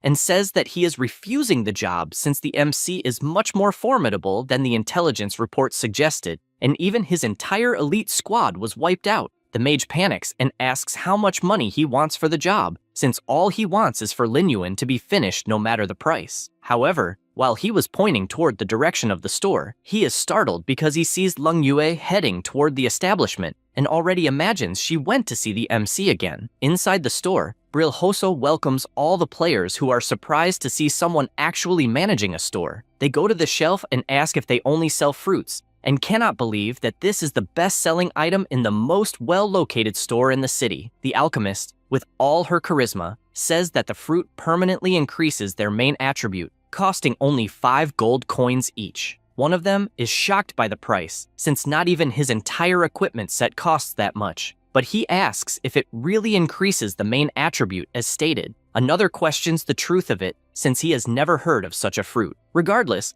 the player pays to see, and after eating the fruit, has his constitution increased by 4 points. He is left with shining eyes, unable to believe that he really gained 4 points in his main attribute. A guy watches while several other people arrive with rivers of money, since they could resell it inside their own guild to make a lot of profit. The suspicious player just observes from a distance. Meanwhile, Leng Yue goes to the MC when she sees him and confesses that if it were not for the system reminder, she would not have known it was him, and she had no idea he was really the owner of the first store in the city, since she tried several times to buy one and failed, and therefore wants to know how he accomplished such a feat. He replies that maybe he had a bit of luck. She finds this funny and comments on the sewer problem he wanted to know about and even investigated again, but no member of her guild had gone to the sewers that day. The MC thanks her for the information and thinks that apparently he will have to exclude the Water Moon Mirror Flower Guild for now. He also asks her to take a look around the store since if she needs anything, he can give a discount.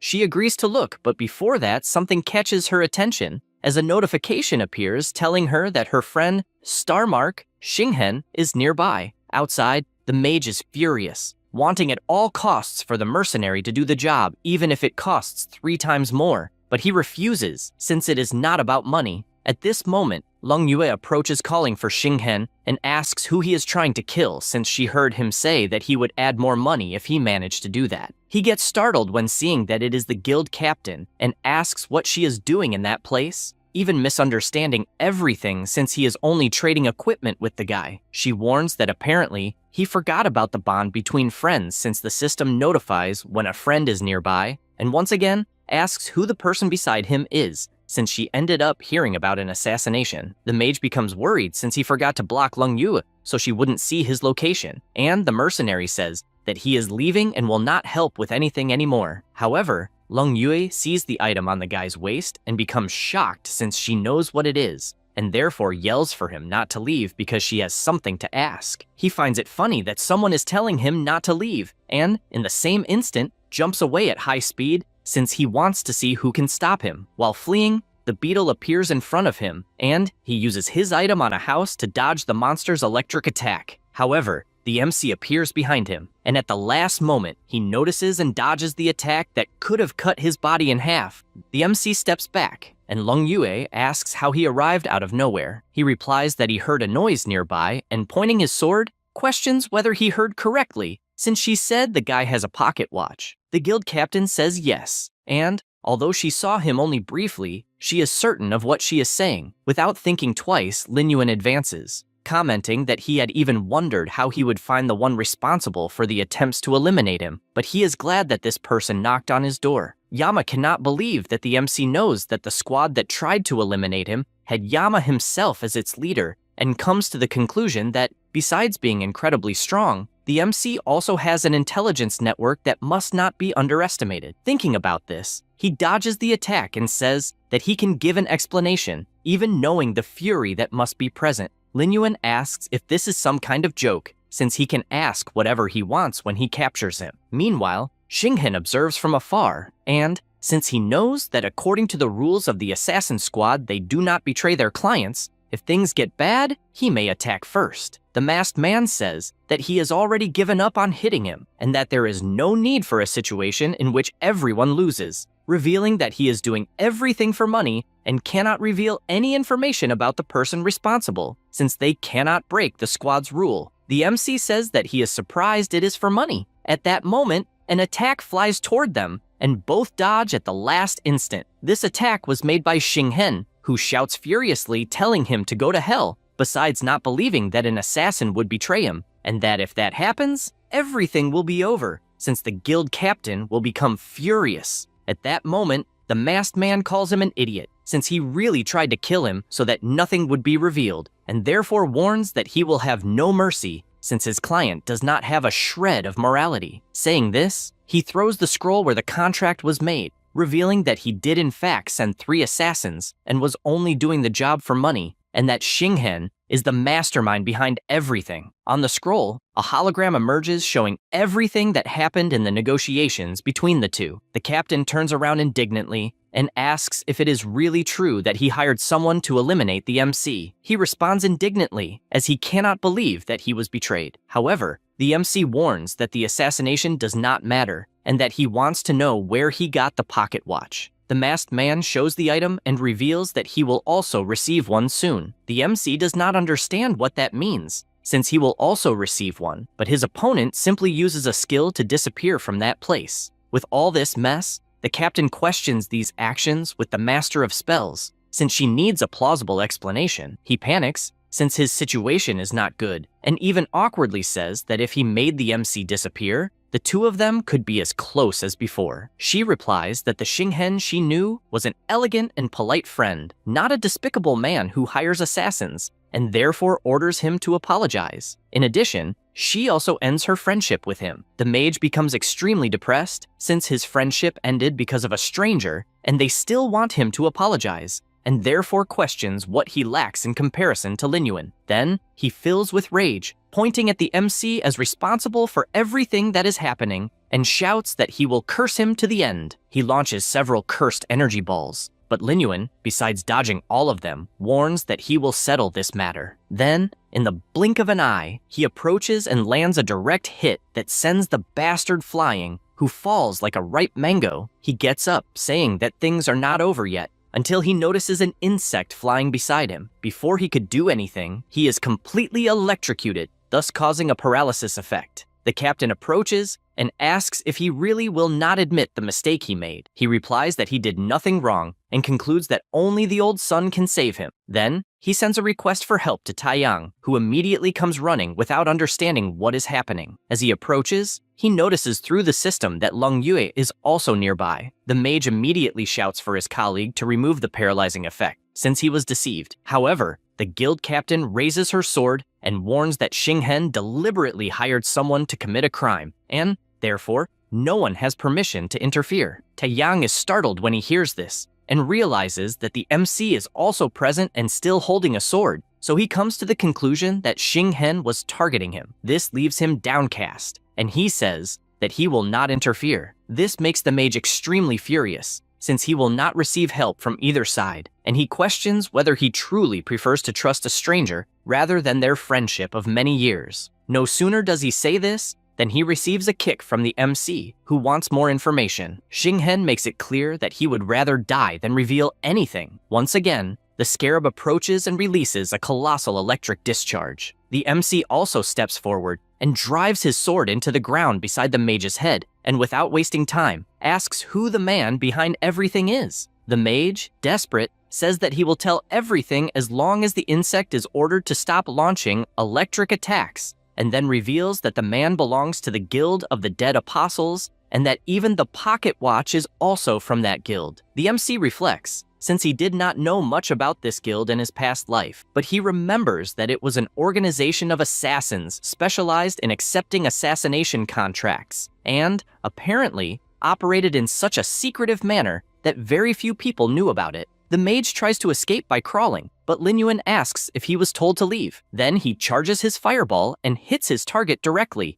who only screams in pain, begging his friends to help him. However, the captain warns that by hiring an assassin, he violated the rules of the Mirror Flower of the Eagle Moon Guild, and therefore, his position will be removed and he will only retain temporary affiliation in consideration of past contributions. Xinghen continues to apologize and assures that he deserves to stand by her side, but Lung Yue says that she is extremely disappointed. The mage's life gradually diminishes until it comes to an end, and, with that, he disappears in front of everyone. The players comment that they are not surprised, since they always suspected that mage's character. Meanwhile, the MC keeps thinking about the pocket watch, since it was not something owned by the first believers, but rather a symbol of the Guild of the Dead Apostles. And in any case, at least now he knows that the Master of Serpents is hiding within that guild, and for all the information he obtained, he thanks Lung Yue for the help and says that he has some items in his shop that permanently increase attributes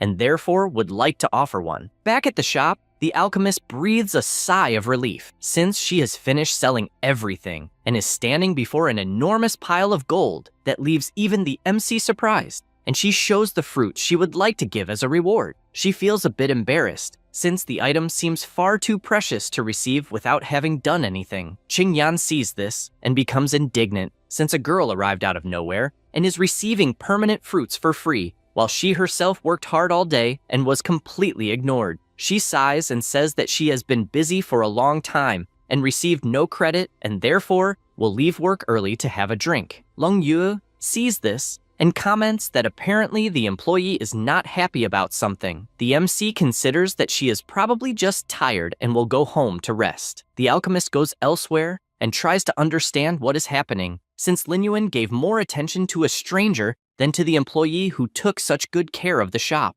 At that moment, a group approaches and announces that they are from the Black Tree Guild and are very interested in how the MC managed to acquire a shop and hope that she will be sensible in her answer. She soon realizes that the Black Tree Guild is as arrogant as the rumors and asks if they really think she will be intimidated so easily, if they are planning to try to rob her by force. The man assures that, logically, she will be able to join the guild and will even allow her to become a VIP member. Suddenly, a notification arrives for the MC's alchemist, stating that he sent 45 meat seeds. She is surprised, since from what she realized, her boss still has a bit of conscience and gave something to her. However, right after that, he informs her that she is to put these items in stock to sell the next day. This leaves her furious, since the items were not a gift for her, but rather more work to do. The player in front of her then asks whether she really thinks she will be able to keep the shop open, since his guild has a physical company in the real world, and because of that, she cannot be ungrateful, as many people are desperate to receive the proposal she received. In any case, Qingyan runs off saying that she has an important matter to take care of and will think about it, and since his guild is powerful, she will not refuse that little bit of time. He replies that it is fine, but tells her to remember that he can kill her at any moment. These words frighten the alchemist, who simply continues on her way. The player, on the other hand,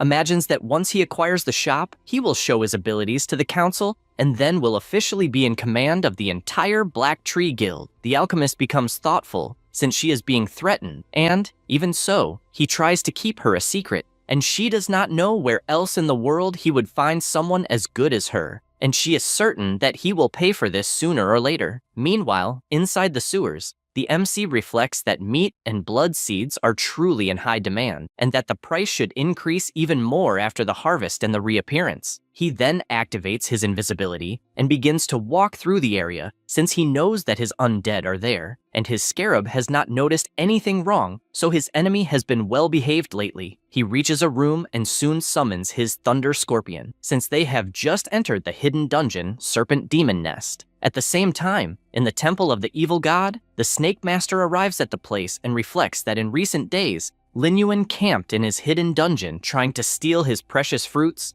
and that even having the King Hazy Serpent lent by Anna was not enough, since it has still not fully recovered. The temple warns that things have reached a critical point and therefore has no other choice but to implore their master. At that moment, his master appears, asking the snake tamer whether he should not be executing the plan at that time. Dean notices his presence and immediately bows, apologizing since a player disrupted his plans and even kidnapped several snakes. His master questions how it is possible to fail to deal with an ordinary player and even says that he should punish him for failing at something so simple. Dean replies that this player is different and believes that he is a necromancer, just like his master. At that moment, the sorceress appears and asks how the snake tamer is having so many difficulties to come up with such absurd excuses, and assures that in that world, it is impossible for there to be someone with the necromancer class like that of her master. Dean says that he is telling the truth and even has proof of it, then brings out his memory book, showing all the battles he had with the MC. These images leave both of them surprised, and the sorceress asks if that is all he has to show, since if that player were truly a necromancer, there would be no way for him to return alive, and therefore, she wants a more convincing excuse. However, the master finds it interesting that another necromancer exists, but finds it strange, since the way the ability is used is different and seems incomplete, so he sees nothing to worry about. He also assures that an incomplete amateur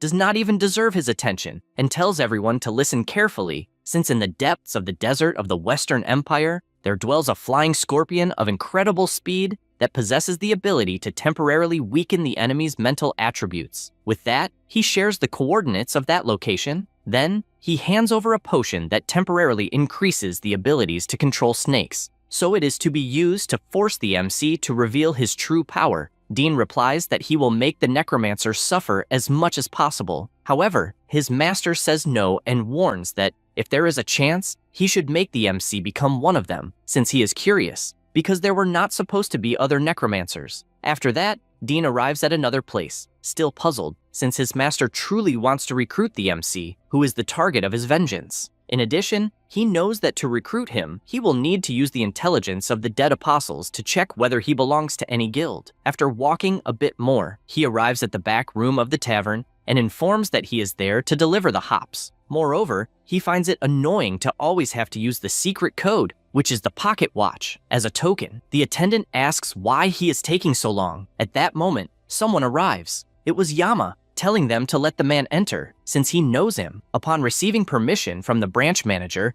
everyone goes in. Once inside, Dean apologizes for having lost the pocket watch, which caused so much trouble, and also warns that he is there that day because he received an order, so he needs to investigate information about a certain person. After delivering it, the snake tamer starts imagining that the thugs cannot perceive that the commission is false, but simply killing him does not help at all. So he believes that using intelligence to make him provide erroneous information is the best option, since that way he can win over the MC and, When he does not agree to join the guild, that will be an excuse accepted by the master. Yama reads the report, takes a paper from his drawer, and throws it toward the Snake Man, saying that it is quite a coincidence, since he also has the MC as a target. Dean is surprised, since apparently that target has many enemies. The masked man says that he has already investigated the information about the MC and could even simply kill him. The snake tamer says that he is surprised and even asks whether he could participate in that mission, since he could pay in advance. The branch manager refuses, saying that he only forms teams with people he knows well, and that he also has the impression that the Snake Man has a particular interest in the MC. Dean refuses, and, after walking outside, imagines that even if Yama manages to put an end to the MC, it would not help much, since he would still be resurrected in the immortal world. So he believes he needs to find another way to eliminate any possibility of him being recruited by his master. Meanwhile, the masked man, while still in the room, imagines that the request he just received was unexpected and only then understands the reason for the MC's bad mood, since he attacked like a madman as soon as he saw him, and only now is he discovering that the reason is the Snake Man, thinking that this is getting quite interesting because everyone wants to kill him. At that moment, a mask that has been listening to everything asks whether they are, by any chance, talking about the one responsible for annihilating the elite squad. This is the leader, initiating a remote call behind the surveillance eye. Yama replies yes, and thinks it is sad that he met the MC in a chaotic situation, since otherwise he would have liked to have a good spar with him. The leader asks whether it might not be interesting to try to see him again, in order to ask whether he is interested in joining the guild. Yama finds that interesting. Meanwhile, elsewhere, the MC arrives at his restaurant but is shocked to see Han King dressed as a maid. The alchemist then says that someone who claims to be an acquaintance of the MC has been waiting for some time. He immediately realizes who it is, and Yama, holding the pocket watch, asks to talk outside. Lin Yuan tells the alchemist that he will transfer the weak stock and, after doing so, he leaves the shop and begins a chase through the desert. Yama laughs while fleeing and says that if he has any questions to ask, he must defeat him one-on-one without using summons. The MC is puzzled by this, since he does not know what the guy is plotting or whether someone hired him again, but without hesitation he accepts the challenge. Yama starts by throwing his chain, which the MC blocks with his sword, but then he realizes that the chain has a claw and that this is clearly a trap. However, he does not let himself be shaken and, using his power, fires a fireball, but the masked man also throws a kunai, and both attacks explode when they collide. Yama takes the opportunity to pull the MC by the chain, but is startled to see that only the sword is caught. At that moment,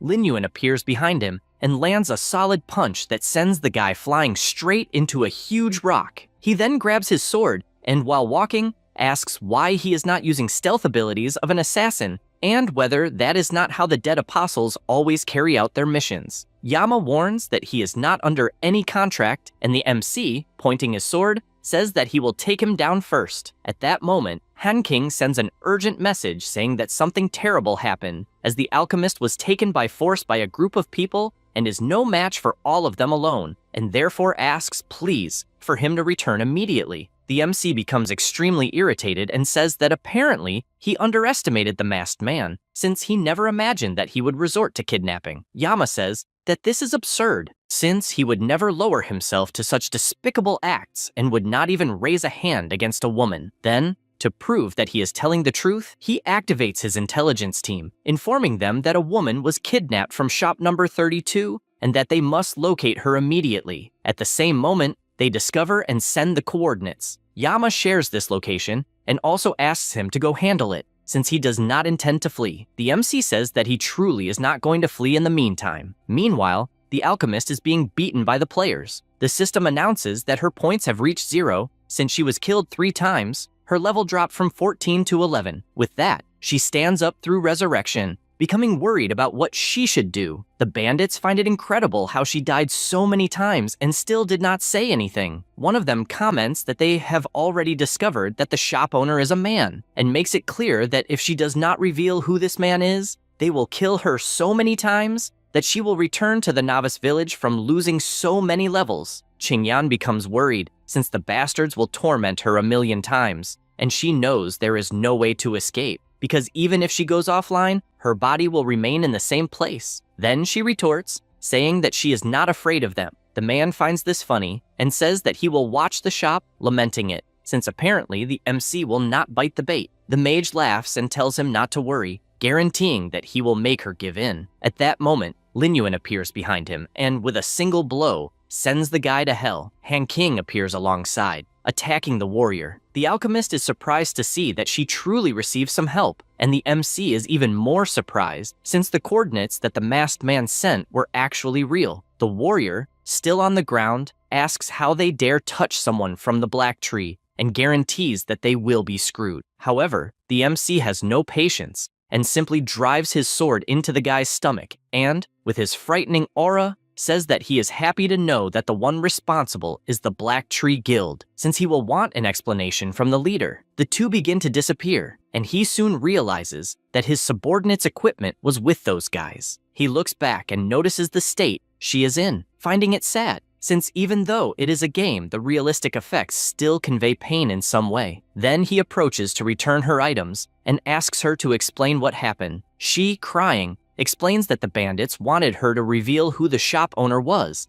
and since she did not tell them, they destroyed the shop and cornered her at the respawn point to kill her. He says that she could have revealed it since things went so far, but she, pleased, says that she would never do that since she is like an older sister and must protect her younger brother. Han King approaches with a healing potion and says that this is absurd since cornering someone at the respawn point for so long is practically harassment, in addition to having stolen all of her equipment. Then, the MC calls to her and, seriously, asks her to tell him more about the Black Tree Guild. She becomes worried and asks him not to act on impulse, just like Brilhoso, since she knows that this guild is not easy to deal with because the Black Tree has the support of the capital and is well organized in all aspects. Being superior to any common guild, and even knowing how extremely strong the MC is, she knows that it is impossible to fight against hundreds or thousands of people from an entire guild. Lin Yuan summons his mount and says that he is aware that the Black Tree group is a risk, but makes it clear that this is the immortal world, and that, in there, it does not matter. At this moment, he notices something, as the two players have respawned in front of him. They think this is a pain, and the MC, without wasting time, releases his summons to play. The warrior orders them to die, but both are attacked as if they were mere insects. They send a request for help to the guild and are then killed. The mage dropped from level 14 to level 13 and also had his equipment stolen. The same applies to the warrior. In the end, the MC killed them so many times that they ended up dropping to level 1. They panic because they have fallen to the lowest level possible, and if they die again, their account will be ruined. The alchemist is happy to have recovered her bow. At this moment, Zhao Kui appears wanting to know who ruined the young master's plans, and, upon seeing Brilhoso, asks whether he might be the little fish from the Bloodscale Cave. Zhao Kui says that they have apparently already dealt with the young master's men, and assures that, when handling the problem, he will properly interrogate the woman to gain a huge favor, in addition to guaranteeing that he will crush everyone. The MC hears all of this, and comments that apparently Master Zhuan is the real culprit. Immediately, the bald man is startled when he sees who the enemy is, and one of his subordinates shouts that someone would have to be very crazy to rob the people of the Black Tree Guild, and therefore guarantees that he is looking for trouble, since their captain is one of the 10 best players in the guild, and so he orders them to kneel and admit their mistake if they do not want to die. Instantly, Lin Yuan appears in front of them asking them to repeat what was said, and because of that, Zhao Kui slaps his subordinate and orders him to shut up. Then, he apologizes, saying that if he had known who it was, he would never have gotten involved, and turns to leave, assuring that they will not cause any trouble. However, the MC does not let this slide and eliminates the lackeys with a single cut each. Then, he orders them to take him to the young master, since he wants to have a chat with him. The bald man, trembling all over, says that there is no problem, and the two walk off toward the guild. Zhao Kui begins to imagine that bringing an outsider into the guild is an act of betrayal, and the fines charged by the Black Tree group can drive a person to bankruptcy, and to make matters worse, he is basically bringing along a monster, so he needs to find a reason to do this without harming himself. He reads the guild messages, where they are asking for DPS for the Blackleaf invasion. Zhao Kui takes advantage of the moment to say that he has found the shop owner and that they are taking him back to headquarters, so they should send men as quickly as possible to pick him up, and everyone prepares for this. he feels relieved by how quickly his guild responded to the message. In addition, he receives another message informing him that they are already at the ambush site with the 7th Combat Group. This makes him even more confident, so he turns around shouting that Lin Yuan is really an idiot who thinks himself invincible, and that he will teach him a lesson, while also yelling for his brothers to attack. However, one of them falls to the ground, and the bald man cannot understand what happened or why the 7th group has still not made any move. Then he looks to the side and simply cannot understand how the hell the 7th group was completely annihilated. The MC examines the dart in the player's body and imagines that a certain guy is really trying to help him. Then he asks whether he was trying to teach some kind of lesson, since he wants to do that. The man panics, but it is too late, as he receives an electric discharge attack that makes him feel colossal pain, to the point of screaming throughout the entire forest. Then Lin Yuan comments that, as far as he knows, the guy will have to pay a heavy fine because of so many deaths among the guild members. Saying this, he throws his sword, which embeds itself next to the man's head, and since he has already realized that his target is desperate, he asks him to give the coordinates of Xuanshao, since that way, he can deal with the guild, and, with that, the fine will no longer be a problem. Zhao Kui sees this golden opportunity and kneels down, apologizing and saying that he will tell everything he wants. Meanwhile, inside the guild, a meeting is taking place, and the leader says that there was a 30% increase in profits in the last quarter, and new shop projects are in preparation. One of the shareholders apologizes, since, as far as he knows, the leader has not yet secured the first shop. He takes a deep breath and says that it was a coincidence, since they have just found a buyer for the shop, and the Black Tree Group will certainly not miss any opportunity to make money, since the first shop will be theirs and no one else's. Suddenly, someone opens the door shouting that something terrible has happened, as the guild headquarters has been invaded. The leader stands up asking for more details as he heads toward the guild. The MC goes around defeating everyone who approaches until he comes face to face with another group of players, and one of them questions how he dares to invade their sacred territory. However, since he has no patience, he simply launches his fireball, which wipes them all out. Zhao Kui, terrified by what he is witnessing, asks if he is really going to enter alone. Lin Yuan only asks that the coordinates be correct, because otherwise he will contact him again, and it will not be pleasant. Inside, in a room, the leader is watching a broadcast where there are 2,000 people begging to enter the guild, and he finds this interesting, because that way he will get the shop and, after receiving millions from the old men, promises to return a portion to his subordinates. The girl beside him calls him wicked since he is trying to steal other people's things. At that moment, he hears a strange noise and asks what is wrong, since he is doing a live broadcast and they are interfering. The two players go to check what it is, but the door simply explodes in front of them. The MC enters the place asking which one of them is Xuanshao. The two stare at each other for a moment, and the leader places his wine on the table, since there is another person trying to gain his attention. Meanwhile, his live broadcast further increases the number of viewers, but they find the intruder somewhat familiar. All the players get ready, and the leader says that not everyone is qualified to enter the guild,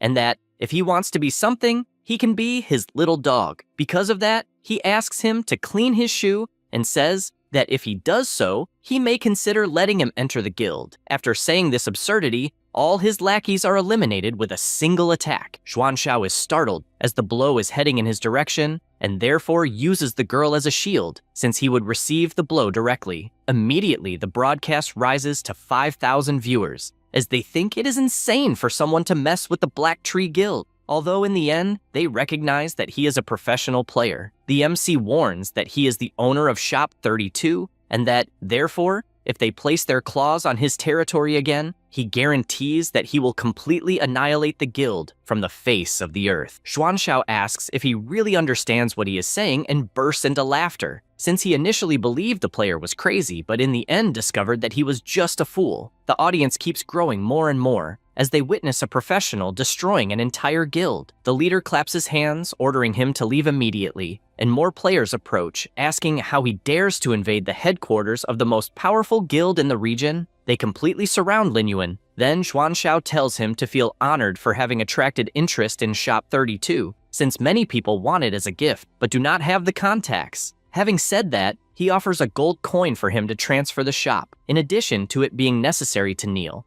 since otherwise he will sue him for everything that happened in that place. He throws the coin to buy it, but the MC destroys it with an attack and, without patience, attacks with his scarab, which flies at high speed among the players until it finally reaches the leader, who can barely see it before being completely electrocuted, reducing his life to 0. This leaves all the players terrified, since the young master is dead right beside them. One of them shouts for everyone to advance immediately, and the players launch their attack. Meanwhile, the mage asks to quickly notify the president, as someone has invaded the guild headquarters. Still in the meeting, the leader of the shareholders says that it was probably malicious competition that carried out the invasion, but warns that the Black Tree has comprehensive contingency plans for unexpected situations. In addition, he asks to turn on the projector to enter Xuanxiao's live broadcast. They do so, but the man is shocked to see that the entire guild was destroyed by a single player. He simply cannot believe that this is possible. The broadcast has more than 20,000 viewers,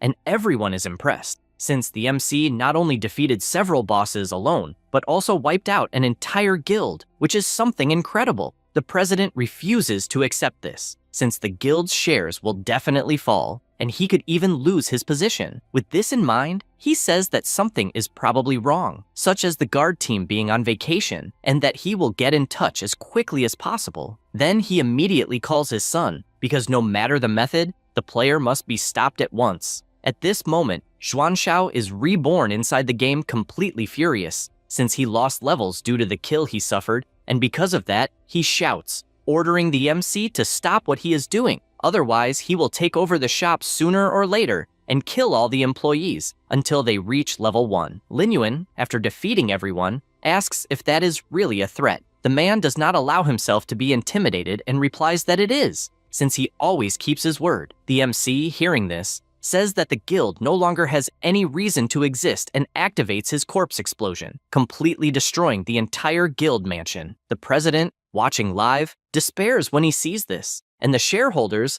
ask whether this is really the project he wants them to invest in, since it was truly disappointing, and they begin to doubt the management capability of the Black Tree Group. He asks everyone to calm down, since the guard team has just arrived at the guild and the main squad has already been notified. His assistant replies that yes, and that they are already everywhere. At this moment, they see the players arriving through the broadcast, and everyone is pleased since they received an offer of 100,000 for each of them if they defeat the invader. At this point, the live broadcast already has more than 30,000 viewers, and many are worried since the players who arrive for the battle are notoriously cunning, but they believe they are merely walking toward their own death, since the specialists have enough power to defeat him using tricks and strategies. However, they all begin to get cornered and do not understand what the hell is moving at an absurd speed that they cannot even see, and the player who was hit by the beetle had his points reduced to 0. Now the entire area is destroyed, and there is one player less. With that,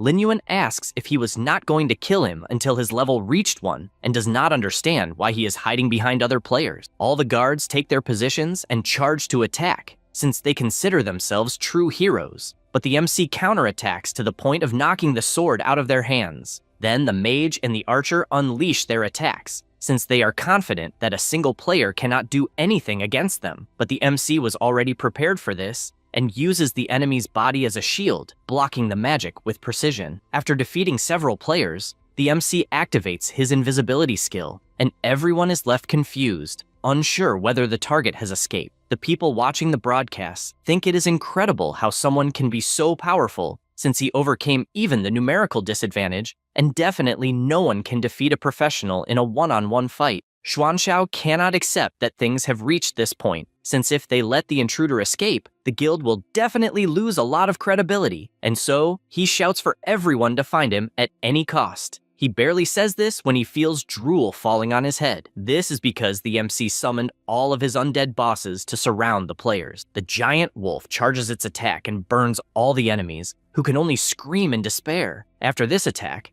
Lin Yuan comes out of his invisibility and orders more players to be sent, since there are still empty slots at the respawn point. Meanwhile, in the real world, some players are watching the broadcast on their phones and cannot believe how a player can be so strong, since whenever they see the final move, it is always lethal, and the Black Tree Guild had the misfortune of running into an immortal god. At the same time, The girls are also surprised, since besides finding the MC powerful, they also found him very handsome. Back in the immortal world, Xuanxiao can only cry after losing so many levels, and therefore asks his father to save him. But the president cannot accept how he gave birth to someone so worthless, since he ruined his life. The boy gets furious and replies that he was only following the instructions to acquire the shop and that it was the old man's intelligence that failed, so he cannot be blamed. The mustached man tells him to shut up, since no matter what methods he will use, it is to keep the MC within the guild, because the master he paid for is on the way. Near the guild, Yama is analyzing everything from afar until he receives an urgent mission from the Black Tree to eliminate Lin Yuan, and the commission will be 500 gold coins. He is surprised by such an urgent request, since apparently they want him to deal with the MC for them, but he simply blocks the guild's request because he wants to watch the show that will happen. At the location, Nuyan and Lung Yue appear, saying that the Black Tree is really giving its all to eliminate the intruder, since they called the Fury Guild and the Guild of the Dead Apostles. The man says that he just wants to finish it quickly by killing his target, and everyone charges toward the guild, while Yama also does so, since he only wants to evaluate the player's abilities to send the recording to his boss. Inside, Xuanxiao says that he has never been beaten so much in his life, not even by his father, and therefore he will never forget this. After the players arrive, the MC looks at who they are, and Lung Yue cannot believe that the target is really him, just like Nuyan, who is already frightened just by seeing him. On the other hand, Yama says that the help has arrived, and immediately the young master orders everyone to massacre him until he begs for mercy. The hall falls silent for a moment, and the MC just watches without saying anything. Some nearby players laugh, asking if Lin Yuan really believes he will get out alive, since with the first and second guilds joining forces, it is impossible to do anything. However, Nuyan pushes the guy and goes to the exit, saying that they are crazy to think he will die for just a few coins. And with that, the guild mission is abandoned. The young master, without understanding, asks why they are running away, saying they chickened out without even fighting. But because of this talk, the MC attacks, dropping the boys' points to 0 once again. The MC asks Lung Yue if she also wants to help the Black Tree, and she immediately abandons the mission, replying that apparently he has his reasons, and also asks if he needs any help. He says no and that she can watch from outside. The young master cannot believe what is happening, since he paid everyone to fight and not to watch as if it were a cartoon. Yama then says that everyone has been paid and therefore should not do anything foolish for the young master. The boy gets excited and runs toward him, since he finally found someone trustworthy, and asks him only to defeat the enemy. However, the MC asks whether it was not him who took down the people in the forest, since he recognized them by the darts. Yama answers that it was, and everyone is incredulous at this, especially Xuanxiao, who asks whether he is also a traitorous mole. He asks them not to be rude, since he did not agree to the mission request, and was, in fact, there only to watch. And he even starts recording. A young master assures that he will not go unpunished for this, until they see a giant shadow approaching, and everyone is crushed by the giant lizard, reducing their points to 0. Once again, the young master is reborn, and Lin Yuan asks to continue, since he believes the president will become restless soon. After all this, the news spreads rapidly, and a shareholder says that since the group's share price has reached the daily limit drop, the president must take responsibility for the mess he caused. The assistant approaches, but he tells him to stop talking and go get the gaming helmet, because he knows that if he does not intervene, all the investment the group secured will be withdrawn, and he wants to restore that confidence. After that, he enters the immortal world, and the MC, upon seeing him, asks whether he is the leader of the Black Tree. He assumes the broadcast is still live, and needs to deal with the enemy as quickly as possible, since he cannot let the board of directors discover anything, and then says that they messed with the wrong person, and, considering that the boy's skills are very good, he wants to consider letting him join the guild as well as become captain of the main squad. His son tells him to stop wasting time, since Lin Yuan killed several guild players and cannot go unpunished, and that they should simply hire someone to kill him. Deng hears this, gathers energy in his staff, and attacks, asking them not to underestimate the strength of the guild. However, one of the summons blocks the magic, and the MC asks if that is all a guild leader is capable of doing. The man cannot believe that a mere summoned creature blocked the attack. At the same time, the summon advances and attacks, but the president dodges. Then more creatures rush in, and after getting close enough, the corpse explosion is activated, completely blowing up the area. The players are reborn once again, and Dung, terrified, cannot believe that he managed to withstand just a single attack, and believes the MC is so strong as to be a monster, and therefore must keep him calm for a while. Coincidentally, he asks them to wait, admitting they were wrong, and, in desperation, says they were wrong and begs them to stop, since they will issue a public apology and also offer compensation. The MC, with his intimidating giant wolf, says that he does not even know if he is wrong, and that, in truth, he only knows that he is going to die. The summon attacks again, throwing everyone in different directions. Xuanshao asks his father to think of something quickly, and the old man tells him to shut up, since he tried everything he could imagine and does not understand the kind of monster the boy went and provoked. At that moment, an idea crosses his mind, because if not even the best players can defeat him, then he believes the NPC is the only solution. He explains that the Black Tree Guild headquarters is located on the edge of the windswept sands, which is considered part of the main urban area, and according to the rules, fighting is forbidden, and as long as the sheriff is notified, the MC will be doomed. Then he raises his emergency summoning item and says he does not know how he did not think earlier to call the sheriff, since even if Lin Yuan is a good fighter, he will not be a match for a game NPC. Xuanshao finally sees a glimmer of hope, since the sheriff will stop the fight in the main city,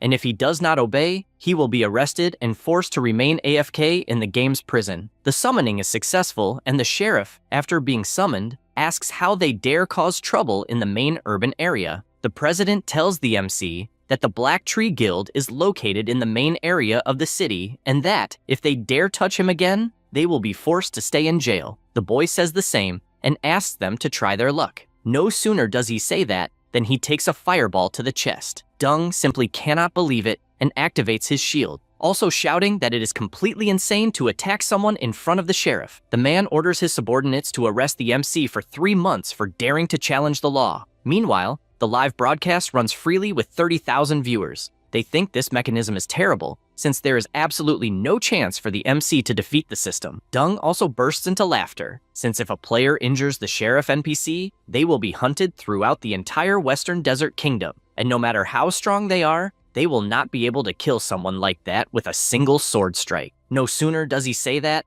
than Lin Yuan cuts the old man in half for talking too much. The spectators are getting angry at the MC, since it seems he has no intention whatsoever of reconciling, and once again, the president's points drop to 0. Because of this, the sheriff says that Lin Yuan has challenged the laws of the Western Desert Kingdom and will therefore be severely punished. However, the MC simply throws an item toward the sheriff, who upon seeing it, cannot believe his eyes, since it is the honorary insignia of the Scorpion Tail Knights, and therefore asks if he truly is an honorary knight. The MC replies yes, and immediately the sheriff orders his subordinates to stop. In addition, he takes the insignia and calmly returns it. Lin Yuan then points forward and orders them to deal with the 2 people. The sheriff says it will be an honor to serve someone from the honorary knights. The president simply cannot believe that the sheriff took no action, just like Xuanshao, who is indignant upon learning that Lin Yuan is an honorary knight who even made the sheriff fall for him. After that is said, the NPCs run toward them, since they dared challenge a Scorpion Tail Knight and therefore want to interrogate the 2. They panic,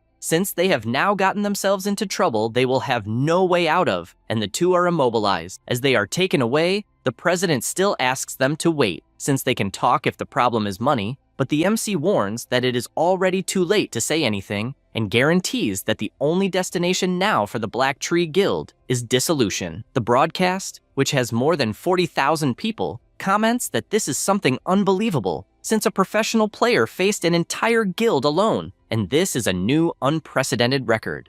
The investors, witnessing all of this, find it absurd what is happening, since they are broadcasting that disgrace live, and they smash the glass wall, as they could never have imagined that the guild would face someone so powerful to the point that even the NPCs would be on his side, and they guarantee that the shares of the Black Tree Group will be worth nothing, since they are nothing more than a bunch of idiots. Zhao Kui, sweating cold in real life, realizes that the MC really managed to annihilate the Black Tree alone, and perhaps this means he will be exempt from the fine. Lin Yuan continues his massacre, and, one by one, people begin leaving the guild, since it is completely collapsed, until after some time, only 30 members remain in the guild, and because of that, it will be automatically dissolved. Yama, who recorded everything, says that the 2 leaders were imprisoned and all the Dead Apostles members withdrew from the guild, marking its complete end. The MC, seeing this, asks how long they will continue watching. The masked man invites him to have a drink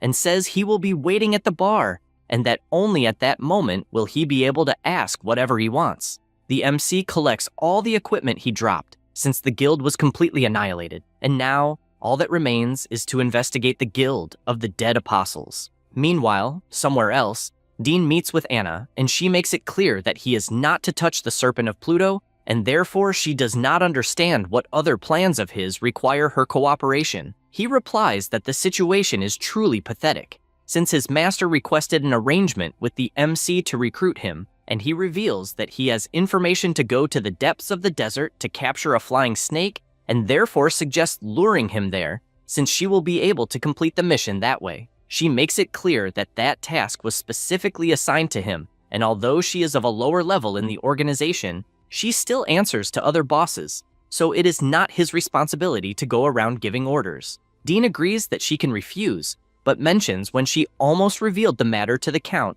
and asks what would have happened if that had leaked. Anna makes it clear that it was a unique incident and that the issue of the Snake People civilization cannot be compromised, since if that happens, she will be the first to step away. He asks her not to worry and gives her the coordinates of where she should lure him. She saves the coordinates in her system and asks what kind of dungeon he prepared to deal with the situation. He replies that it was basically the Island of Death. Meanwhile, at the bar, the masked man arrives next to the MC, and upon showing the guild emblem, the receptionist apologizes to everyone present in the tavern and informs them that they will close earlier, so as compensation, everyone will receive one last free meal. They are surprised by this and shout that it is a lucky day since they have never received anything for free. After drinking and eating a lot, everyone leaves, and the 2 of them remain alone to talk. Lin Yuan wastes no time and asks if that is the fortress of the Dead Apostles Guild. Yama notices how interested the MC is and asks why he does not try becoming a member. With that, he formally invites him to join the organization, but Lin Yuan finds it funny since their method of inviting people is by sending assassins. The masked man feels embarrassed since he did not expect such a response and says that there are very few skilled players, and when the guild finds one, it tries to recruit them immediately. He even says that the guild rejected all requests related to the MC, which was something unprecedented in the Dead Apostles. And after the waiter serves the table, he asks what the decision will be. The MC drinks the wine since from what he noticed, the recruiters are hiding their true identities and states that he is not seeing sincerity in the air. With that said, he analyzes that the spiritual attribute determination is in progress and that the target's mental attribute is 15 times greater than the others, and the strong stealth state has been detected. Yama is surprised by the MC's sharp perception, since he was able to detect his enhanced stealth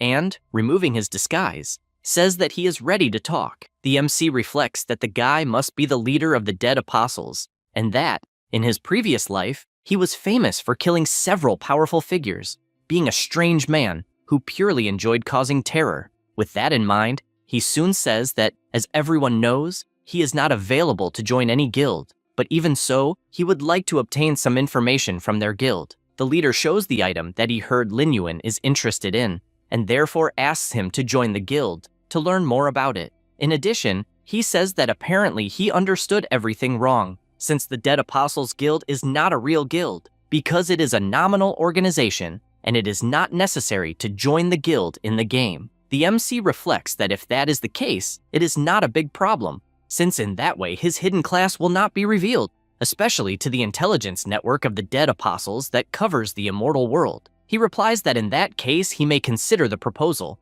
but first, he wants to understand the situation.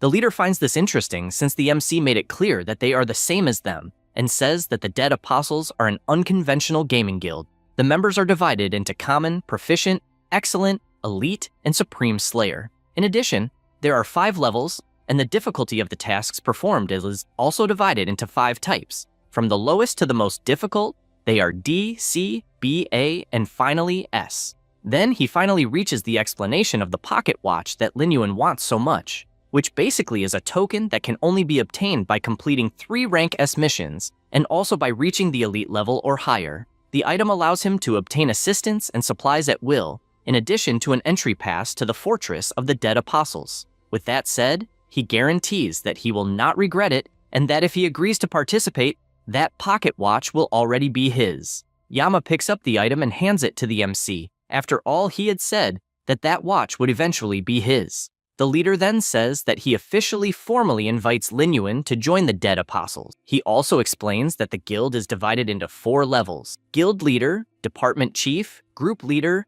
and member. Therefore, if he joins the guild, he will immediately become the department chief of the Western Desert branch. The MC looks to the side since he imagines that the guy is already the current manager and asks if he will agree if he takes his position. The masked man laughs and says that he gave up that ministry a long time ago because he only wants to fight.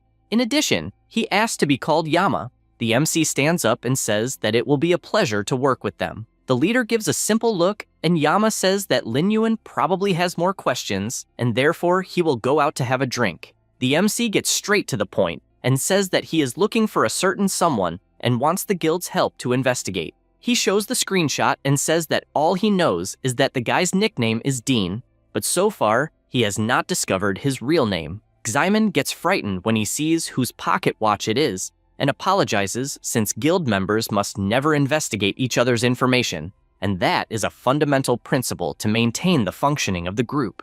The MC does not like this at all, since apparently his own position as branch manager does not give him any authority. The leader replies that it is not quite like that, and says that rules are rules, but people are flexible, and if the guy wants to take on a task, he will not be able to ignore the branch manager. Soon, he may call his target to work with him as a commission along with several people, and if he does not accept any mission for a long period, he will automatically be removed from the Dead Apostles, so he has no choice.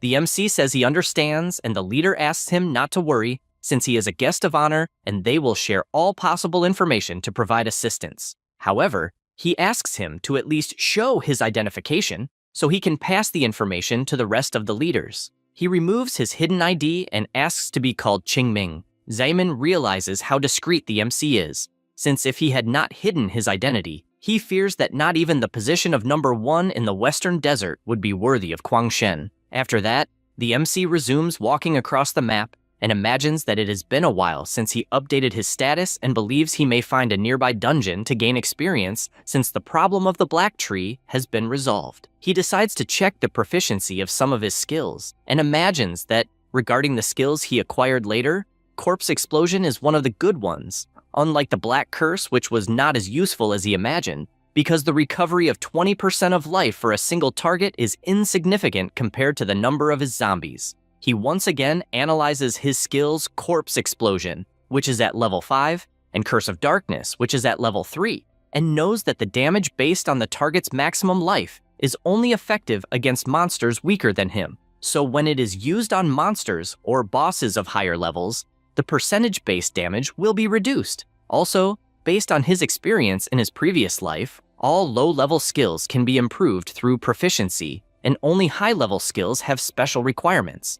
And he possesses 2 skill scrolls that he saved earlier, but they must be used wisely, preferably on unique gold-level skills. There is also another problem, which is the Gate of the Underworld that needs to be replenished with stronger zombies. Currently, he is at level 16, and his Gate of the Underworld has 107 zombies out of a maximum of 160. His concern is also related to the fact that zombies do not level up, so the difference in attributes will only increase, and in the future, they will become increasingly weaker. With all this in mind, he finally arrives at the entrance of the elite dungeon, Relic Laboratory. After entering, he notices that there is a Death Knight right at the entrance. A notification soon arrives informing that the Necromancer Knights are level 18, and Lin Yuan knows they are problematic creatures, but offer much more experience compared to other monsters of the same level. Because of this, he launches his beetle, which flies at high speed toward one of the monsters. The knight tries to hit it, but it is useless, and the MC takes advantage of this opening to attack, because he knows that this type of monster is immune to stuns and also has extremely high defense. he uses his damage amplification skill, which covers a huge area, and the other Necromancer Knights attack, but at the same instant he activates invisibility, summons his zombie snakes to attack and activates Corpse Explosion, which completely destroys the place, taking the monsters with it. This kill made him obtain the recipe for the Deadly Gas Potion, the recipe for the Mana Restoration Potion, and the recipe for the Solvent Potion. He knew those recipes had to be picked up quickly, since if he did not collect them right when they spawned, they would disappear along with the corpses, and basically the items can be used to sell more products in the shop. At that moment, he notices something and sees the armors flying. However, it was something he had already anticipated, and if it were not for his experience in his past life, he would have easily ignored it. And because of that, he summons his giant wolf. The monster immediately unleashes its howl, which fires an annihilating laser that wipes out all the knights who had returned to life. The MC thinks this was great, since he gained so much experience that he reached level 17. He is surprised by how strong his wolf boss is, because even as a low-level zombie, it managed to eliminate the Necromancer Knights with its powerful roar. However, he becomes concerned about the status of his summon, since it is a boss from the beginning of the game. This makes him wonder that it would be interesting if there were a way to improve his zombies. The MC is aware that his undead no longer have much place in the game and can only be used to activate the Corpse Explosion spell, even though their attributes are interesting against weaker people. This changes completely when it comes to the beetle, since it is a rarity that he never imagined he would obtain. So he prepares to turn the Necromancer Knights into his zombies, but the target cannot be summoned as a creature, and this leaves the MC frustrated since apparently these monsters are considered ghosts and cannot be resurrected. He imagines that he must consciously control the proportion of his low-level undead in the future and go after more powerful monsters. At this moment, he receives a notification from his mother and realizes that he has been focused on the game for so long that he forgot about everything else. She asks if he has contacted his sister recently, and this startles him, since he does not know if something happened to Linton, and his mother explains that she has not returned home for 2 days. He asks them not to worry, since he is heading home, and after returning to the real world, he runs to his parents' house and asks what is happening. His mother, completely shaken, says that her daughter had said she would participate in a summer training camp, but did not respond after that, even though they tried to contact her at all costs. Jianlu asks them not to think the worst since maybe their little girl is having fun and did not see the phone. The MC imagines that at this stage in his past life, Linton should have already contacted the Order organization and participated in closed environment combat training. He tries to reassure his parents by saying that he heard his sister mention that this training camp could not use cell phones until the end,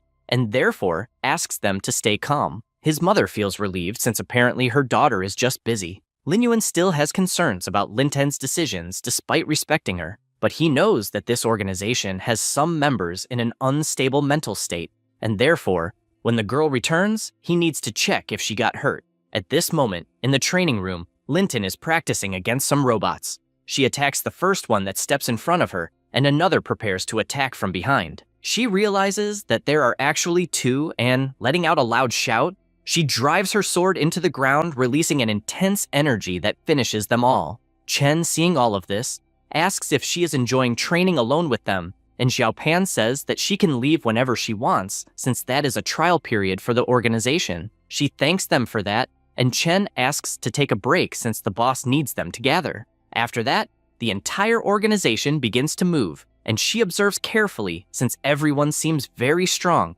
and she has no choice but to continue. The leader announces to everyone that they probably already know that a single player was responsible for completely wiping out the guild that was in 10th place, and admits that even within their organization, this is an impossible feat, since fighting an entire guild alone is madness. She shows that she also has a part of the combat recording, and because of that, everyone must study it carefully. The MC appears in this recording, and everyone identifies him as an incredible specialist they have already seen in other battles, and they even call him the God of Games. Linton is simply shocked when she sees that, in fact, that is her brother. A girl approaches and says she is curious to know more about the person in the video and asks if, by any chance, he is the chosen one. Miriam says she tried to sense his fate, but his destiny was unpredictable, and she could not obtain any information. and, after focusing her perception, she felt that he is not the chosen one. Having said that, she asks if by any chance she knows the guy, since if that is the case, they should try to win him over, because they should not antagonize such a powerful figure. The girl laments it, since she is not particularly close to him, and, in panic, tries to understand why she denied it subconsciously. The leader says everything is fine, and tells her to explain the combat techniques shown in the video to everyone, since the MC's abilities are top tier. Linton, still hearing all this, keeps imagining if her brother really destroyed an entire guild because of a woman, but she does not believe it very much, since he spends the whole day playing games and knows nothing about anything, and, because of that, she believes she needs to find him to discover what is happening. Xiaopan approaches, saying that the guy in the video is very good and invites Linton to train a little later, but she says she needs to leave because she wants to rest a little. He says there is no problem, since she is welcome to join the group at any time, and says they will take her home. Meanwhile, at the MC's family house, he receives the message that his sister will arrive soon and reflects that he needs to ask discreetly whether she was harmed or negatively affected, since this kind of abnormal state is strange, but he believes there will be some clues. He also remembers the most obvious characteristics of the exceptional chosen from his past life, and, even though his memories are deep, he still needs more clues. At that moment, his sister arrives and asks if he is not playing. Linyuan says he came to see if everything was all right, since their mother said that Linton had been away from home for 2 days, and, because of that, he wants to know what happened. She keeps imagining how she could bring up the subject about the video she saw, but she does not know how to do it, and wishes her friend were there to help. Suddenly, he asks if, by any chance, she remembers the first time they went to the amusement park, since it was more or less around the same time of year as now. Linton says that was many years ago, and she does not even remember it, and does not understand why he suddenly brought it up. He says it is nothing, since he just remembered it, and imagines that, apparently, the girl really does not remember, and may have been influenced by someone. She tries to remember, and says that once the amusement park lost power, and they kept playing like crazy the whole night without going home, waiting until the fireflies appeared. The MC feels relieved hearing this, since apparently she seems safe for now, but he believes she sweated a lot because her hands are covered with calluses. Yet he says he sent an item by email in the Immortal game, and she should remember to claim it. She makes it clear that she does not need his things, and the MC warns that if she refuses, he will not cover for her next time with their parents. Suddenly, Linton cannot hold herself anymore, and sulking, goes straight to the point, wanting to know from him, since people are saying he destroyed the entire Black Tree Guild because of a woman, and, since she knows she cannot control him, she tells him not to make their parents worried. Linyuan does not believe this absurdity, and questions whether she really believes everything she reads on the internet, since what actually happened was that the Black Tree Guild had its eyes on his shop, and it had nothing to do with a woman. His sister feels embarrassed hearing that, and changing the subject, says to forget about it since she is going to rest. Before she leaves, the MC calls out to her, and says he will not ask what she has been doing in the past few days, but asks her to please be careful since some people are not as simple as they seem. She thinks about that and enters her room. At that moment, his phone rings and he realizes it is a Rank S mission request, asking the branch manager to deal with it. He realizes that it is a commission that only managers can accept, and that it is probably a welcome gift from the president. Already inside the immortal world, a player asks how it went. Anna says the information is incorrect because the MC joined the Apostles of the Dead Guild and even became a high-class member, and she wonders if he knows how much it costs to hire an assassin of his caliber to carry out a job. She becomes frustrated since he cost 200 gold coins and wiped out all of her savings. Dean says he does not want to know about that and only wants to know if she has already defined the mission location on Dead Island. She thinks this is nonsense and does not understand what the master was thinking about him since the guy is difficult even as a player. And she says she even remembers when the master ordered the capture of high-level monsters. However, the monsters that can be found at that stage are of limited levels, with only the civilization of the Snake Men hiding high-level snake monsters. The Serpent People civilization and the Western Desert were mortal enemies. Therefore, in order to gain the favor of the Serpent People civilization, she was sent to frame the nobles of the former kingdom of the Western Desert. Originally, she intended to build an altar for the Snake Man, frame Count Carlo, and finally finished building the sewers, but still did not have time to build a house. That was when the MC appeared and ruined her plans. But fortunately, the idiot Count colluded with the enemy and ended up getting himself thrown in jail. After that, she continued gaining reputation with the Serpent People and was about to obtain a monster even stronger than the Serpent of Hades. He shouts that he already understands, but points out that she does not pay attention to the outside world while she is in the Serpent People civilization, since only a madman could have made the Black Tree Guild dissolve, and 3 high-level specialists who went to the location fled and still say that he is to blame. She asks him to wait and asks what he means by specialists, since he is implying that the MC and the professional specialist are the same person. He says that is exactly the case since the guy is becoming stronger at an alarming rate, and if he had not tamed his little dragon, he would never dare confront him head-on. She finds that annoying and tells him to proceed since the Apostles of the Dead Guild mission has been accepted. After all that, on Dead Island, the MC arrives at the place relieved since if it were not for his flying mount, he would have had to take a boat to reach that place. He knows that it is infested with undead creatures that cannot be resurrected like his zombies, and do not give much experience either, so he does not understand the objective of this mission. Suddenly, some skeletons come out of the ground and rush to attack. They are level 14 skeleton guards, but Lin Yuan, without wasting time, summons some zombie wolves and activates his corpse explosion to finish them all off. His beetle also completes the patrol and he realizes there is no one on the island and already believes that apparently it is another trap. He finds it interesting to try to reverse the game to attract the mentor behind all of this. And besides that, that place has a boss that drops a treasure chest which can grant a random quality skill for his class. And since he is already there, it is interesting to go after it. However, more skeletons appear to annoy him, and without patience, he summons one of his bosses who throws fire at all of them. While the MC is in battle, he imagines that when his boss has life below 35%, he will sacrifice his minions to restore his life, and the battle continues frantically, with him having to eliminate dozens of skeletons. After finishing them all, he looks ahead and imagines that the next one must already be the boss. He arrives at the place where the boss is, and, gathering energy in his hand, asks if he will not stand up to greet the guests. This is the King of the Dead Sea, a level 24 boss. The king finally rises with his colossal size, and soon something catches Lin Yuan's attention, since the boss begins channeling a spell into his sword and activates the skill Descent of Calamity. The MC is startled when he sees this, and barely dodges the strike since it was extremely powerful. He cannot understand if the skills are different from his past life, since he had never seen Descent of Calamity before. He remembers that originally the skill was King's Intimidation, and realizes that this power also affects the entire environment. He decides to test the poisons that are spread throughout the room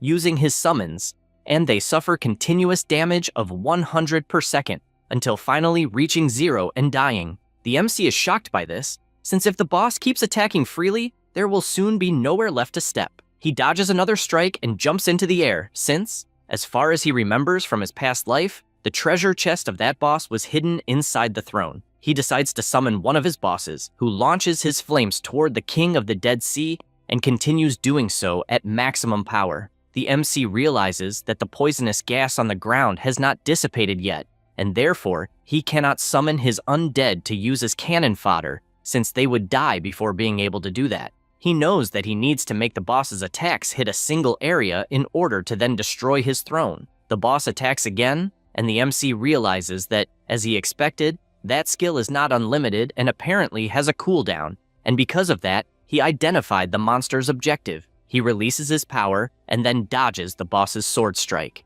After this short time, the King of the Dead Sea activates Descent of Calamity again, and that was enough for Lin Yuan to see that the cooldown time is 15 seconds, so there are no more secrets. He uses an electric discharge with his King Scorpion. However, the boss drives his sword into the summon, but the MC was waiting for that and activates his corpse explosion using his boss, which creates a colossal explosion against the King of the Dead Sea, who suffers enormous damage. However, since he did not die, he activates the Great Sword technique and begins attacking a huge area around him. But this time, Lin Yuan is calm since he had seen this technique in his past life and orders his summons to cling to the monster. The beetle also enters the fight and begins attacking in all directions since he has his immortal skill, which reduces any damage received to 1. The boss begins to scream in fury and tries to attack the MC once again, but he was already expecting that and uses a potion. This is the Thorn Potion.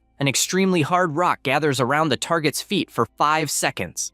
The boss tries to attack but realizes he is trapped, and the MC, since he had never used the potions that Qingyan gave him, sees that it is a great opportunity to test them. At that moment, the King of the Dead Sea activates his summoning roar, but since there were no targets to summon, the skill failed. Lin Yuan says it is a pity, since she knows the boss was trying to restore his life, but ran out of food and summons her creatures to finish the job. The boss grabs one of them and activates his royal ritual. However, nothing happens, and to make matters worse, the lizard fires his flames straight at his face. Lin Yuan finds this funny and asks if he choked by any chance. The King of the Dead Sea drives his sword into the ground and begins electrocuting the entire terrain. The MC retreats to the throne since he is aware of what that ability is, and once again summons his monsters, and only then activates Corpse Explosion, which completely blows up the hall. With this outcome, he sits down since he must receive the king's arrival.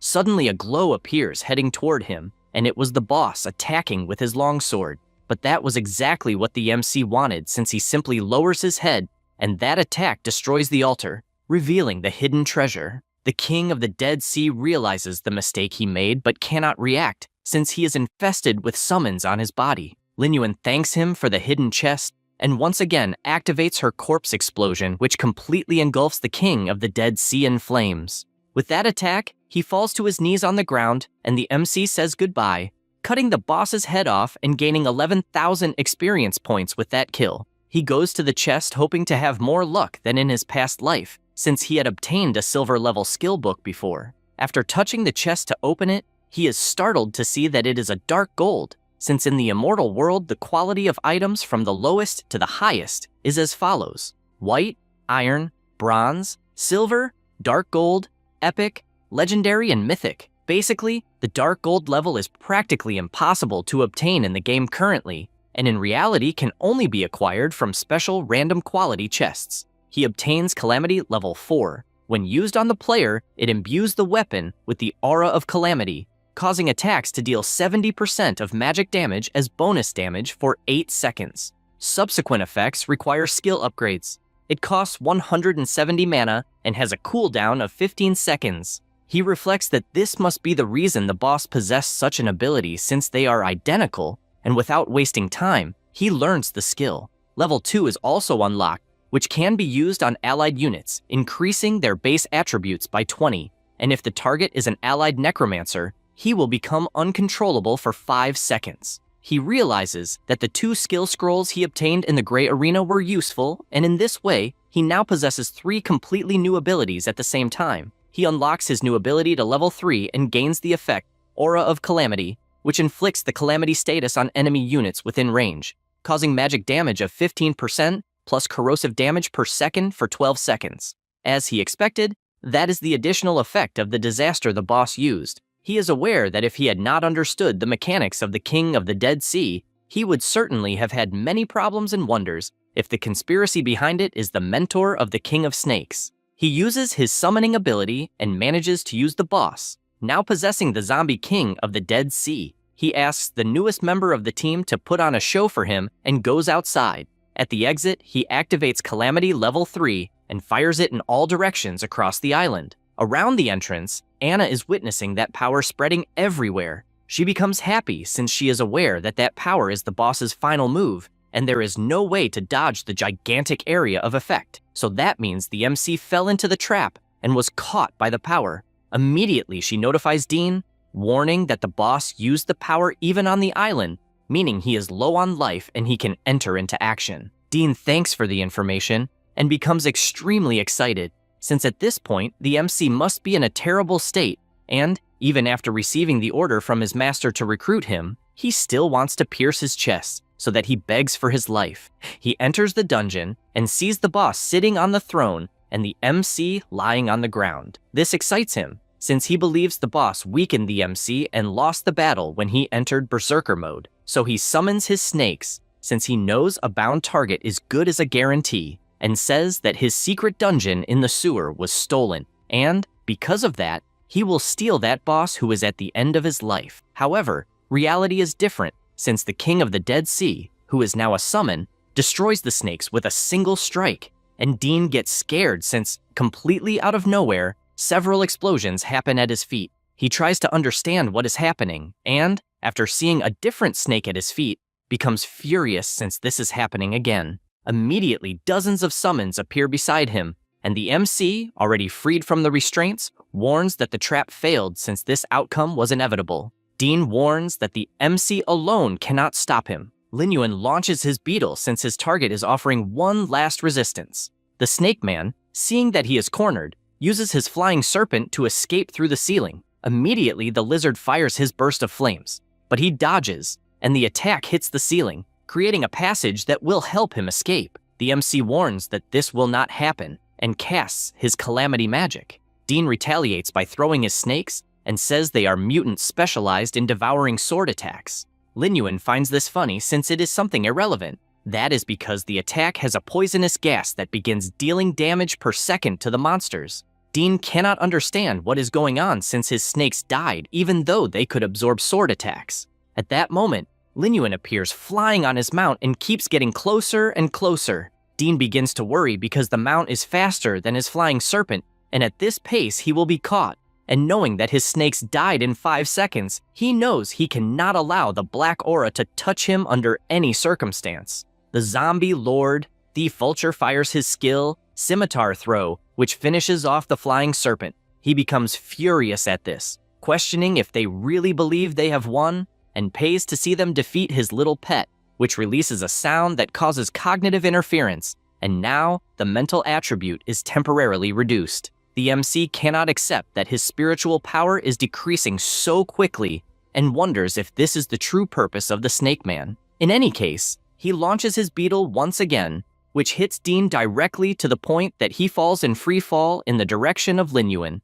The MC decides that he will land first and jumps off his mount. His summons cling to his neck and make a smooth landing. On the other hand, Dean crashes hard into the ground. Lin Yuan, observing this, decides that he should test his damage amplifier first. The smoke begins to dissipate, and Dean, after using his skin shedding ability, says that the situation is a pain, since he was really forced to use his ability to save his life. At that moment, he is startled when he sees a purple power heading toward him and realizes it is a curse, and the situation is not good. The MC points out that he will first capture him and only then interrogate him slowly. Dean laughs at that and says he will show how weak the attacks are. His attack is blocked by the MC, and the curse hits his chest directly. He complains that Lin Yuan's spiritual power was reduced by half, and even so, he is still managing to attack. The MC laughs, since even with his attributes halved, it is more than enough to deal with his opponent. He continues attacking, and Dean keeps trying to defend himself, while also trying to escape since he cannot engage in close combat at all.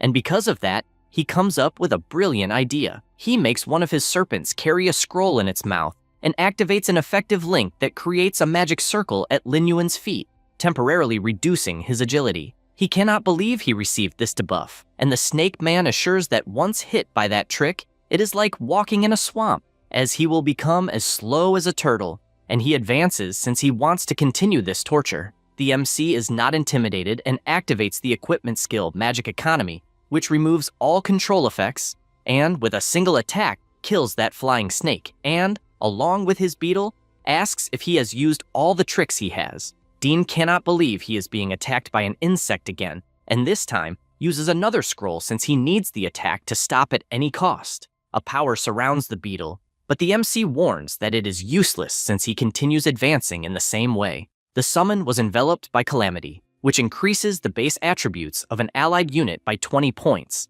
and if the target is an undead, it will become uncontrollable for 5 seconds. Dean cannot believe what he is seeing, but it is too late since he takes the attack head-on. The MC also advances and orders all the snakes to be used at once. The Snake Man tells him not to think he is afraid of engaging in close combat and assures that he was prepared. The two begin exchanging blows, but Lin Yuan still has the advantage even with his attributes reduced. Dean shouts that he prepared a lot for this day, and one of his snakes grabs his staff that was on the ground, and he guarantees that he will not make the same mistake twice, and attacks from 2 directions at the same time. The snake begins to catch fire, and his new summon, the King Lizard, appears, and the MC states that his opponent is unfortunately still very weak, and, while his servants attack, he says that the respawn point is outside that palace, and he will kill him until he reaches level 1, and only then will he interrogate him slowly to obtain information.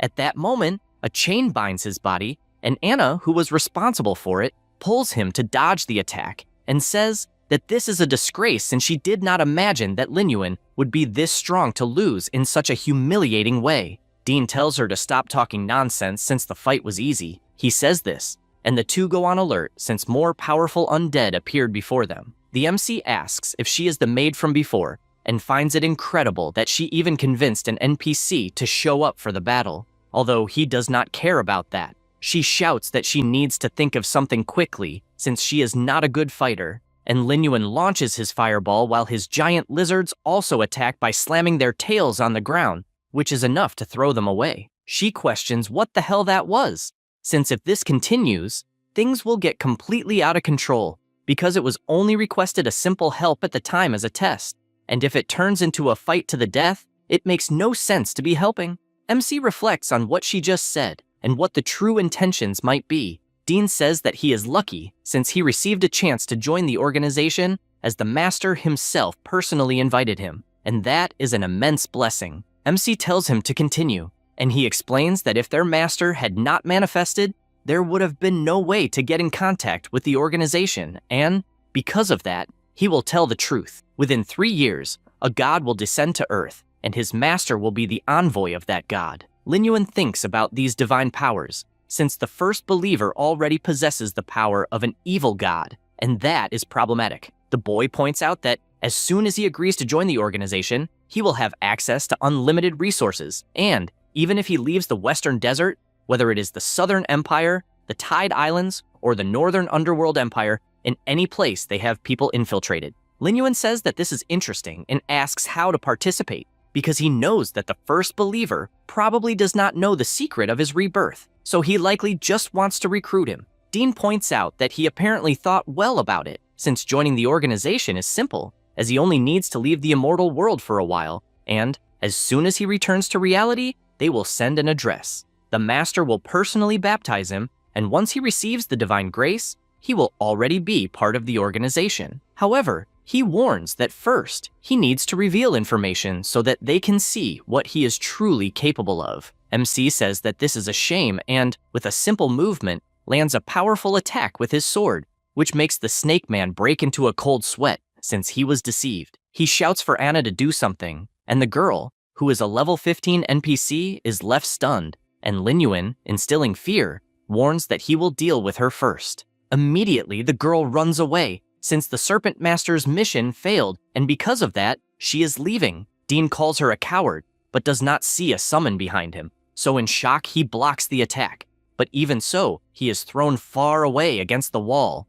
Dean falls to the ground, and MC, with his sword pointed, orders him to open his mouth slowly. He finds himself cornered since he was rejected, and worries that his master might not be able to forget him, because if that happens, he will end up having to share the Western Desert. He finds that unacceptable, and because of that, asks if he really thinks he cornered him in that place just to kill the boss. Before continuing to say anything, MC kicks him back to the ground and drives his sword into his hand. Dean screams in pain, and Lin Yuan warns that those escape tricks are no longer effective. The boy laughs, since he never said anything about escaping. After all, he has already achieved his objective, and, with a broken flask, tells him to enjoy that secret that only he himself knows.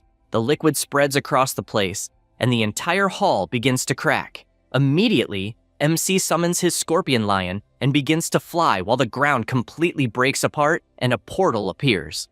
Only then does he realize that this is the true entrance to the dungeon. Dean says goodbye and activates his teleport.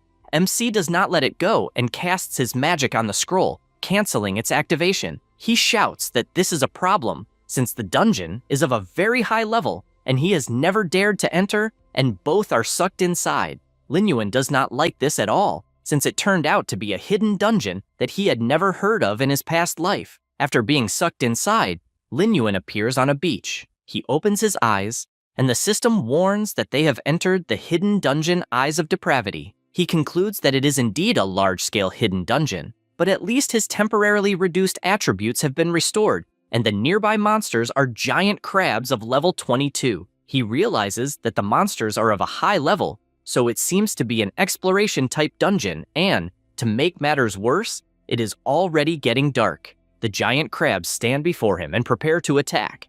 MC does not waste time and activates his skill, Calamity Level 3, which is enough to blow up the 4 monsters present. He concludes that those crabs did not drop any quest items, and when he looks back, he is shocked, since a colossal number of monsters has appeared at the same time. However, he is not intimidated and simply summons his Lizard King, which, with just one burst of fire, turns all the monsters into a giant bonfire. Then, he throws more monsters toward the sea and activates Corpse Explosion, killing all the monsters. He reflects that, after sunset, the monsters become fierce, indicating that they need to move during the day, and calls the Scorpion Lion to find a safe place first.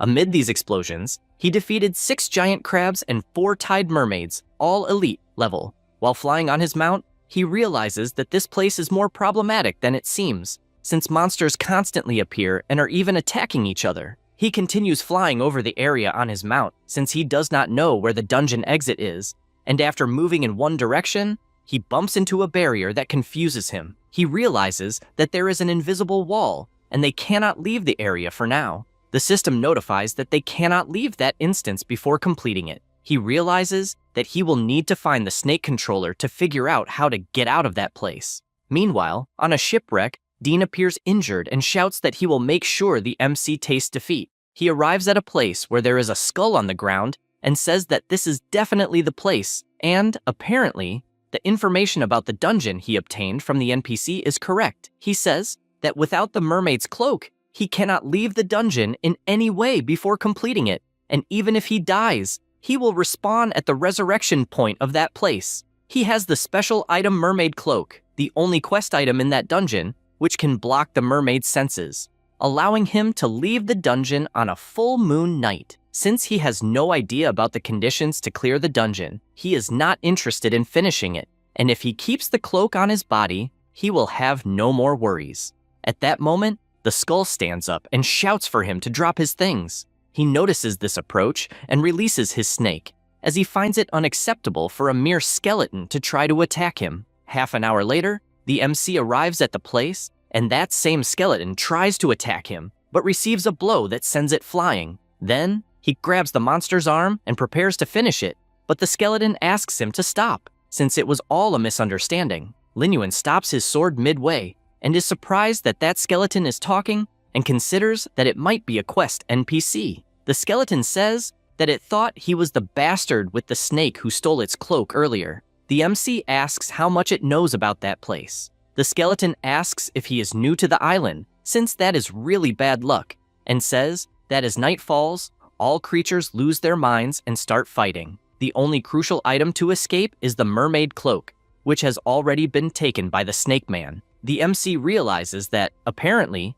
Dean wants to trap him there, and therefore asks if there is any other useful item. The skeleton thinks about it and shows the only item it has left, saying that if he promises not to kill it, it will give him that scroll. The MC examines it closely and realizes that it is a map that shows the mermaid's lair and the temple chapel, and wonders if the mermaid's lair has any relation to the mermaid cloak. The next day, during the day, inside the lair, he reflects that monsters have a low aggression rate during the day. There are also tide mermaids, and, as far as he remembers, these monsters only exist on the tide islands, and he does not understand why they are in that place. He continues going deeper, and tentacles are everywhere, and Lin Yuan does not understand why the monsters are cowering, since it seems they are afraid of something in that cave. He continues forward alongside his Scorpion King until he stops at a place and is startled. Numerous monsters are there, and he wonders if they are kneeling to him. Only then does he realize that this is not the case,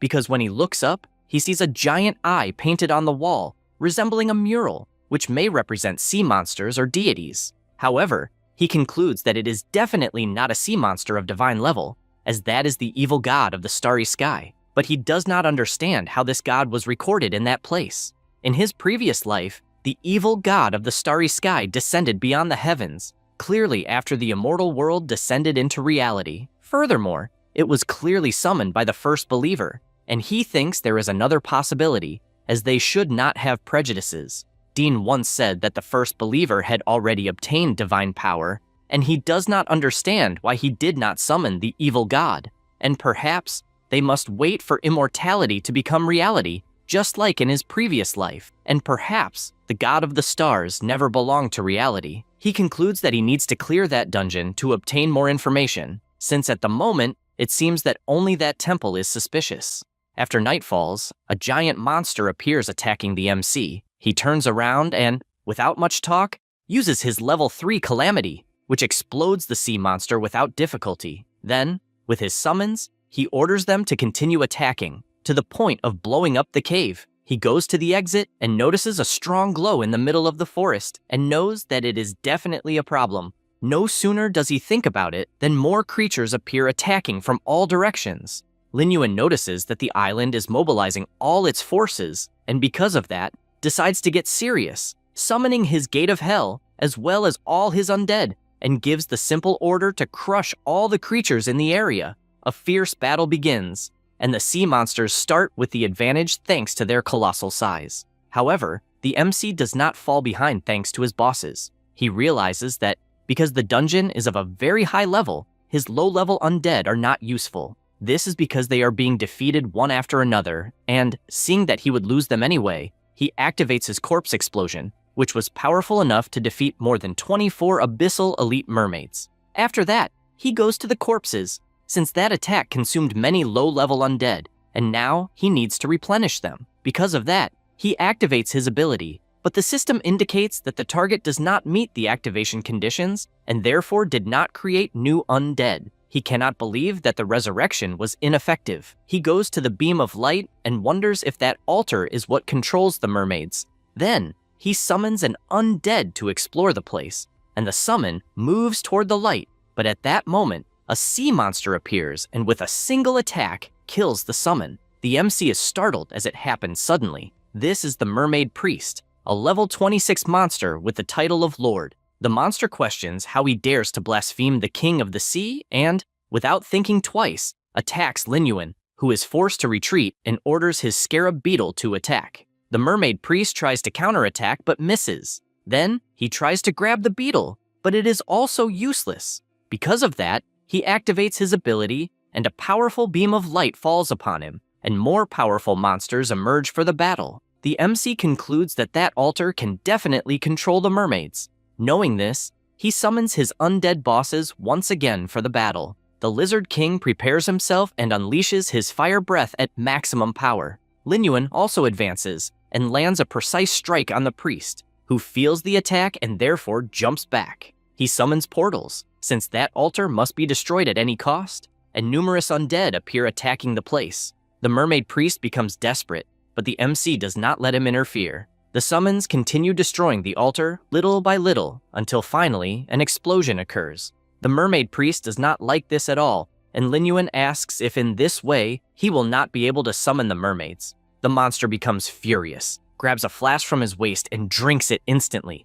becoming healed immediately. He is surprised to see that the monster has healing potions. Since the altar was destroyed, the sea monsters now also attack the mermaid priest, who, seeing no options, counterattacks by killing the monster, and, furious, asks how a blasphemer dares to destroy the altar of the mermaid. The MC realizes that now the monsters can no longer distinguish friends from enemies, and certainly, the mermaid priest has gone out of control, and once he kills him, the rest of the mermaids will be nothing to fear. He points his sword and activates his calamity skill, forcing the monster to dodge. Because of this, an opportunity appears, and he casts his magic on the healing flasks, destroying all of them. The mermaid priest becomes furious and activates the mental control technique, casting a large-scale spell. The system indicates that the user is affected by the intelligent control ability, which induces hallucinations.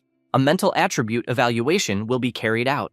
Lin Yuan does not like this at all, and, soon after, finds himself in a destroyed city. Amid the rubble, his family was calling for help. He realizes that this is a repetition of the end of his past life, where his family was crushed and he himself was defeated beside them. Lin Yuan realizes that the effect of the sound waves is to evoke the deepest fears within someone's heart. However, he drives his sword into his past self, since he has never feared death and only mourns the loss of his family and the fall of human civilization. The mental evaluation is approved and the intelligence technique is dispelled. With that, he returns to reality and notices that his summons are still fighting, and the mermaid priest is trying to drink the destroyed healing potions on the ground. The MC sees this and orders that useless trash to disappear at once, casting his calamity skill, which strikes the monster's chest directly, while the beetle also attacks with its electric discharge. The monster becomes completely powerless, and the MC asks where his god is. The priest makes it clear that they will sink into despair and lets out a loud roar that startles Lin Yuan to the point of jumping back, as apparently the monster is also going insane, and, without any more fear, charges forward and delivers a powerful slash that creates an opening for him to use his calamity, launching the monster against the other mermaids. With that, he orders his summons to return. The mermaid priest does not like the situation he is in at all, as the other monsters are not intimidated and all attack at the same time. The MC activates his invisibility and says that he has dug his own grave. The mermaid priest tries to react and manages to deal with the monsters around him for a moment, but Lin Yuan, already anticipating this, appears behind him and, with a clean strike, finishes the battle once and for all. With this kill, he obtained 20,000 experience points. You have reached level 18. Currently, he has 36 monsters in his underworld portal and has 77 strength points, 207 constitution points, 119 agility points, and 357 spirit points. In its final moments, the monster says that it is finally free from this endless terror. The day begins to dawn, and the monster finally disappears, dropping some items. The first item drop is an unknown fragment, a high-quality forged meteorite iron. It is necessary to collect 3 unknown fragments to synthesize the final item. Finally, the forged meteorite iron of high-level dark gold grade. When used on forged equipment, it can upgrade the quality from gold to dark gold. He is surprised to see what kind of items these are, since they only appeared in the middle of the game, and with them, he will be able to forge his first unique item in the entire game, and may even assign a specific weapon for each class. However, he thinks about it, since as far as he remembers, another material is needed to guarantee a 100% success rate in its crafting. He picks up one of the items and realizes that it has a hidden name and is apparently a puzzle for the dungeon. This is the first time he has encountered a talking boss, and he does not understand what the monster fears so much. After that, he returns to the mural and continues to find that place suspicious, but above all, believes that there is something inside the wall. Without thinking twice, he delivers numerous strikes until he destroys the wall that was hiding a secret item. He takes it in his hand and is happy with what he sees. That is one of the 3 fragments needed to synthesize the final item. Lin Yuan realizes that it is some kind of horn and is increasingly finding clues to beat the game. Next, he picks up the evil eye that was also inside the wall and is startled as suddenly the monsters were drawn outside. He runs to see what is happening, and when he looks up, he sees the monsters pointing at the moon. He considers whether the sudden change from day to night triggered some special event in the plot. In addition, even though it is already night, there are no signs that the monsters are going crazy, and he is certain that there is something wrong with that moon. Meanwhile, in the middle of the sea,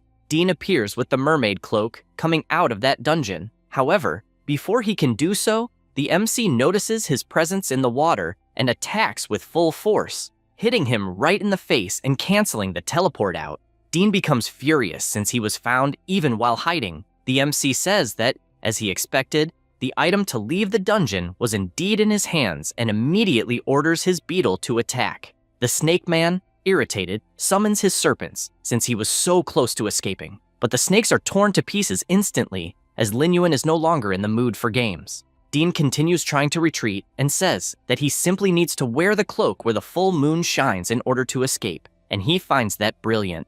The MC keeps chasing him and the cloak begins to take effect again to leave the dungeon. Dean still provokes, saying he will escape and the MC will remain in that dungeon forever. But he is startled when, out of nowhere, he appears on an extremely fast mount.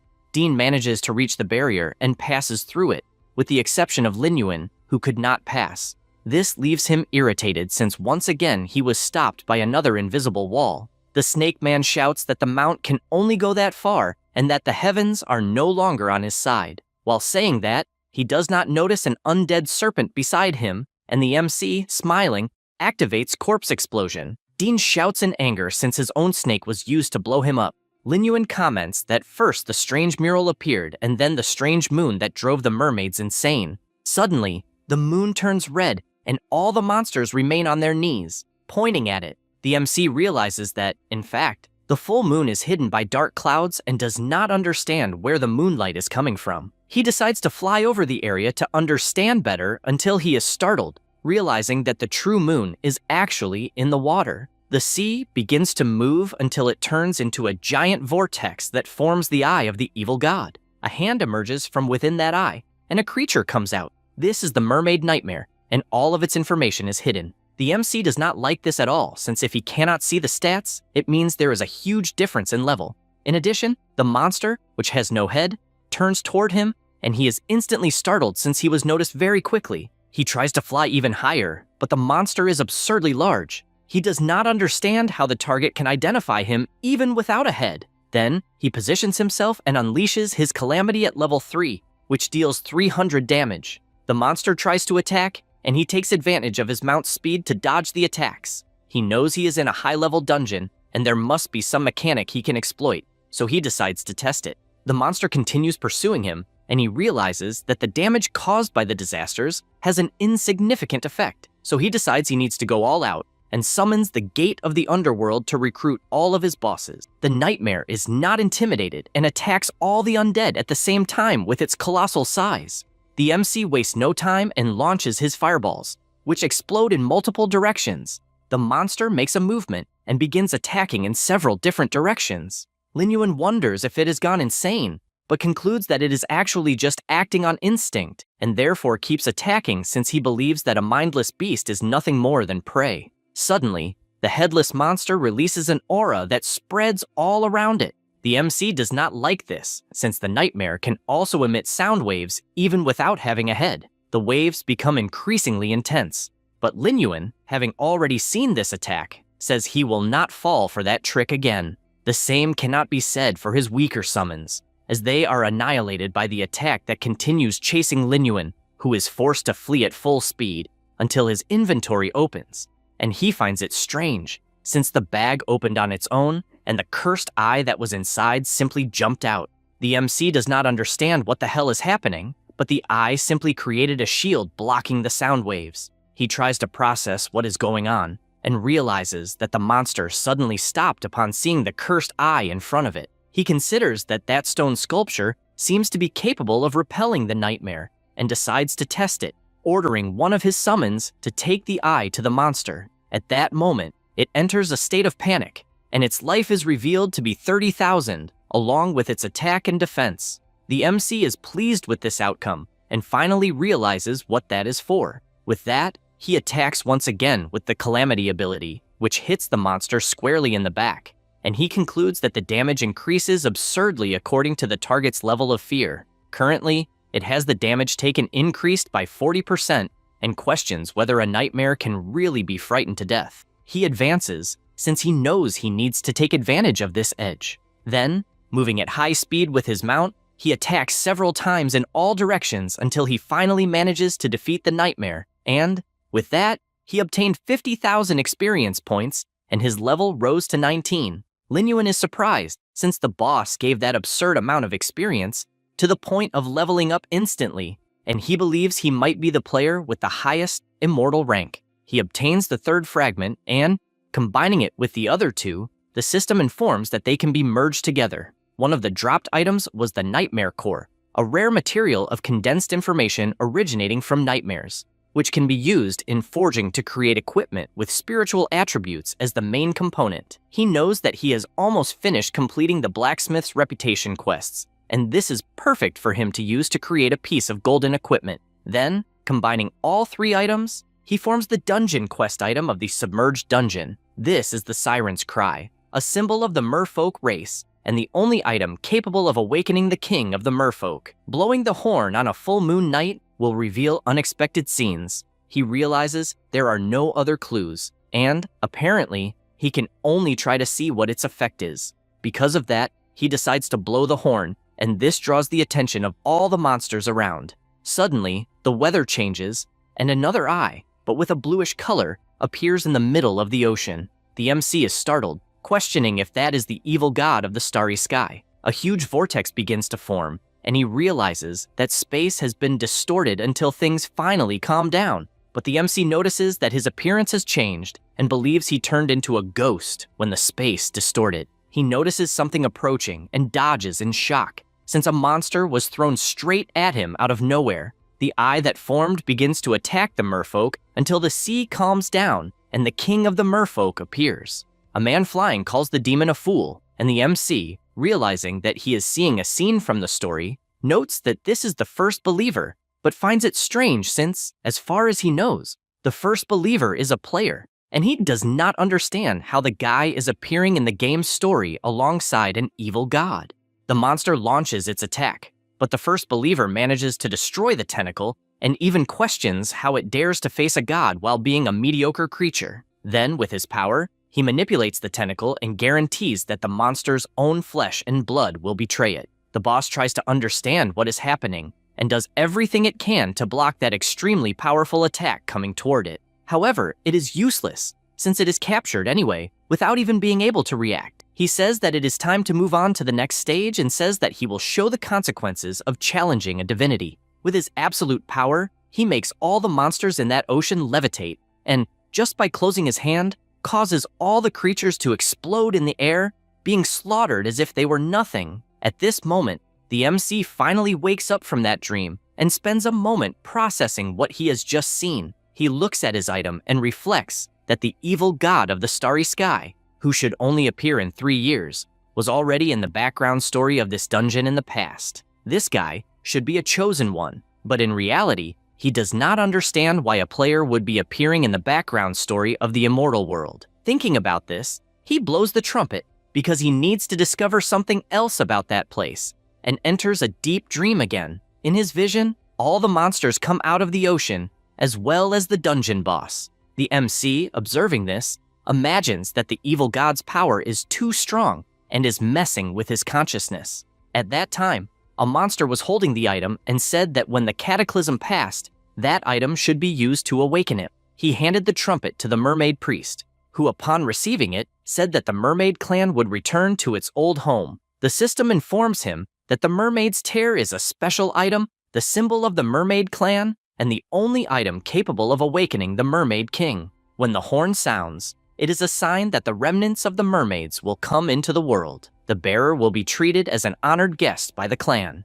Lin Yuan finally understands, since the reason that dungeon has such bizarre settings is because it is actually a dream. At this moment, the sea begins to grow restless, giving the MC a fright since giant waves begin to form, and the mermaid king, with his colossal size, appears in front of him. He worries whether that really is the mermaid king. The monster thanks him for making him awaken from that infinite chaos for a moment, and says that divine power entered his bones, and he still has not fully recovered, but tells him that he can take him out of the dungeon. Having said that, he wraps his tentacle around the MC and, carrying him upward, says that he hopes Lin Yuan can take care of the remnants of the mermaid clan in the future. The MC continues heading toward the barrier, and all he can think is that the mysteries are only increasing, and that he needs to find a way to discover the true identity of the first believer as soon as possible and prevent the evil god from descending into the world. The system informs him that he has cleared the day of submersion.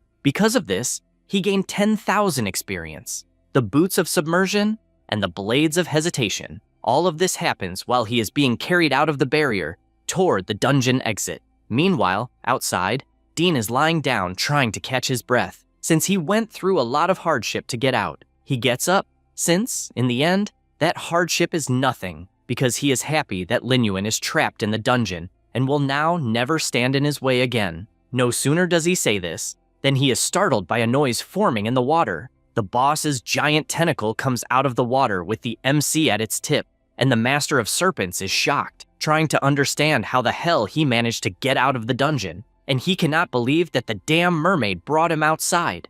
The Mermaid King launches an extremely powerful laser at him, while also telling him to shut up, since he has no moral standing to say anything, leaving him unconscious in the same instant. The MC reaches solid ground and says that if he has the chance, he will take care of the clan's remnants for the boss, and the monster thanks him, since the clan will never forget his kindness. With this outcome, he realizes that the sword itself has nothing special, but the boots are different, since they fit perfectly with what he needs at the moment. The sword is the Wandering Twin Blades, silver level. It grants 35 points of attack power and 20 points of critical damage. As for the Sinking Boots, they are gold level and grant 10 points of constitution, 50 points of movement, and 35 points of attack speed. They have the attached skill, which is Infinite Pursuit. After dealing damage to a target, moving toward the target activates the pursuit state, increasing movement speed by 20% and causing 5% additional damage. He reflects that,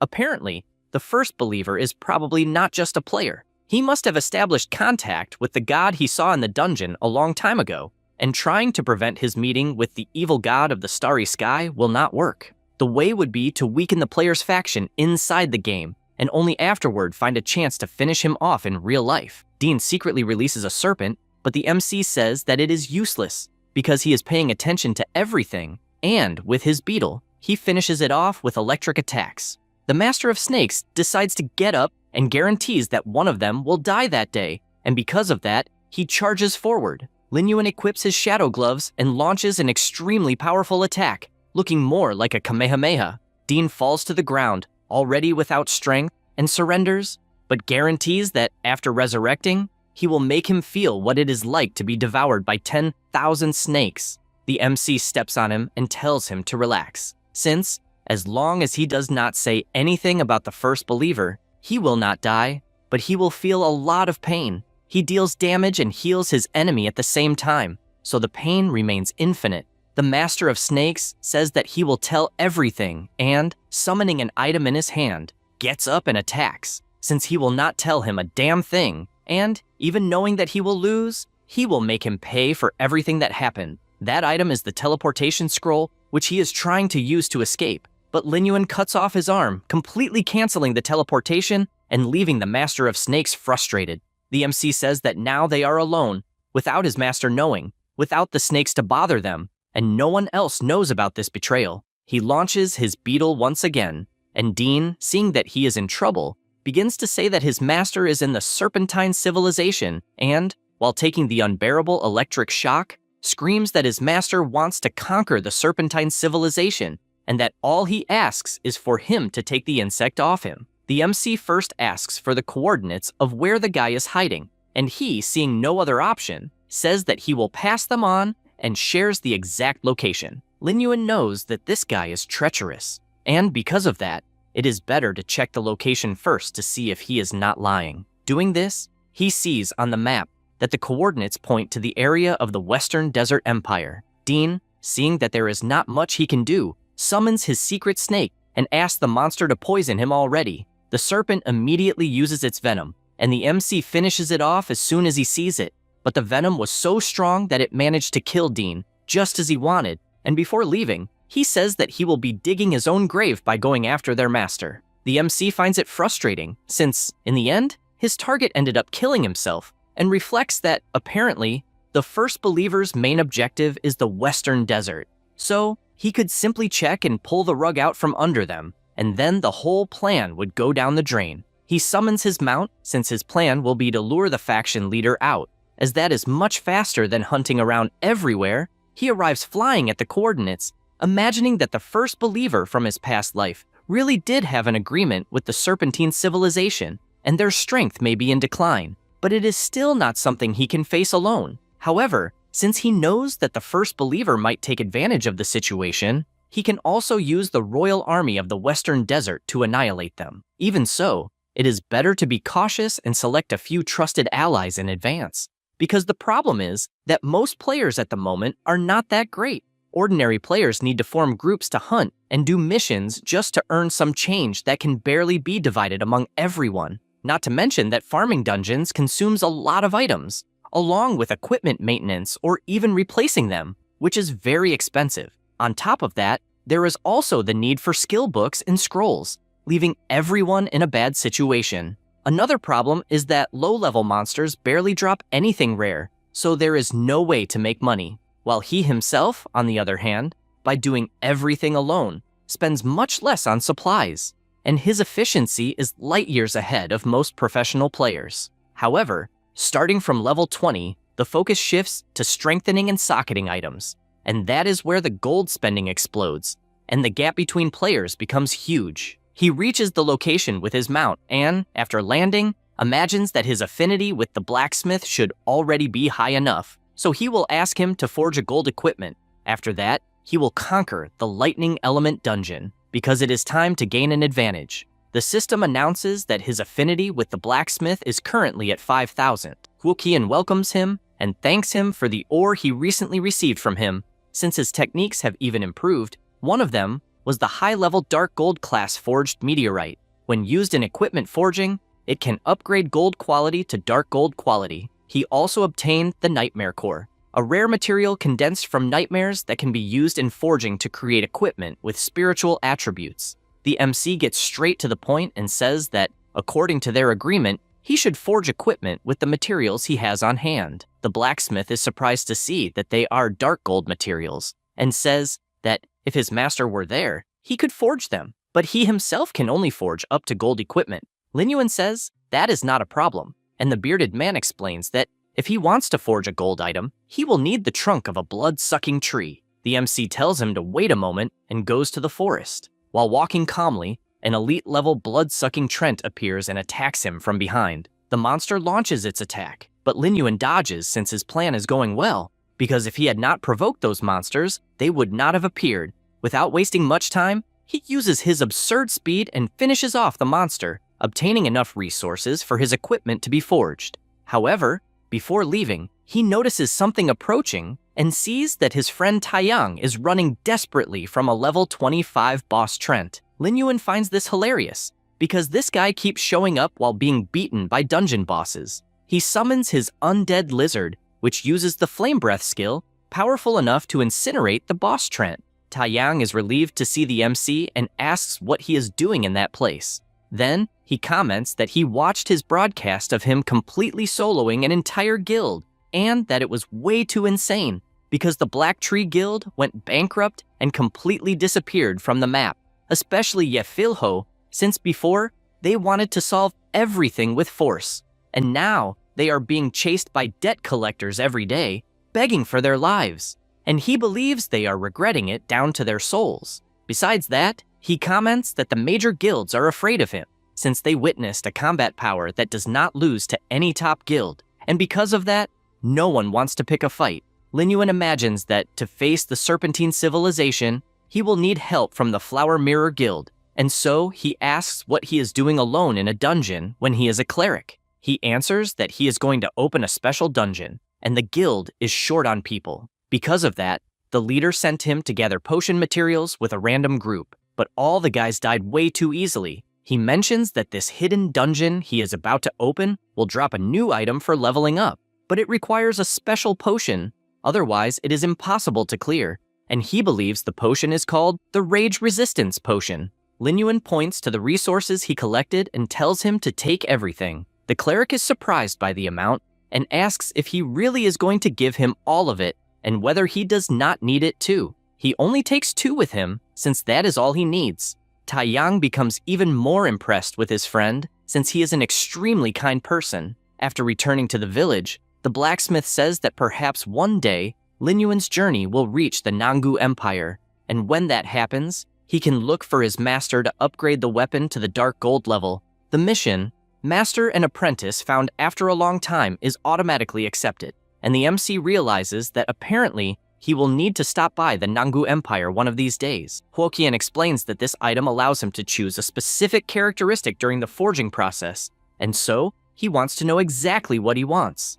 Lin Yuan thinks that he already has deep damage and calamity, so damage is not a problem. Besides, his sacred scarab beetle already handles control, so his only weakness is regeneration, and the most common way for weapons to provide regeneration is through lifesteal, which can be physical or magical. However, almost only melee classes choose this, because long-range classes have low defense and die before they can recover their health. He, on the other hand, gains constitution at every level, and his damage and health are already high enough. Besides that, the damage from the undead also counts as magical damage, which fits perfectly to make up for this weakness. Thinking about all of this, he answers that he wants to forge equipment with the magical lifesteal characteristic. The blacksmith immediately starts working, since he knows the specifications, and soon afterward hands over an item, since there are more people using this recording eye that, during forging, can create the perfect equipment for him. This is the recording eye that customizes the forging mode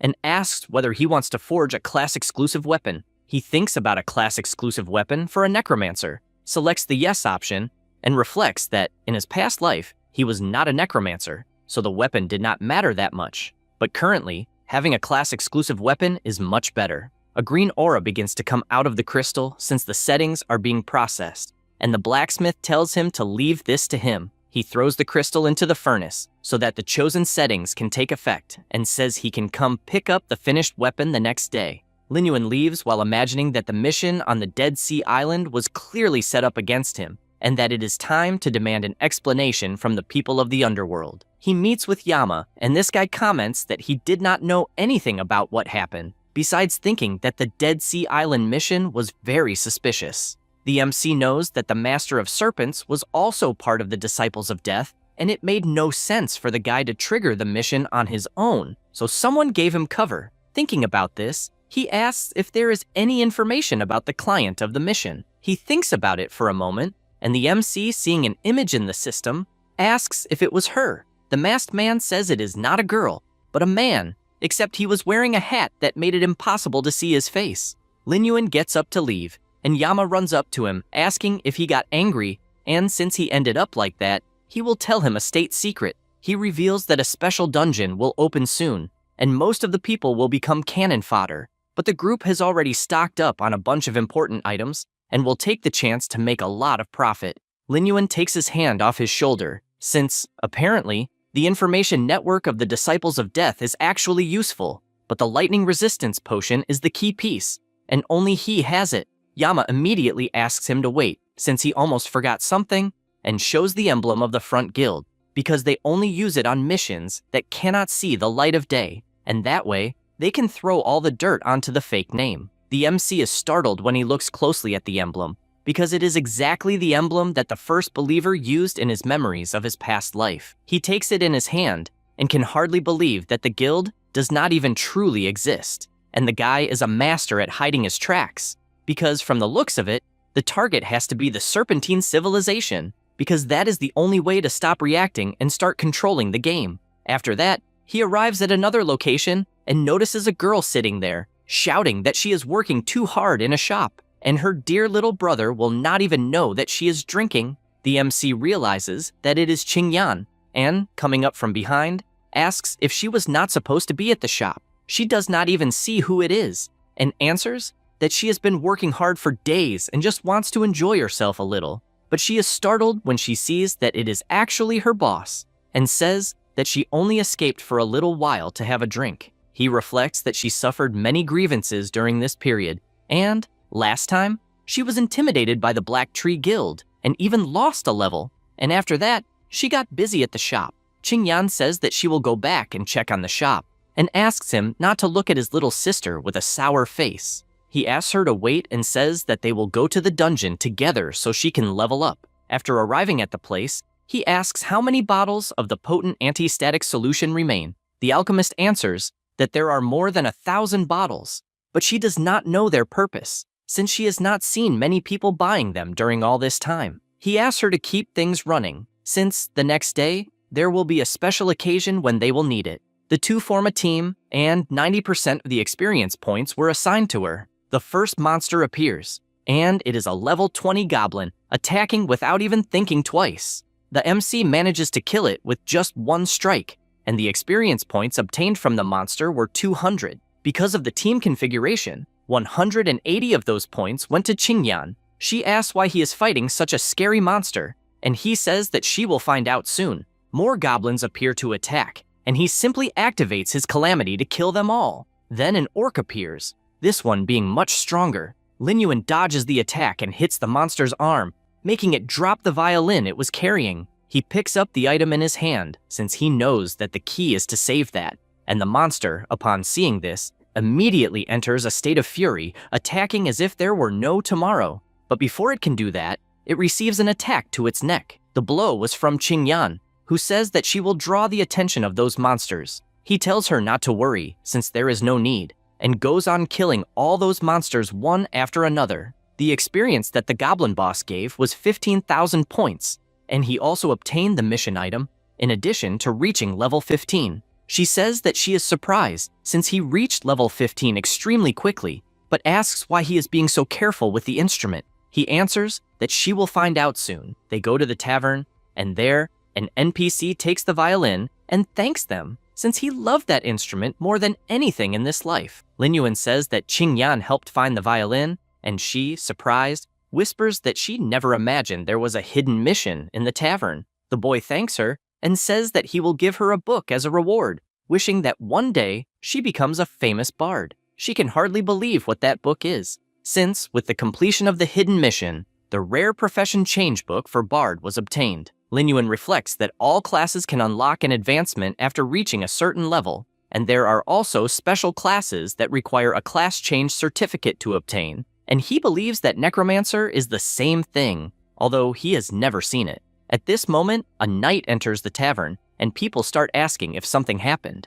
The MC also looks to the side, and the guy shouts that he is happy to finally have found the Knight of Honor. He approaches and says that since Lin Yuan was responsible for revealing Count Carlo's case, the king wants to personally grant him a reward. The system informs him that the reputation of the Scorpion Tail Knights rose by another 1,500 points, currently having 4,000, and he gained entry to the Royal Library, where he can choose a skill book or any other book. He becomes thoughtful about this, since his reputation points increased, and he still gained a skill book, and the efforts at Count Carlo's mansion were definitely not in vain. The people, hearing this, can hardly believe that the king granted this honor. In addition to discovering that Lin Yuan is an honorary knight, the alchemist asks how many more things he has already done and how he even has a royal reward to receive. He laughs and simply says that he will come back later. In another place, the Master of Serpents returns to the headquarters, and, since time was tight,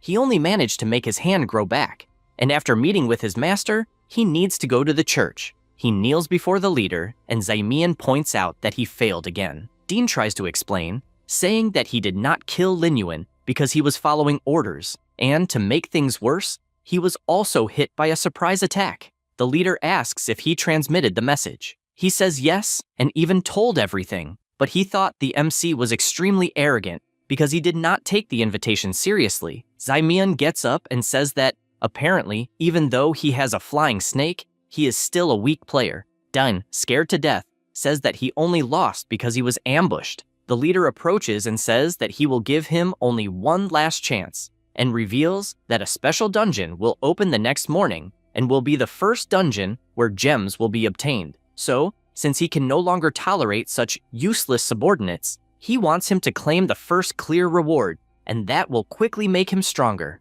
The Master of Serpents immediately says that he understands, and the faction leader leaves. Dean starts trembling, since he must not, under any circumstances, let his master know that he revealed the plan. Meanwhile, in a library, the MC appears with his teleportation and wonders if it really is the Royal Library. He has heard that the place houses a vast collection of skill books and rare artifacts from the immortal world, and maybe it will provide clues about the advancement path of the Necromancer class. He notices one of the books, which is about basic spirit summoning enchantment, and, in his previous life, this skill could summon 2 additional battle spirits with dark attributes, which was also a good option. At this moment, his scarab appears, and he asks if something is wrong. The insect flies in another direction and shows a specific book among all the others. Lin Yuan decides to pick it up to see what it is, and is surprised to see that it is a skill book. At this instant, the book begins to emit a strong glow,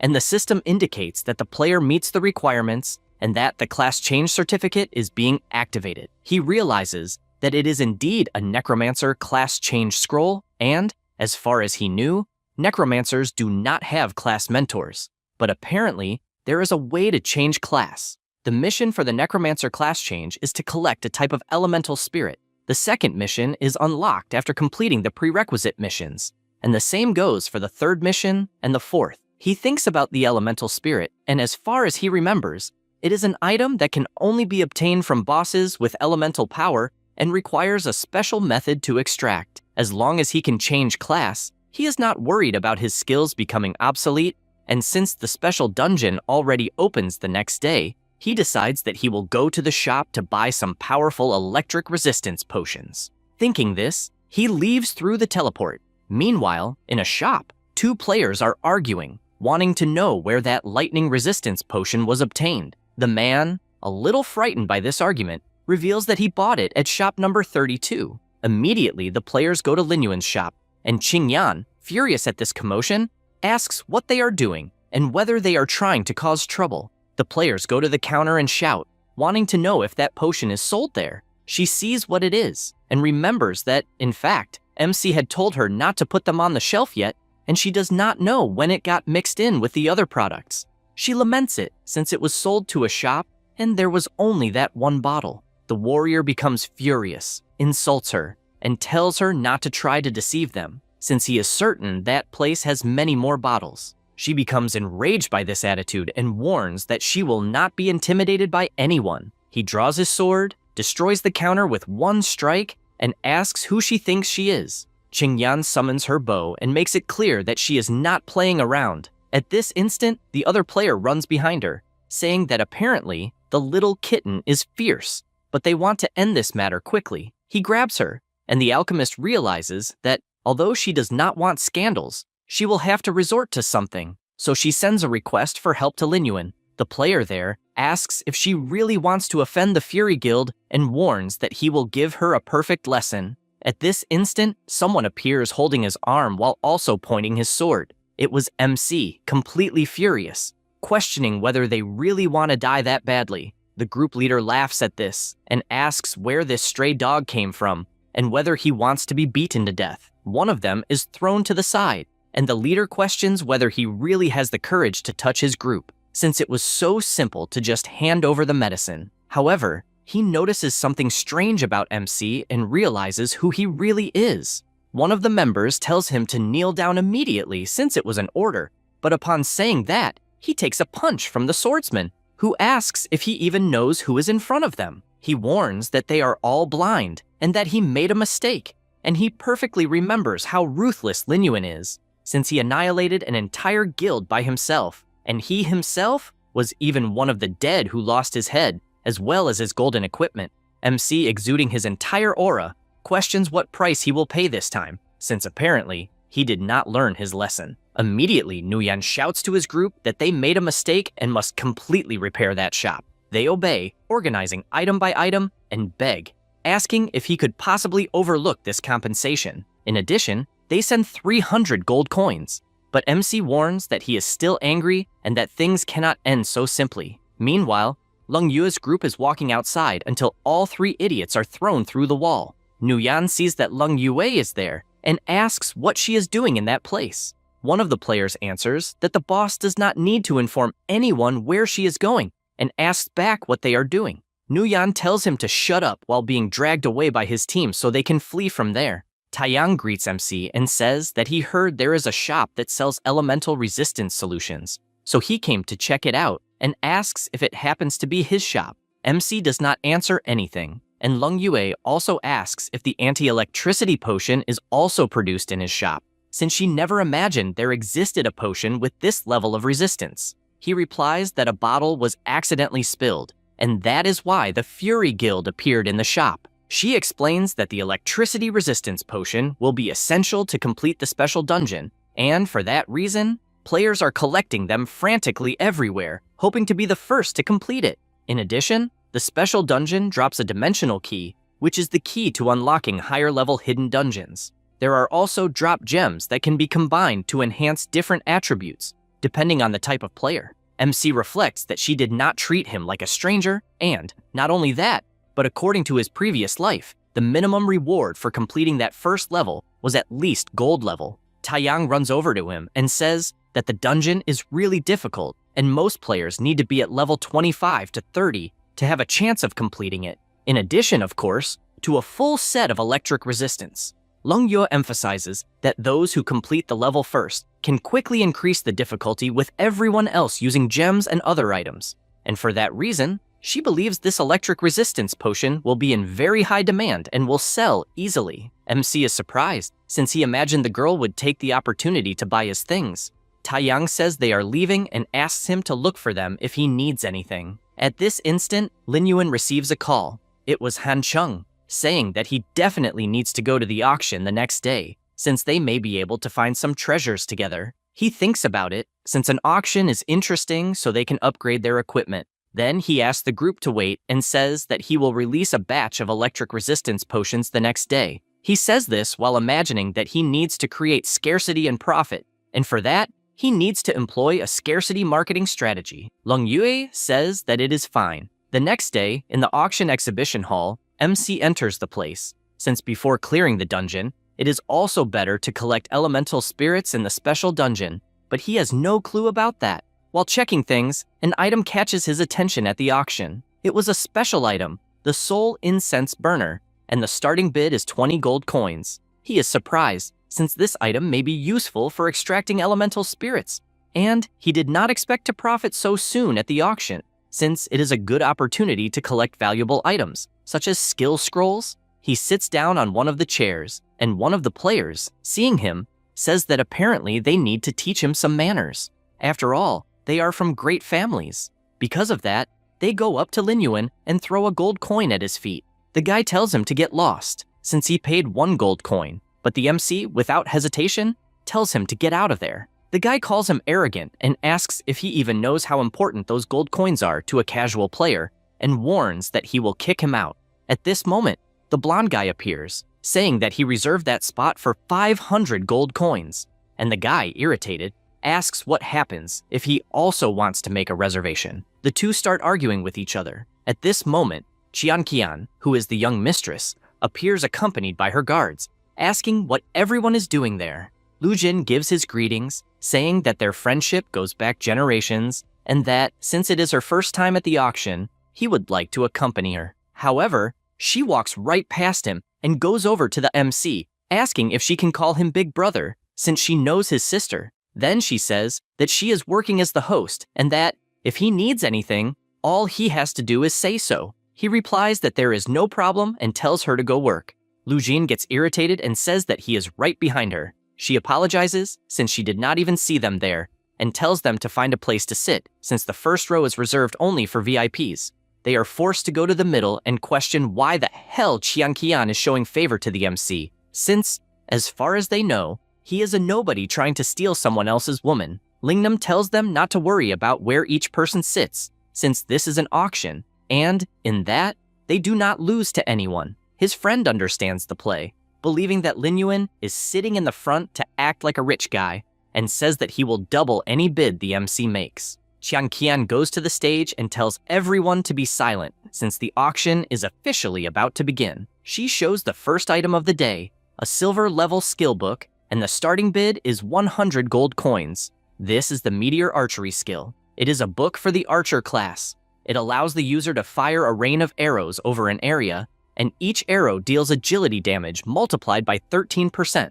Some people get upset since they do not have much money left, but even so, they keep admiring that beautiful book. The MC reflects that most players spend everything on item maintenance and consumables, and even the richest ones need to focus on changing sets. However, with the opening of the lightning dungeon, the stock of powerful lightning resistance potions he saved will disappear from the shelves, and the price will skyrocket. Besides that, he has the seed that gives him a fixed income every week, although the gap would still be huge. His current plan is to buy more shops and make the snowball grow. That way, he will have the financial backing needed to face the first client. Qian Qian congratulates the buyer of the skill book and moves on to the next one. which is a set of 3 skill scrolls, and the starting bid is 50 gold coins. These scrolls increase a skill level by 1 point. The MC, without thinking much, asks his friend to secure this item since he is interested. Han King says that it will not be a problem and places his bid of 100 gold coins.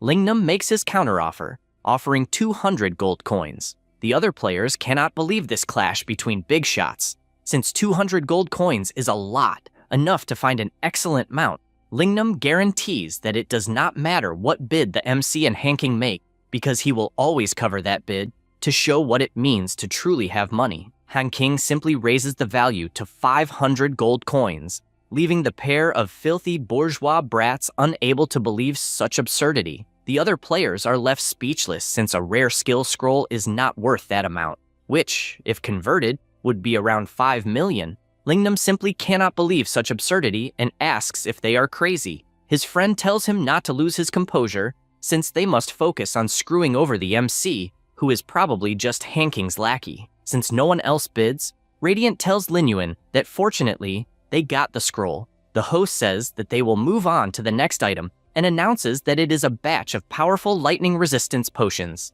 It is the only potion on the market that guarantees 80% resistance and was provided by a client who preferred to remain anonymous. These items increase lightning resistance by 80% for 1 minute, and the starting bid is 10 gold coins each. One player starts with a bid of 15 coins, while others raise it to 30. The others realize that those potions are currently famous, since everyone is going after them, but they still find the price bizarre, since they could completely change their equipment set with that money. The MC only keeps analyzing, since there is no way to know how far it will go, and wonders if he should raise the price even more. Lu Jin just watches from above, imagining that Lin Yuan wants to buy them but has no money, and believes that his time has finally come. Because of that, he shouts that he raises the value to 50 gold coins each. The players ask if they understood correctly, since the potions may be rare, but they do not believe they are worth all that. Some guild leaders simply refuse to lose something so precious,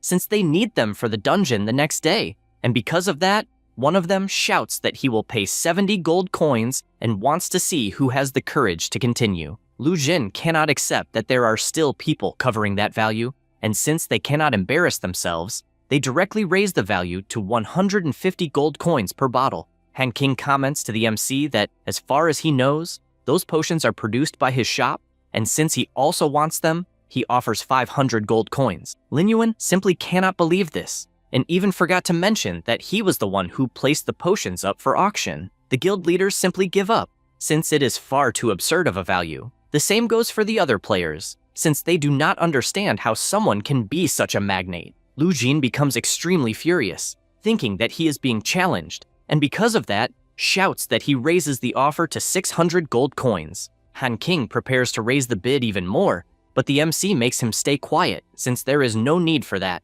Chang Qian congratulates Lu Jin for being the buyer of 10 bottles of the powerful lightning resistance potion, and the boy's system warns him that he has 5,600 coins, but is still short 400 coins. He does not understand what is happening and realizes that the value of 600 gold coins was for each one, and since there are 10 potions, the cost is 6,000 coins. He takes out his precious dagger and says that he does not have that much money, and because of that, wants to know if they will accept that item for 400 coins to make up the difference. His friend tells him not to worry, since he will pay, and covers the 400 coins to obtain the potions. They warn that people from small families should stay in their place, and, from that moment on, should no longer stand up. Han King hears this and comments that he did not imagine the boys would be so stingy when buying the MC's items, since he did not even need to compete with them. After all, Lin Yuan still has a lot more. They cannot believe this absurdity and ask what he means by that.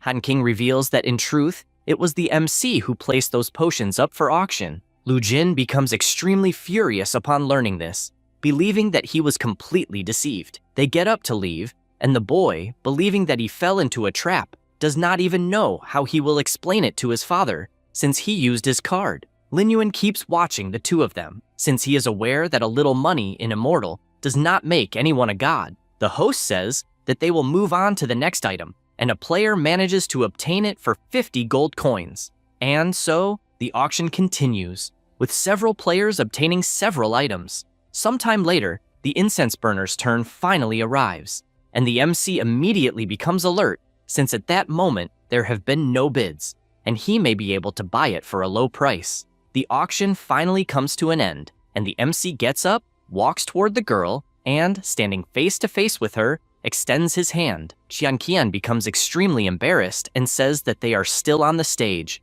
and this kind of intimacy does not look very good. However, he is actually heading toward the item and says he will give 1 gold coin since there was 1 left and no one made a bid. He asks if everything is okay, and she, embarrassed, says yes and congratulates him on the acquired item. She hands him a lute and says she will give it to him as a gift. Lin Yuan does not understand anything, but thanks her, even though she runs away like a rocket since she was dying of embarrassment. At that moment, the blacksmith says the weapon is almost coming out of the furnace. Han King approaches and is surprised, since that is a very exotic loot. The MC stores the item and imagines that it worked out perfectly to get the weapon before the dungeon, and he will only need 1 chance to use the incense burner. He immediately goes to the forge, and Huoqian says that, unfortunately, he has some bad news to give. Lin Yuan already gets worried, because it does not seem like a good thing, and he replies that it is not because the forging failed. He replies that it did not,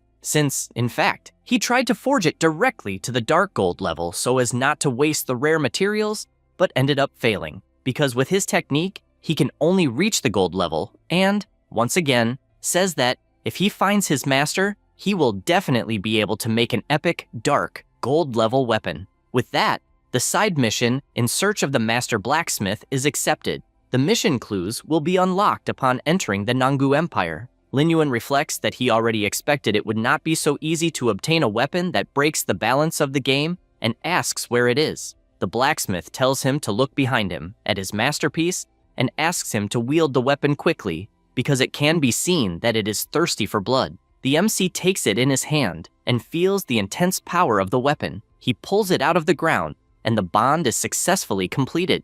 It increases mental by 100 points, and magic damage by 200 points. It also has a 20% increase in mana regeneration, and if the player's class is Necromancer, it increases magic damage by 10%. In addition, it has a passive effect of 10% magical lifesteal. He raises his sword to test it, and strikes the ground once, even surprising the blacksmith with the impact. He reflects on all the attributes the weapon has, and concludes that it was definitely made tailor-made for him. Wuqian says the weapon is incredible, and because of that, asks him not to swing it too much, otherwise he will bring down the entire workshop, and hands him an item, saying he must give it to his master blacksmith when he finds him, because the guy will immediately understand what it is about. The MC thanks him, and a global system announcement is given that the special dungeon of Rock Village has been opened, and the players of the first clear will receive extra rewards. All the players get excited about this announcement,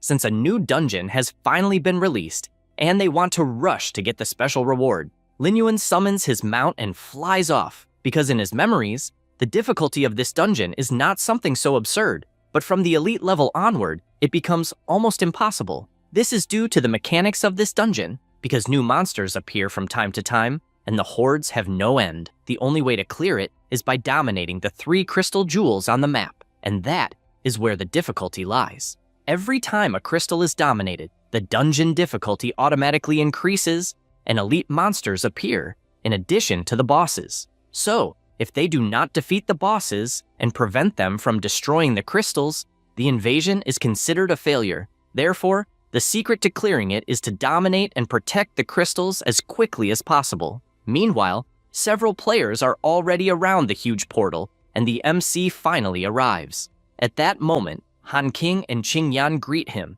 since they were waiting for him, because they heard that the dungeon drops unprecedented resources. He replies that it is true, since it is the first dungeon that drops real jewels. 3 girls appear excitedly, asking if it is true. He gets confused and asks who the 3 of them are. They reply that he saved them from a wolf pack a long time ago. Lin Yuan vaguely remembers that day, and Han King says they are members of his guild, and since they were fans of him, they insisted on seeing him. The MC says he understands, and the little blonde runs over asking for an autograph. At that moment, Nuyan appears, knocking her to the ground, since she got in his way. That's all, folks. If you enjoy the video, subscribe and hit the bell. Thanks.